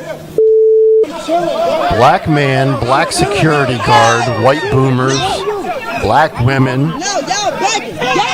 Y'all ain't got no right to kick it. I got everything on camera. We chilling. We're chilling. No, don't be bending. Listen. Don't be bending his hand. Listen, we're chilling. Why you bend his? Don't bend his hand. It's called being handcuffed. Oh Toots. my God. Toots. Who's the obnoxious broad there? It's Jasmine Crockett, I think. Can you roll that again, Phil, without the audio? Yeah. What's the curfew in Atlantic City on the boardwalk? Do they have one? It should be about Atlantic City? It should be about 3 p.m. Yeah. Oh God. The Jersey Shore. Look at I this. got no interest. Yeah. The Atlantic City's not the Jersey Shore. I know, but they just whether it's the scum of Atlantic City or the old remember the Jersey Shore show on MTV? All the Italians with their hair greased up. Oh, it's just disgusting. Stop with the stereotypes. Just to have a good time instead of looking like you're out there on a GQ runway. Snooki, remember Snooki and JWoww? Yeah, of course. And those airheads. Yeah. I just don't want to be around any of those people. That's why I go south. Go down to South Carolina. Me and Lindsey Graham are going to spend the night out in Hilton Head. Lindsay and I. Talking about, that too. We'll go to the bars. We'll get some bubble wands. YouTube.com/ad. Good job, Chris. That was a good one. Nice local one. We do love local fights. YouTube.com/ad1210 WPHT. By the way, when's the last time any of you, outside of obviously the bike ride, have you gone to Atlantic City recently for anything? A show, a concert, a casino? I mean, it's bad. Yeah. It's really, how many casinos are they down to now? I don't know. 5 or 6? No, there's more than that. Yeah. Well, I mean, obviously, you have Borgata and some of the higher end ones. 5 or 6. I think they're down to like 5 on the boardwalk. They're not. There's the Trop. There's the Taj. Are you worried? There's the Showboat. No, because with the creation of the casinos throughout, and we have Live, we have Sugar House, you have Parks, you have Valley Forge, you have the Wind Creek up in the Lehigh Valley. There's really no reason to go if you're a casino person. Yeah, there's no reason to go to Atlantic City for it anymore. Yeah, unless you still like the nostalgia. Well, they have good. Some of them have good spas. Yeah. Well, Borgata's. Yeah. Yeah. I'd love to spend a week at a Borgata. I'll take up a residency there. All right, we should take a break. All right, Kayal and Company. Fight Club in the books. You were going to say something? Yeah, I was going to throw it to Dawn for Piazza. Yeah, go right ahead. Here we go. With gas prices on top Sorry, I of didn't mean that to be everybody's so awkward. minds. Because we're thinking about driving to the shore. Why that was so awkward, that transition, but okay. I like awkward sometimes. Yeah. It's good. It's a live radio show. Yeah. Well, this is not awkward because maybe you've considered a hybrid vehicle. What about it? So there are a lot of gas-saving options available right now from my friends at the Piazza Auto Group. What about the Honda Hybrid? Yeah, the lineup includes the Accord, the Civic, the CR-V SUV. My family has one of those. Very nice. Right now, take advantage of 2.99% financing. That's for 36 months. 3.99%. That's for 60 months. And that one is for the CR-V Hybrid. Experience award-winning hybrid performance today. Piazza Honda in Philadelphia, Springfield, Langhorne, Pottstown, or Reading. You can always start shopping online, piazzahonda.com, Piazza, piazzahonda.com. Tell Dawn sent you. Jerry Seinfeld is back. It's really fun to talk to this generation that has such a different perspective on comedy. We cannot hurt anyone's feelings. Okay, that's fine. That's a nice thought. But you are not going to laugh for the rest of your life. Just understand you're making that deal. I hope that's what you want.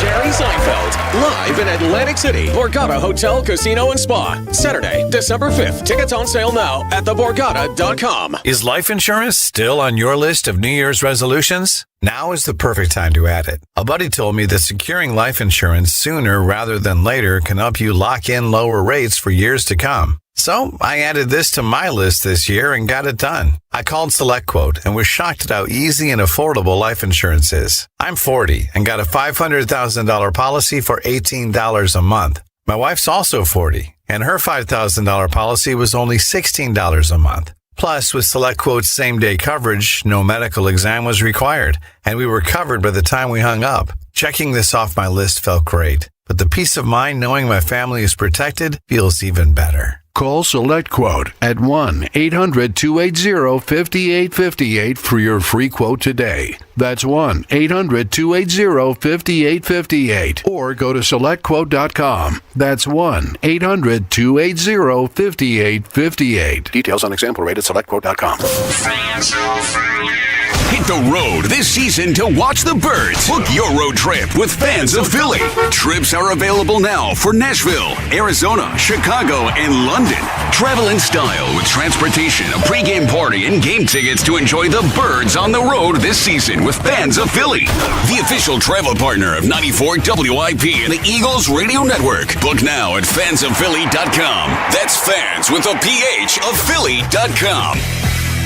Cancer. If you've been diagnosed recently, it doesn't have to be as devastating as it may seem. Chances are you didn't just get cancer recently. What you need to do is visit the team at Innovative Medical Associates. Dr. Molly Fantasia, the PhD doctor and founder of Innovative Medical Associates, has helped hundreds over the years with her unique hydration protocols geared specifically to cancer support. The team is comprised of Dr. Molly Fantasia and her doctors, plus her outstanding nursing staff. With almost 30 years in practice, Innovative Medical Associates can help you navigate the journey through cancer and beyond. To set up your initial complimentary consultation, contact Innovative Medical Associates at 856-489-0505, 856-489-0505, or visit their website, innovativemedicalassociates.com. That's innovativemedicalassociates.com. Make that appointment, and you'll be on your way to treating cancer as only Innovative Medical Associates knows how.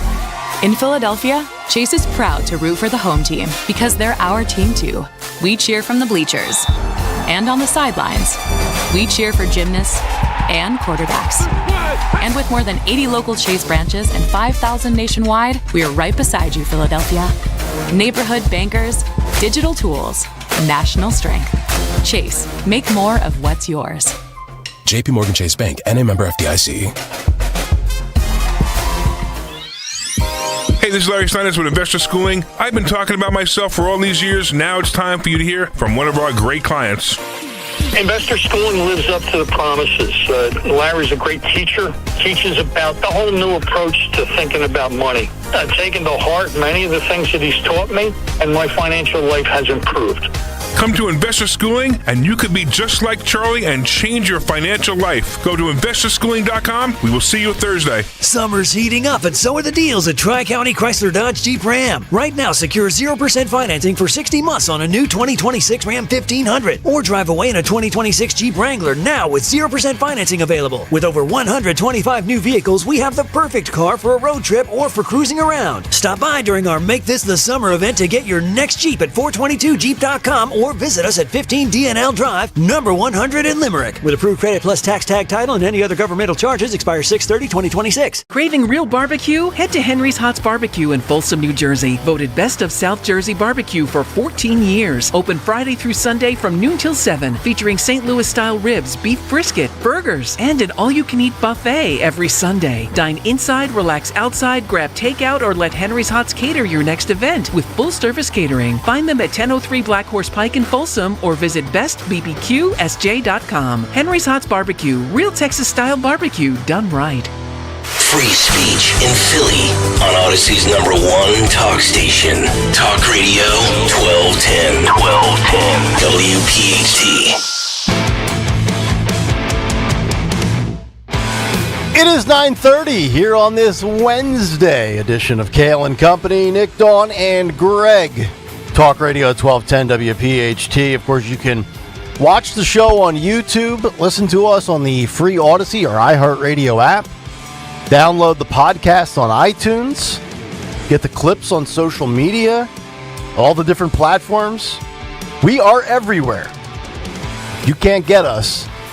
You are not trying.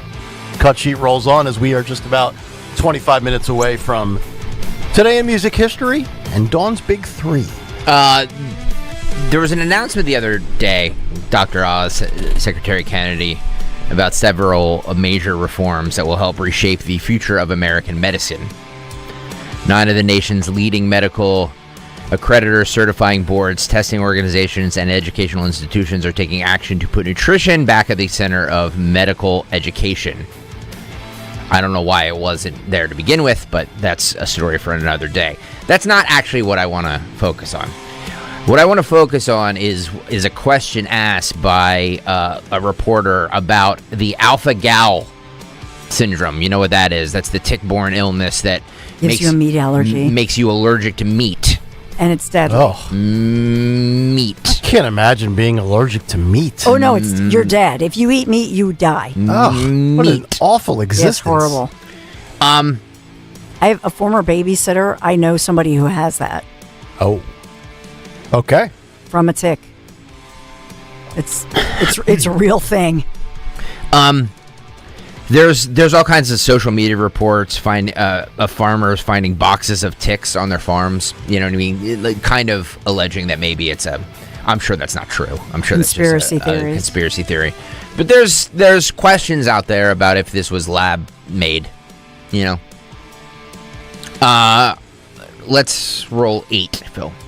Secretary Kennedy, it's not exactly related to this, but it is a disease that seems to be increasing that prevents people from being able to reach a healthy nutrition, and that's the rise of this alpha-gal syndrome. That is a tick-borne disease. Last month, Joe Rogan and Congressman Tim Burchett were talking about the increase of it, and even these social media reports of farmers finding boxes of ticks on their farms. They're unsubstantiated, but I'm wondering if this is something you're looking into, whether you've reached out to those farmers and found whether they have alpha-gal, whether those tick boxes are real, whether they have alpha-gal. We do know that the World Economic Forum has hosted experts who do muse about using such a disease to reduce red meat consumption. Have you seen that? Have you heard of the reports that I'm referring to? Our press team will get back to you on that one. We want to focus on today's announcement. Thank you for your question. Oh, next one. Is that Katie Porter? We are. Last week, I went to New Hampshire to announce a series of programs to address this explosion of alpha-gal, and how we're taking it very seriously. One of the epicenters is Martha's Vineyard, where 50% of the adult population is now affected. It is really a devastating disease. You can't eat red meat for the rest of your life. We are looking at medications that can serve as both prophylactics and also potentially cures for it. We're funding those studies now, and we're working with the companies that are making those. We're also launched a major effort on tick control through a number of different strategies that address deer populations. The fact the 3 ticks that are causing most of the tick-borne diseases all breed on deer, and we're looking at strategies for limiting their breeding capacity. And any idea if the tick? So let me get this straight. You have this. First of all, is it true that the cases have skyrocketed as far as the actual people that have come down with this? Yeah, I mean, figures lie and liars figure. You know what I mean? Like, so Right. if there was no cases and then all of a sudden there were 10 cases, then, Well, then, yes. then that would be considered Sure. skyrocketing. Right. Okay. You know what I mean? So I don't know how prevalent it is in society, or how much, like, if you get bit by a tick, if you develop this, I don't know what the statistics are for that, but it is concerning because there are a lot of people. Like, this thing is happening. Like, this isn't just conspiracy theories. Like the New York Times wrote about it. Like, it's an actual thing that's happening, and people are just rightfully asking questions whether this is organic or created, where something like this came from. Well, exactly. So with today's show being the theme of conspiracy theories, my Thomas Matthew Crooks one, which is actually, I believe, true, but we'll leave it as a theory for now, even though the voting's coming in fast and furious in favor of your boy. Let's say this is a lab creation. What's the motive of it? Well, go back to the WEF, the World Economic Forum. Yep. Didn't they say they wanted you to no longer eat meat? That's the theory. You will eat bugs. Yeah. You think a screwworm right now, Screwworm. threatening our That was my name in high school. Oh, Mike. Well, no, I'm sorry. Sorry.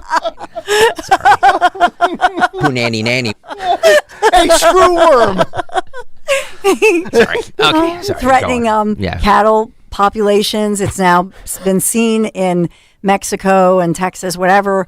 And so they're all worried about the screwworm, which is basically a flesh-eating. It kills the host, could wipe out the cattle population. Brooke Rollins, Ag Secretary, yesterday or day before. Didn't I have this in the big three? I had. Yes. We talked about it. So anyway, people saying, hey, look at the screwworm, look at alpha-gal. They just don't want us to eat meat anymore. And that's the conspiracy theory. I'll just say one thing. Remember in news, there was a New Jersey widow was the first to identify that alpha-gal syndrome killed her husband. Mm-hmm. And so here's the thing. It's a relatively newly identified potentially life-threatening syndrome. So was it around before and nobody diagnosed it or realized why somebody might just like suddenly drop dead? Because it's relatively newly identified. Okay, but what if you can identify it and you find out that you have it? It's very simple to just go on living the rest of your life. You just don't, and I say this as somebody who loves red meat, so it would suck. You just don't eat red meat, right? Nobody ever accidentally eats red meat. Oh, I didn't know. But if something's cooked on the same, let's say you're at a wedding, or you go to a restaurant. Yep. You have to make sure there's not a little bit of whatever meat. And how do you find out too? By the way, exactly. You know what I mean? Like, so it's no different than when you're at a restaurant and you say I'm allergic to peanut oil. Do you? You don't eat out, well, or you have your EpiPen. Well, or you just say, what kind of oil do you use in your fryers? And they say vegetable oil, and you say, okay, I'll have the fries. Mm-hmm. You have to carry an EpiPen with you for the rest of your life. Right. That's the bottom line with alpha-gal syndrome. Is that such a burden to carry something with you? A just former in the babysitter event? of mine has this. Okay. Currently, and it's a nightmare. I mean, because you could die if you get served something and it has ground up beef in it.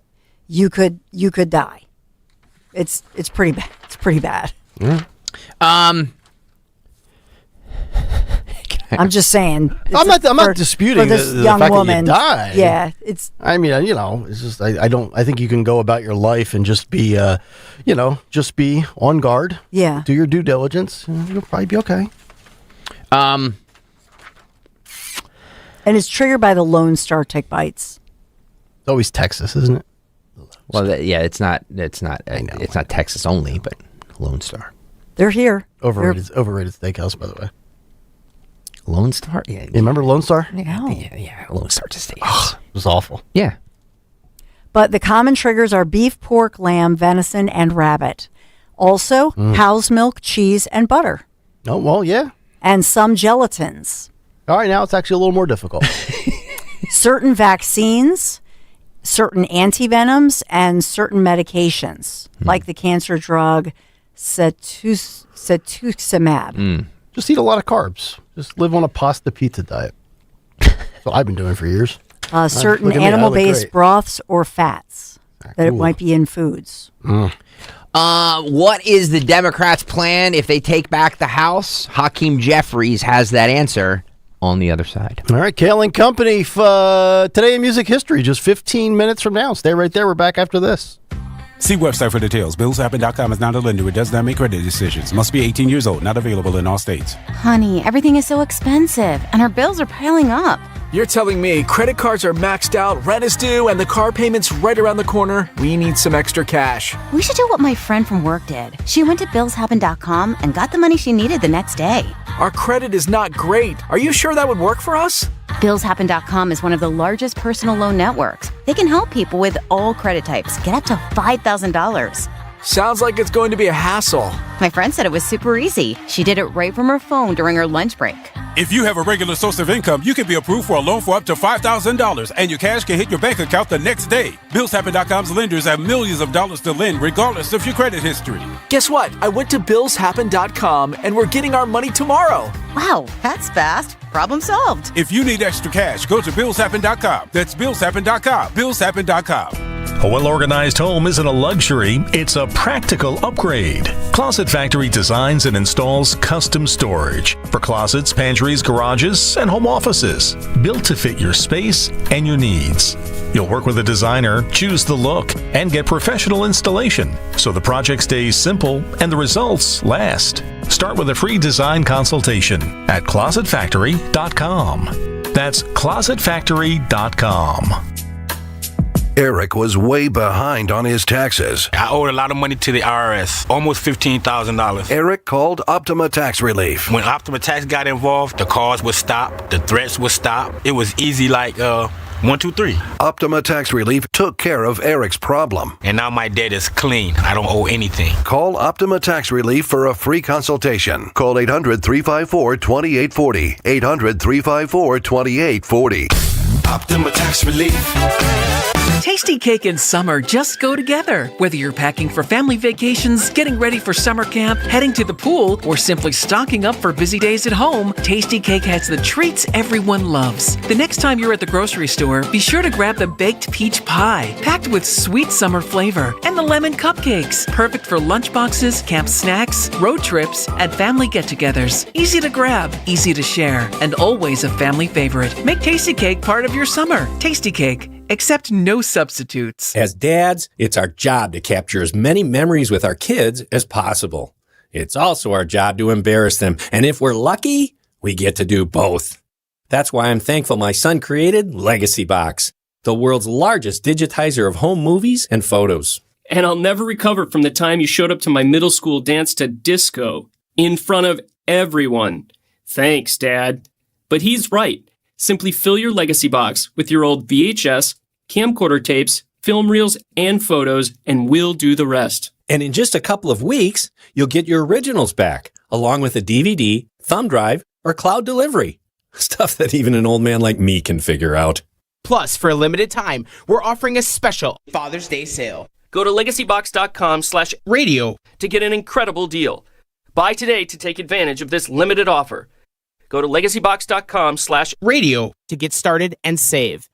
legacybox.com/radio. It's that time of year to address some of those nagging projects around the house you've been putting off. If replacing your home's old drafty windows and doors is on your to-do list, then you need to call my good friends at Guida Door and Window. Guida will help you get your project started with 20% off all windows and doors and letting you start your project today with no money out of pocket. And once your new high-quality windows and doors have been expertly installed, you'll have up to 3 full years to pay them off interest-free. So you'll be able to start enjoying all the benefits of new energy-efficient windows and doors, including increased comfort level of your home and lowered monthly energy bills, while having the luxury of paying off your project interest-free for up to 36 months. This offer is for a limited time only. Restrictions apply. For full details, call Guida today to schedule a free, no obligation in-home estimate at 877-GO-GUIDA or visit them at GoGuida.com. That's GoGuida.com. Life doesn't slow down, and planning your financial future can feel overwhelming. That's where Monastra Financial Group comes in. Whether you're preparing for retirement, managing a 401k, or protecting what matters most, their team offers personalized guidance built around you. With a straightforward approach, they help turn complex decisions into clear, confident steps forward. Take control of your financial future today. Text Mike Monastra at 484-471-4879.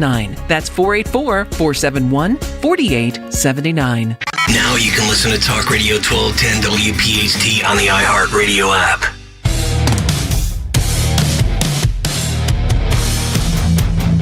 Stretch run of a cut sheet on a Wednesday. Nick Kayal, Dawn Stensland, Greg Stocker. It's Kayal and Company here on 1210 WPHT. Today in music history, just a couple of minutes away.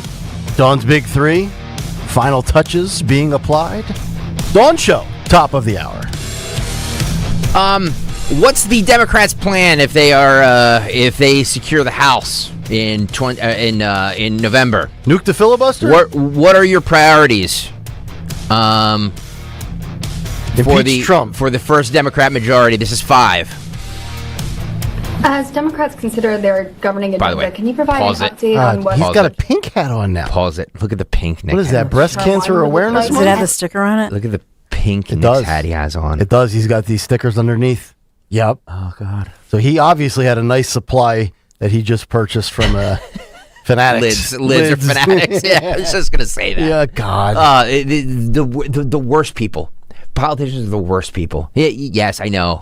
I poke fun at. I don't really hate lawyers. Matt Rooney knows I love them. I don't really hate boomers.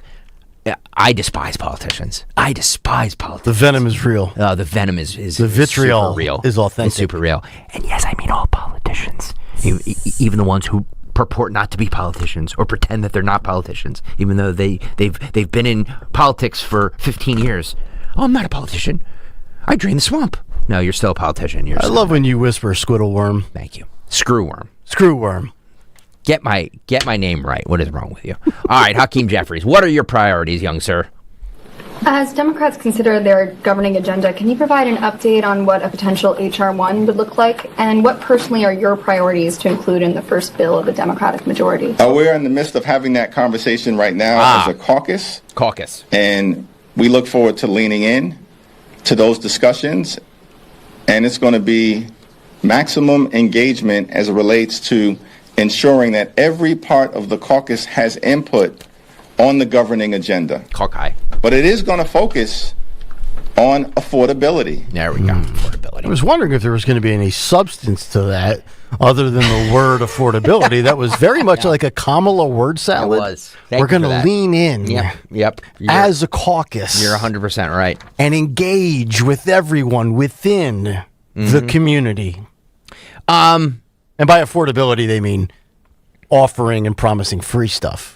I guess the governor's race in Los Angeles was not rigged, right? Because Trump-backed CA governor candidate Steve Hilton is won, right? As I said, he would have a better chance than Pratt in the middle. The rigging didn't happen through the entire state, just the city of Los Angeles. That's correct. The very blue city of Los Angeles. That's right. Benny Johnson told us. I'm just so Steve Hilton again. Trump-backed Steve Hilton asked about the president's rigged election claims. He distances himself from this just a tad. Interesting. Okay. 14. I just, in terms of where you stand, are you worried that there's fraud right now, or are you just, frustrated that the count is slow, but that you believe the process is fair? Yeah, so look, there's so many things wrong with the system. I've been saying all along that we take it very seriously because we don't want to let people down, and we've been very vigilant on it. We're keeping an eye on it. We've got teams standing by, lawyers standing by, and actually it's the same answer that actually I've been giving for a few days now. We've seen nothing that would give us cause to intervene in that way. But more importantly than that, Bill Assaley, the U.S. attorney, who's actually got the full weight, we're just a campaign, he's got the full weight of the Justice Department, and he's there and he's taking a look at it.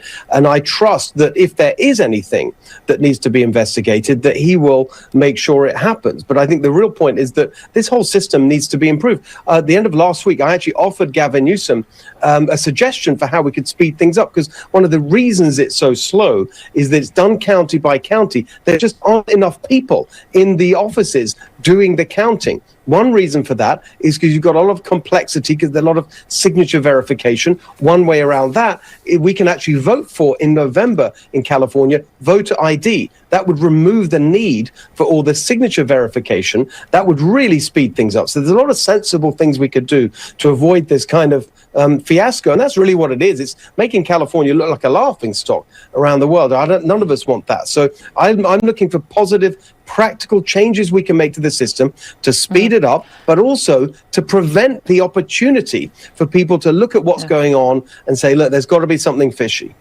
There you go. But also, there you go. Sounds like a sensible answer. No, you can't. You can't say that. It's not as strong as the evidence that Benny Johnson provides by showing a screenshot of the voting counts on NBC's television, or some slapdick with a 30-second video of a voting tent on a sidewalk. I mean, it's not like overwhelming beyond a reasonable doubt evidence, but there might be a little founded logic, common sense, sane perspective. Now, maybe he will cry rigged because even though he did well in the primary, the prediction markets only give him a 10% chance of winning. 10%, that's it. Against what's his name? Becerra? Becerra. Yeah. It is crazy though that their laws are nuts that you can backdate. It is. Your ballot, your mail-in ballot. Their whole system's broken. That I don't is dispute nuts. that. That's not. I know that's. I know. It's not true. It's not true. Well, that's what he. No, the counting process is outrageous, though. That's what he claims that you can put. He's claiming that you can put the date on your ballot as long as it's predated, which is they have some nutty laws that were COVID era, allegedly. And so I know that the RNC and the GOP, their attorneys, are taking some of these cases to the courts. And we saw this here in PA, even with the overreach of then Governor Tom Wolf. And they've tried to even fix some of the COVID era voting laws that were loosened up a little too much here in PA, and then those were corrected. California Election Code 3020 requires mail ballots to be postmarked on or before Election Day as USPS or time-stamped by a private carrier and received within 7 days after Election Day. So the claims, again, are not true. I know Eric Doherty likes to post them on Twitter. We need to stop listening to these Twitter grifters. They lie. And everybody just believes them. And I have to argue with them on X. Thank you. And then they come up in my mentions in the middle of the day when I'm getting my nose cleaned out. I'm not saying that the California voting system or the Los Angeles voting system isn't a disgrace and a disaster. It absolutely is. California population 39.3 million, Texas 31.7 million. So I'm tired of being always right. They have about 7 million more people. But the fact that Texas can get the result. So here's your top. Actually, you know what? Here's your top 5. California 39 million, Texas 31, Florida 23, New York 20, Pennsylvania 5th. We have the 5th largest population in America, 13 million. Pennsylvania, New York, Florida, Texas. 1 blue, 1 battleground, 2 red states. All get it done in hours. It's unacceptable that California can go days and weeks. But I get it, they're bigger, but they're not that much bigger.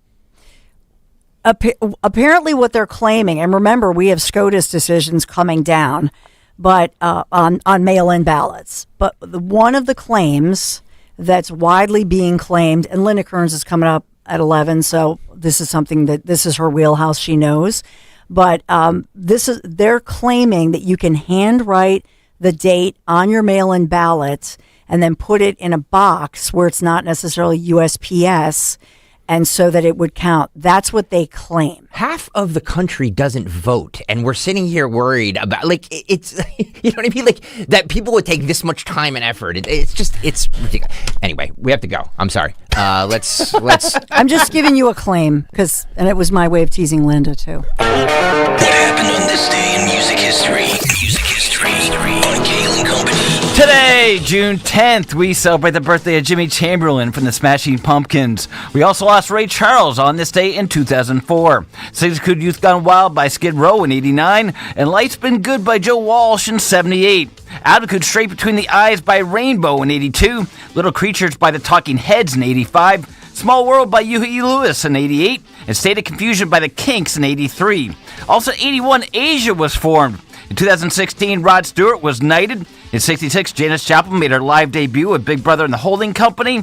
In 76, Paul McCartney and Wings set a new indoor concert attendance record of over 67,000 people at the newly opened Kingdome in Seattle. In 2013, Bad Company appeared on The Tonight Show. But lastly, on this day in 67, California's Magic Mountain Music Festival took place. It's considered to be the very first rock music festival. For Kayal and Company, I'm Bill Umquist. There he is, H-Air, the big 3, coming up next. Don't touch that dial. By texting 64,000, you agree to receive recurring automated marketing messages from Real Success. Message and data rates may apply. No purchase required. Terms apply. Available at ourrealsuccess.com. Do you want to learn how to make money flipping houses and acquiring rental properties right here in Philadelphia without using your own money? You'll learn to flip houses and secure rental properties in your spare time to get on track towards real wealth building. We're offering a handful of motivated individuals the opportunity to attend our workshop right here in Philadelphia for free. That's right, we'll give you 2 free tickets when you text INVEST to 64,000. Philadelphia is the perfect market to flip houses and build rental income. Don't miss this opportunity. Come to a complimentary live 2-hour workshop next week right here in Philadelphia and learn how to start making money flipping homes and building long-term wealth with rental properties. To get 2 free tickets, text INVEST to 64,000. Text in the next 10 minutes, and registrants will also receive a free copy of our Funding for Deals guide. Text INVEST to 64,000 for 2 complimentary tickets. Text INVEST to 64,000. This is a special notice to all U.S. taxpayers with back taxes owed to the IRS. If you owe $10,000 or more in back taxes, you may now be eligible for relief through current IRS initiatives for struggling taxpayers. In some cases, taxpayers may qualify to reduce as much as 99% of what they owe. You may already be experiencing wage garnishment, liens, levies, or audits and be unaware of this important information. Call Guardian Tax now to see what relief you may be eligible for at 800-404-6851. By taking action today, you may be able to stop all collections and resolve your tax problem before your tax problem gets worse. Tax experts are standing by to review your case and fight to slash your debt dramatically. Don't let your tax problem get worse and miss this time-sensitive opportunity. Check your eligibility with Guardian Tax now. Call 800-404-6851. 800-404-6851. That's 800-404-6851. Carpal tunnel syndrome, heart failure that doesn't improve with common medicines. These are some signs and symptoms associated with ATTR-CM, or the cardiomyopathy of ATTR amyloidosis, a serious heart condition with symptoms that get worse over time. Amvuttra, vutrisiran, is a prescription medicine given by a healthcare provider that treats ATTR-CM in adults to reduce heart-related death, hospital stays, and urgent visits. In a clinical study, Amvuttra was proven to help people live longer and have fewer heart-related hospital stays and urgent visits over 3 years compared to placebo. Amvuttra lowers the amount of vitamin A in your blood, which can affect vision. Other side effects include pain in the arms or legs, pain in the joints, and shortness of breath. These are not all the possible side effects of Amvuttra. For prescribing information, call 1-833-256-2748 or learn more at amvuttra.com. Ask your doctor about Amvuttra for ATTR-CM. Babbel proudly presents the Sheep Cheese Fiasco. Cute market. Ooh, cheese. Let's get cheese. Cheese, cheese, cheese. Hola. Quiero una oveja. Pequeñita. ¿Una oveja pequeñita? Sí. Bueno, pues tengo como 20. Oh, no. But they're cute. Don't let your Spanish fool you. Avoid bringing home the farm with Babbel, the award-winning language learning app. Can you make us some cheese, please? Oh, cheese. You're not cheese. Practice with Babbel's guided conversations based on real situations. In just 15 minutes a day, Babbel will have you speaking conversationally in as little as 3 weeks. Yes. Oh, you're so sweet. Get up to 50% off on your Babbel subscription when you sign up at Babbel.com. That's 50% off at BABBEL.com. Be sure to follow Talk Radio 1210 WPHT on the free Odyssey app. Download it now. Uh-oh, 9:59. Uh-oh. Kayal and Company. We have 16 seconds until the top of the hour. The Dawn Show is upon us. But first, the Big Three. It's the Big Three with Dawn Stensland. Big Three on this Wednesday morning, June the 10th, sponsored by Philly Hired. Let's get to it as number one, no more patience for POTUS when it comes to Iran. This morning, we've been talking about President Trump declaring Iran must pay. Why? Overnight, the sirens blaring, a lot of action in Kuwait and across the region with Iran, more drone strikes, and this after U.S. warplanes strike Iran in retaliation for Iran shooting down that Apache chopper that I talked about. We'll get to Trey Yanks recapping his conversation via phone with POTUS. But I want you to watch, if you're on YouTube, listen to what Donald J. Trump has just posted, calling for a, quote, disproportional response to Iran's latest strike. He posted this very clip from West Wing Season 1. Scenario 1, or Pericles 1, to use his code name, sir. What is the virtue of a proportional response? I'm sorry?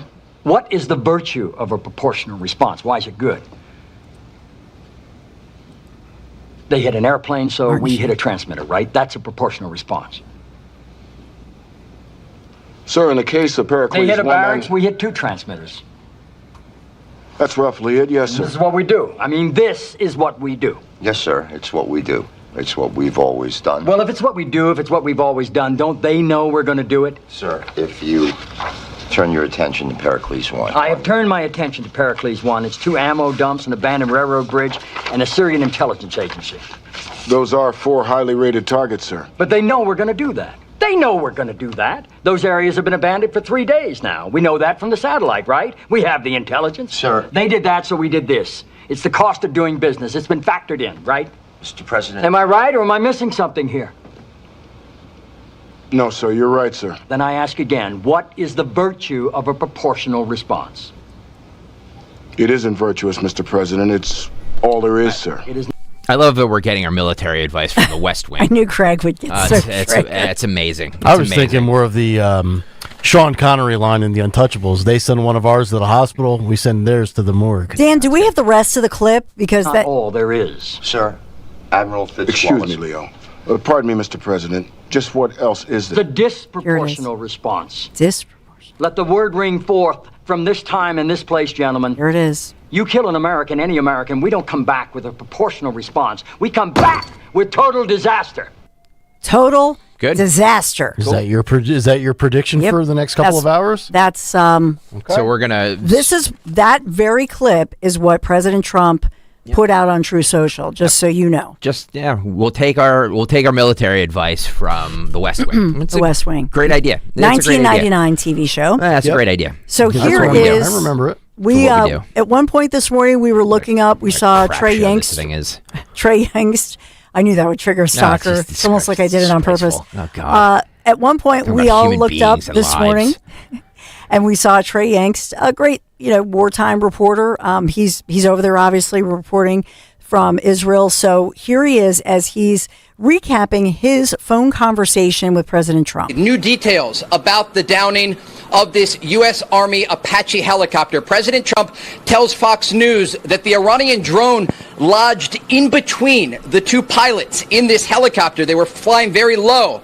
And at that point, the drone didn't explode as it had intended to.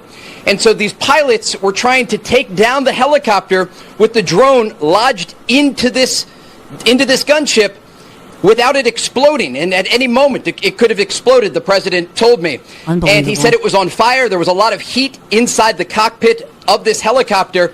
And ultimately, these 2 pilots were able to take it down into the sea, where ultimately they were rescued for the first time in U.S. military history by an unmanned sea drone. Now, President Trump also talked about the U.S. strikes last night against Iranian radar systems and air defense sites.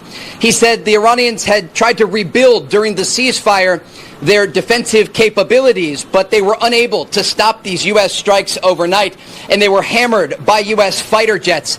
Now, interestingly, President Trump told me that he is getting close to ordering new strikes against Iranian power plants and bridges, because he says the Iranians are tapping the United States along when it comes to the negotiating process. He says the bully of the Middle East is dead, and he told me I may keep going when I asked him about a possible response to the Iranian missile fire that targeted U.S. forces in Kuwait, Bahrain, and Jordan overnight. The president said they had a chance to sign a deal and survive, indicating again that he may order new strikes against the Iranian regime in response to their dragging their feet. So at that point, dragging their feet, when you put together all of this, and the reason I'm saying this is the clip is talking about you kill an American. So he's saying they've killed 13 Americans. He's saying they tried to kill these 2 and describing those harrowing moments where these 2 amazing pilots, this thing could explode any second. This drone that Iran, that's now wedged between them, should have exploded, taking their lives. And in those tense moments, everything's on fire, they're going down, and they survive. It's an amazing story. But within that, he's furious and he's had it. Yeah, well, That's I'd be furious too if my inflation went from 2.4% to 4.2%. I'd be steaming. But then again, I'm the reason why it almost doubled. So June 12th. And then what? It's done. Okay. June 12th. It's over. Okay. I'm just. And when this whether doesn't, you agree with it or and, not, and when this doesn't come to fruition, will you give us a public apology? No. Okay. Of course not. no, never apologize for a wrong prediction. Okay. Woman. What's hello? Wait, we don't have. No. There's two 4.2% that stand out to me: inflation and the alcohol by volume in a Miller Lite. They're both 4.2% now. Let's go home already. Number 2, Cindy Bass. This is the battle in Philadelphia between what was the old, quote unquote, old school, the old guard Democrat Party, and the new far left progressive socialist, maybe entree to Communist Party. But this is Cindy Bass, a council member, obviously long time here in Philadelphia, declaring herself as, she says, I'm the winner. So she's saying that she has beaten down her progressive opponent, and she's now under fire because she declared herself the winner as the Democrat ward leader in that election. This is Mount Airy's 22nd ward. And so this is despite the fact that they actually have a very close, reportedly, voice vote. I know the Inquirer had the whole story, but there's a lot of the swirl of party politics. We talk about all this all the time, and Greg Stocker always says when the old school goes against the progressives socialists win. Octavius, no questions on the floor. No motions on the floor. All in favor of Octavius Price, signify by saying aye. Aye. All in favor of Cindy Bass, signify by saying aye. Aye. Roll call. In the call of the chair, the ayes have it for Cindy Bass. No. The election is called. So, Dean, can you play that over? So, what do you guys, can you just play what do you guys say about that was a voice vote? Can you play it one more time? All in favor of Octavius Price, signify by saying aye. Aye. All in favor of Cindy Bass, signify by saying aye. Aye. Roll call. In the call of the chair, the ayes have it for Cindy Bass. So you hear people calling roll call. Yeah. So it sounds like. Calm down. Why are they saying so they're saying she didn't win? They're saying it's too close. Let's have a roll call vote. Yeah. Cindy Bass clearly got the roll call. No? So she quickly adjourned the meeting and declared she's the winner over Octavius Price. Her progressive challenge. It did sound like it did sound like she won. It did sound like she won. Yeah. And she's the socialist? No. Cindy Bass is she's been here she's forever. The establishment. Yeah. Wow. So that concludes. There is no additional business. She says that could. Bye-bye. Wow. She doesn't want to do a roll call. And so it's that being disputed? Is the heavily disputed. Wow. Chris Rabb, who we've talked a lot about, says if she wins this battle, the Philly Democrat Party will lose the war. He says either it refashions itself around equity, accountability, and transparency, or it just withers away election cycle by election cycle while Dem voters statewide suffer because, he says, as Philly goes, so goes Pennsylvania. Well, no, it's more like as Northampton County goes, so does Pennsylvania. So, but this is, much like with what you've said, Greg. She won, but she won. I mean, I think she did, but it's close. Can you play it one more? Just the roll call. I just want to hear the roll call. I'm sorry. By saying aye. Aye. All in favor of Cindy Bass, signify by saying aye. Aye. Roll call. In the call of the chair, the ayes have it for Cindy Bass. Why don't you just raise your hand? Well, that's what they're saying. They're saying that it's close enough that let's have a roll call vote. I would submit. See, I agree with you guys or with Greg that it sure sounds like she won. It's a voice vote. Yeah. But to Nick's point, just do like just for clarification purposes, everybody please is it that difficult? So now they're saying she violated the party rules. Uh-oh. But you have Chris Rabb out there saying, as Philly goes, so goes PA. And he's saying this is a loss. This Democrats, you're losing the war. That this is a bad look because you're basically what he's saying is you're cheating. Yes. Yeah. The vote's rigged. Well, will the Philadelphia Inquirer label him a threat to democracy? It's rigged. It's a threat to, It's rigged, just like Los Angeles. Interesting. That'd be interesting to see how the local media covers that, huh? Yeah. Will they use toxic language in their headlines?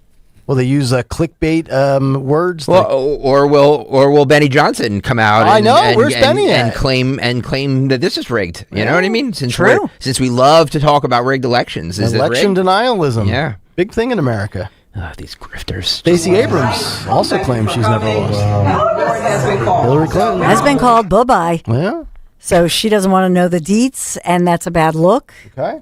So that's good. A little bit of local city hall politics.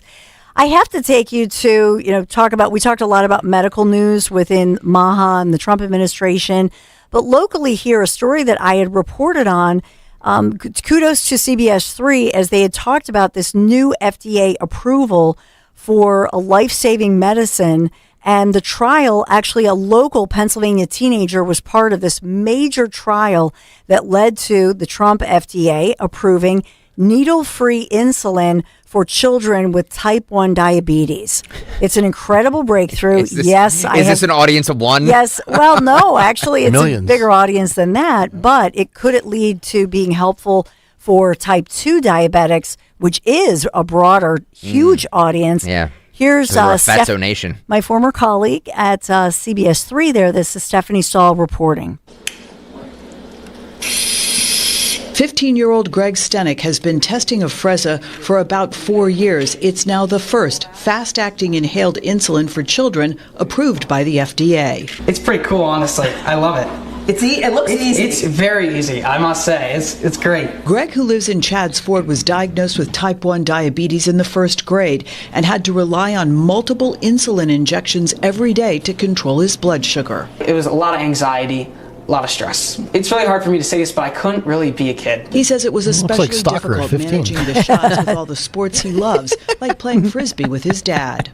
As a parent, it just breaks your heart when every time your little child wants to eat a potato chip, you have to watch him jab himself. Eager to find an alternative, Greg was excited to test Afrezza. Were you hesitant about him being involved in a clinical trial? So we were a little concerned, I guess, initially, but the fact that it already had adult approval gave us a lot of comfort. Adults have been using Afrezza for over a decade. It's inhaled before meals. But it was definitely easier, and I could manage it a lot better than taking shots. Greg was among about 230 diabetic children between the ages of 4 and 17 who tested Afrezza. Inhaled insulin is a different way to deliver regular human insulin, and so the insulin is in a powder that can be inhaled and absorbed through the lungs. Does it work as well as injected insulin? It does. Greg says Afrezza was a game changer for him, and he's happy it will now be available to other kids. Thank you, Stephanie. So let me ask you this, and I say this knowing, and I've said this on the air, my dad was diabetic. He had part of his foot amputated. He had type 1 or type 2? He became diabetic in his late 40s, early 50s. Poor diet choices. Yeah, type 2. Same thing I do. The drinks, eats, hoagies and pizzas, the whole bit. But can this, and I say this knowing that you have a son with diabetes, can this actually be a blessing in disguise? Because all the stuff that we that don't have diabetes consume that will ultimately lead to the decline of our health and kill us, from Jump Street, you can't eat. And I get it, your sugar crashes out, you got to have the pen. I know it can be an inconvenience, but you kind of know, when that dad said, I feel bad that my kid can't eat a potato chip, it's actually a good thing because potato chips are bad for you anyway, right? No, but have you ever looked at it that way? I'm just asking. As far as type 1, until insulin was discovered in the early 1920s by a Canadian researcher who then donated it for free, donated the patent and everything because he knew it would be life-saving. Until that time, people, babies, children who were diagnosed, sometimes teenagers who were diagnosed, were dead within 2 years. This is a deadly autoimmune disease.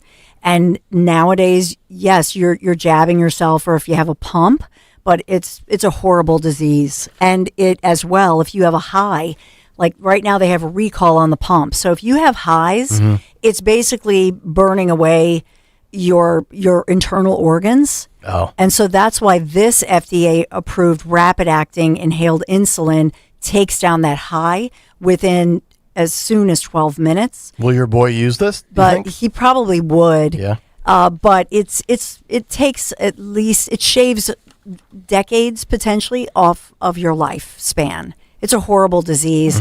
And the problem is that for some reason, during the COVID pandemic, cases of this rare, in the case of my son, diagnosed during the pandemic, suddenly worldwide, type 1D, T1D, exploded, these cases. And so they believe that the actual COVID-19, those T cells, whatever, I'm not talking about the vaccine. This was, and that's why it's critical to people like me to find out, was this man-made and then, God forbid, in a lab leak spilled?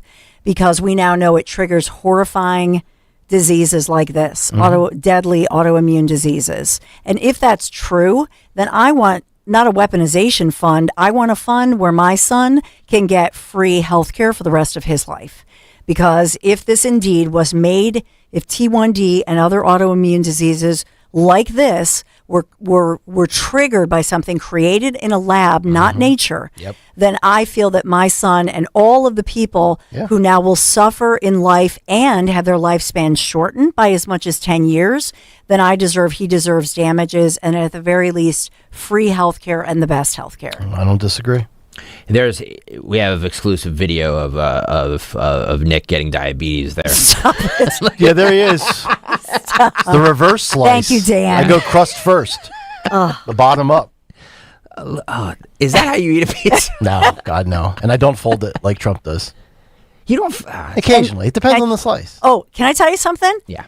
Yesterday at 11:55 a.m., Dom Giordano, when we were tossing to him for the Great Dom Show, and I think he had Dr. Oz on, he said that he agrees with Nick Kayal, you do not fold. Yeah. So what? That's an Italian. Dom is. Dom and I are like that. Yeah, so Dom is wrong. All right. you were I'm not simpatico. crazy. Give me a break. I'm just ahead of the There's curve. President Trump folding. I fold the pizza. Greg folds the pizza. Yep. Dom, and we have to ask Zioli this week since We he'll do. be back. We'll what find he out does. tomorrow. Yes. So can I just do one final three, even though it's our big three? Can I do a fourth? Because Sure. Dan Borowski found this viral video, quite a surprise for police in pursuit of a suspect who got a little bit of help from a good Samaritan in the swamp. Oh. Take a look. Wow. This is DUI suspect. So this is Mr. Rivas, who fled on foot because this was a DUI. A DWI suspect allegedly ran from police straight into dangerous waters. The St. Charles Parish Sheriff in Louisiana says Victor Rivas was Mr. stopped Rivas. by law enforcement after people reported a car driving recklessly. Rivas was pulled over and allegedly fled the scene on foot, then tried to swim away. But the police got Look at some this. unexpected assistance in the form of an alligator. Yeah. Check it out. The sheriff says Rivas suffered minor injuries to both of his arms and was apprehended as he tried to get out of the swamp. Get him, bite his ass. He's charged with operating a vehicle while impaired. And That's amazing. Did the gator bite him? Isn't that crazy? So this guy's fast, this Rivas guy, because look at the cute. So if you're not watching on YouTube, Officer Gator. they have Officer Gator who's getting a Good Samaritan award. So they have they put a gator head on an officer uniform body. Yeah. But in this one, this guy was, driving allegedly, I have to say, driving drunk. No word on his citizen status. But in this one, they said the alligator was unharmed. But this guy had to be hospitalized, both of his arms bitten up, fought off the gator, was a pretty quick guy, got away, and then because he was bleeding so badly, they caught him with help of a drone in the swamp area. Wow. By the way, I'd throw him right back in and let the gator finish him. I was just going to say that I would actually argue that this gator shouldn't get it because he didn't finish the job. What he should have done is made food out of that man. Gator bait for driving drunk. That scumbag Allegedly. driving drunk.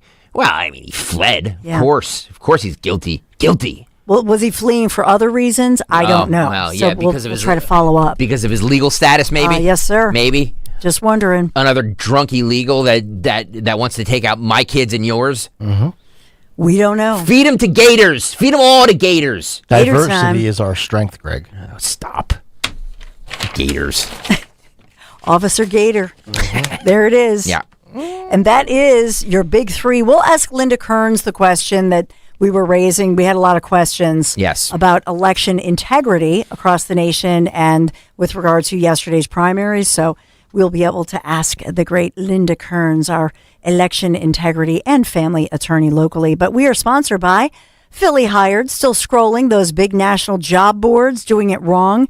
If you want a job in Philly, use the site from the city. Yeah, Philly Hired connects you with local companies that actually know what a hoagie is. So find your next gig at phillyhired.com, phillyhired.com, local jobs for local people. Thank you, phillyhired.com, for sponsoring our Big Three. Dawn Show is going to continue.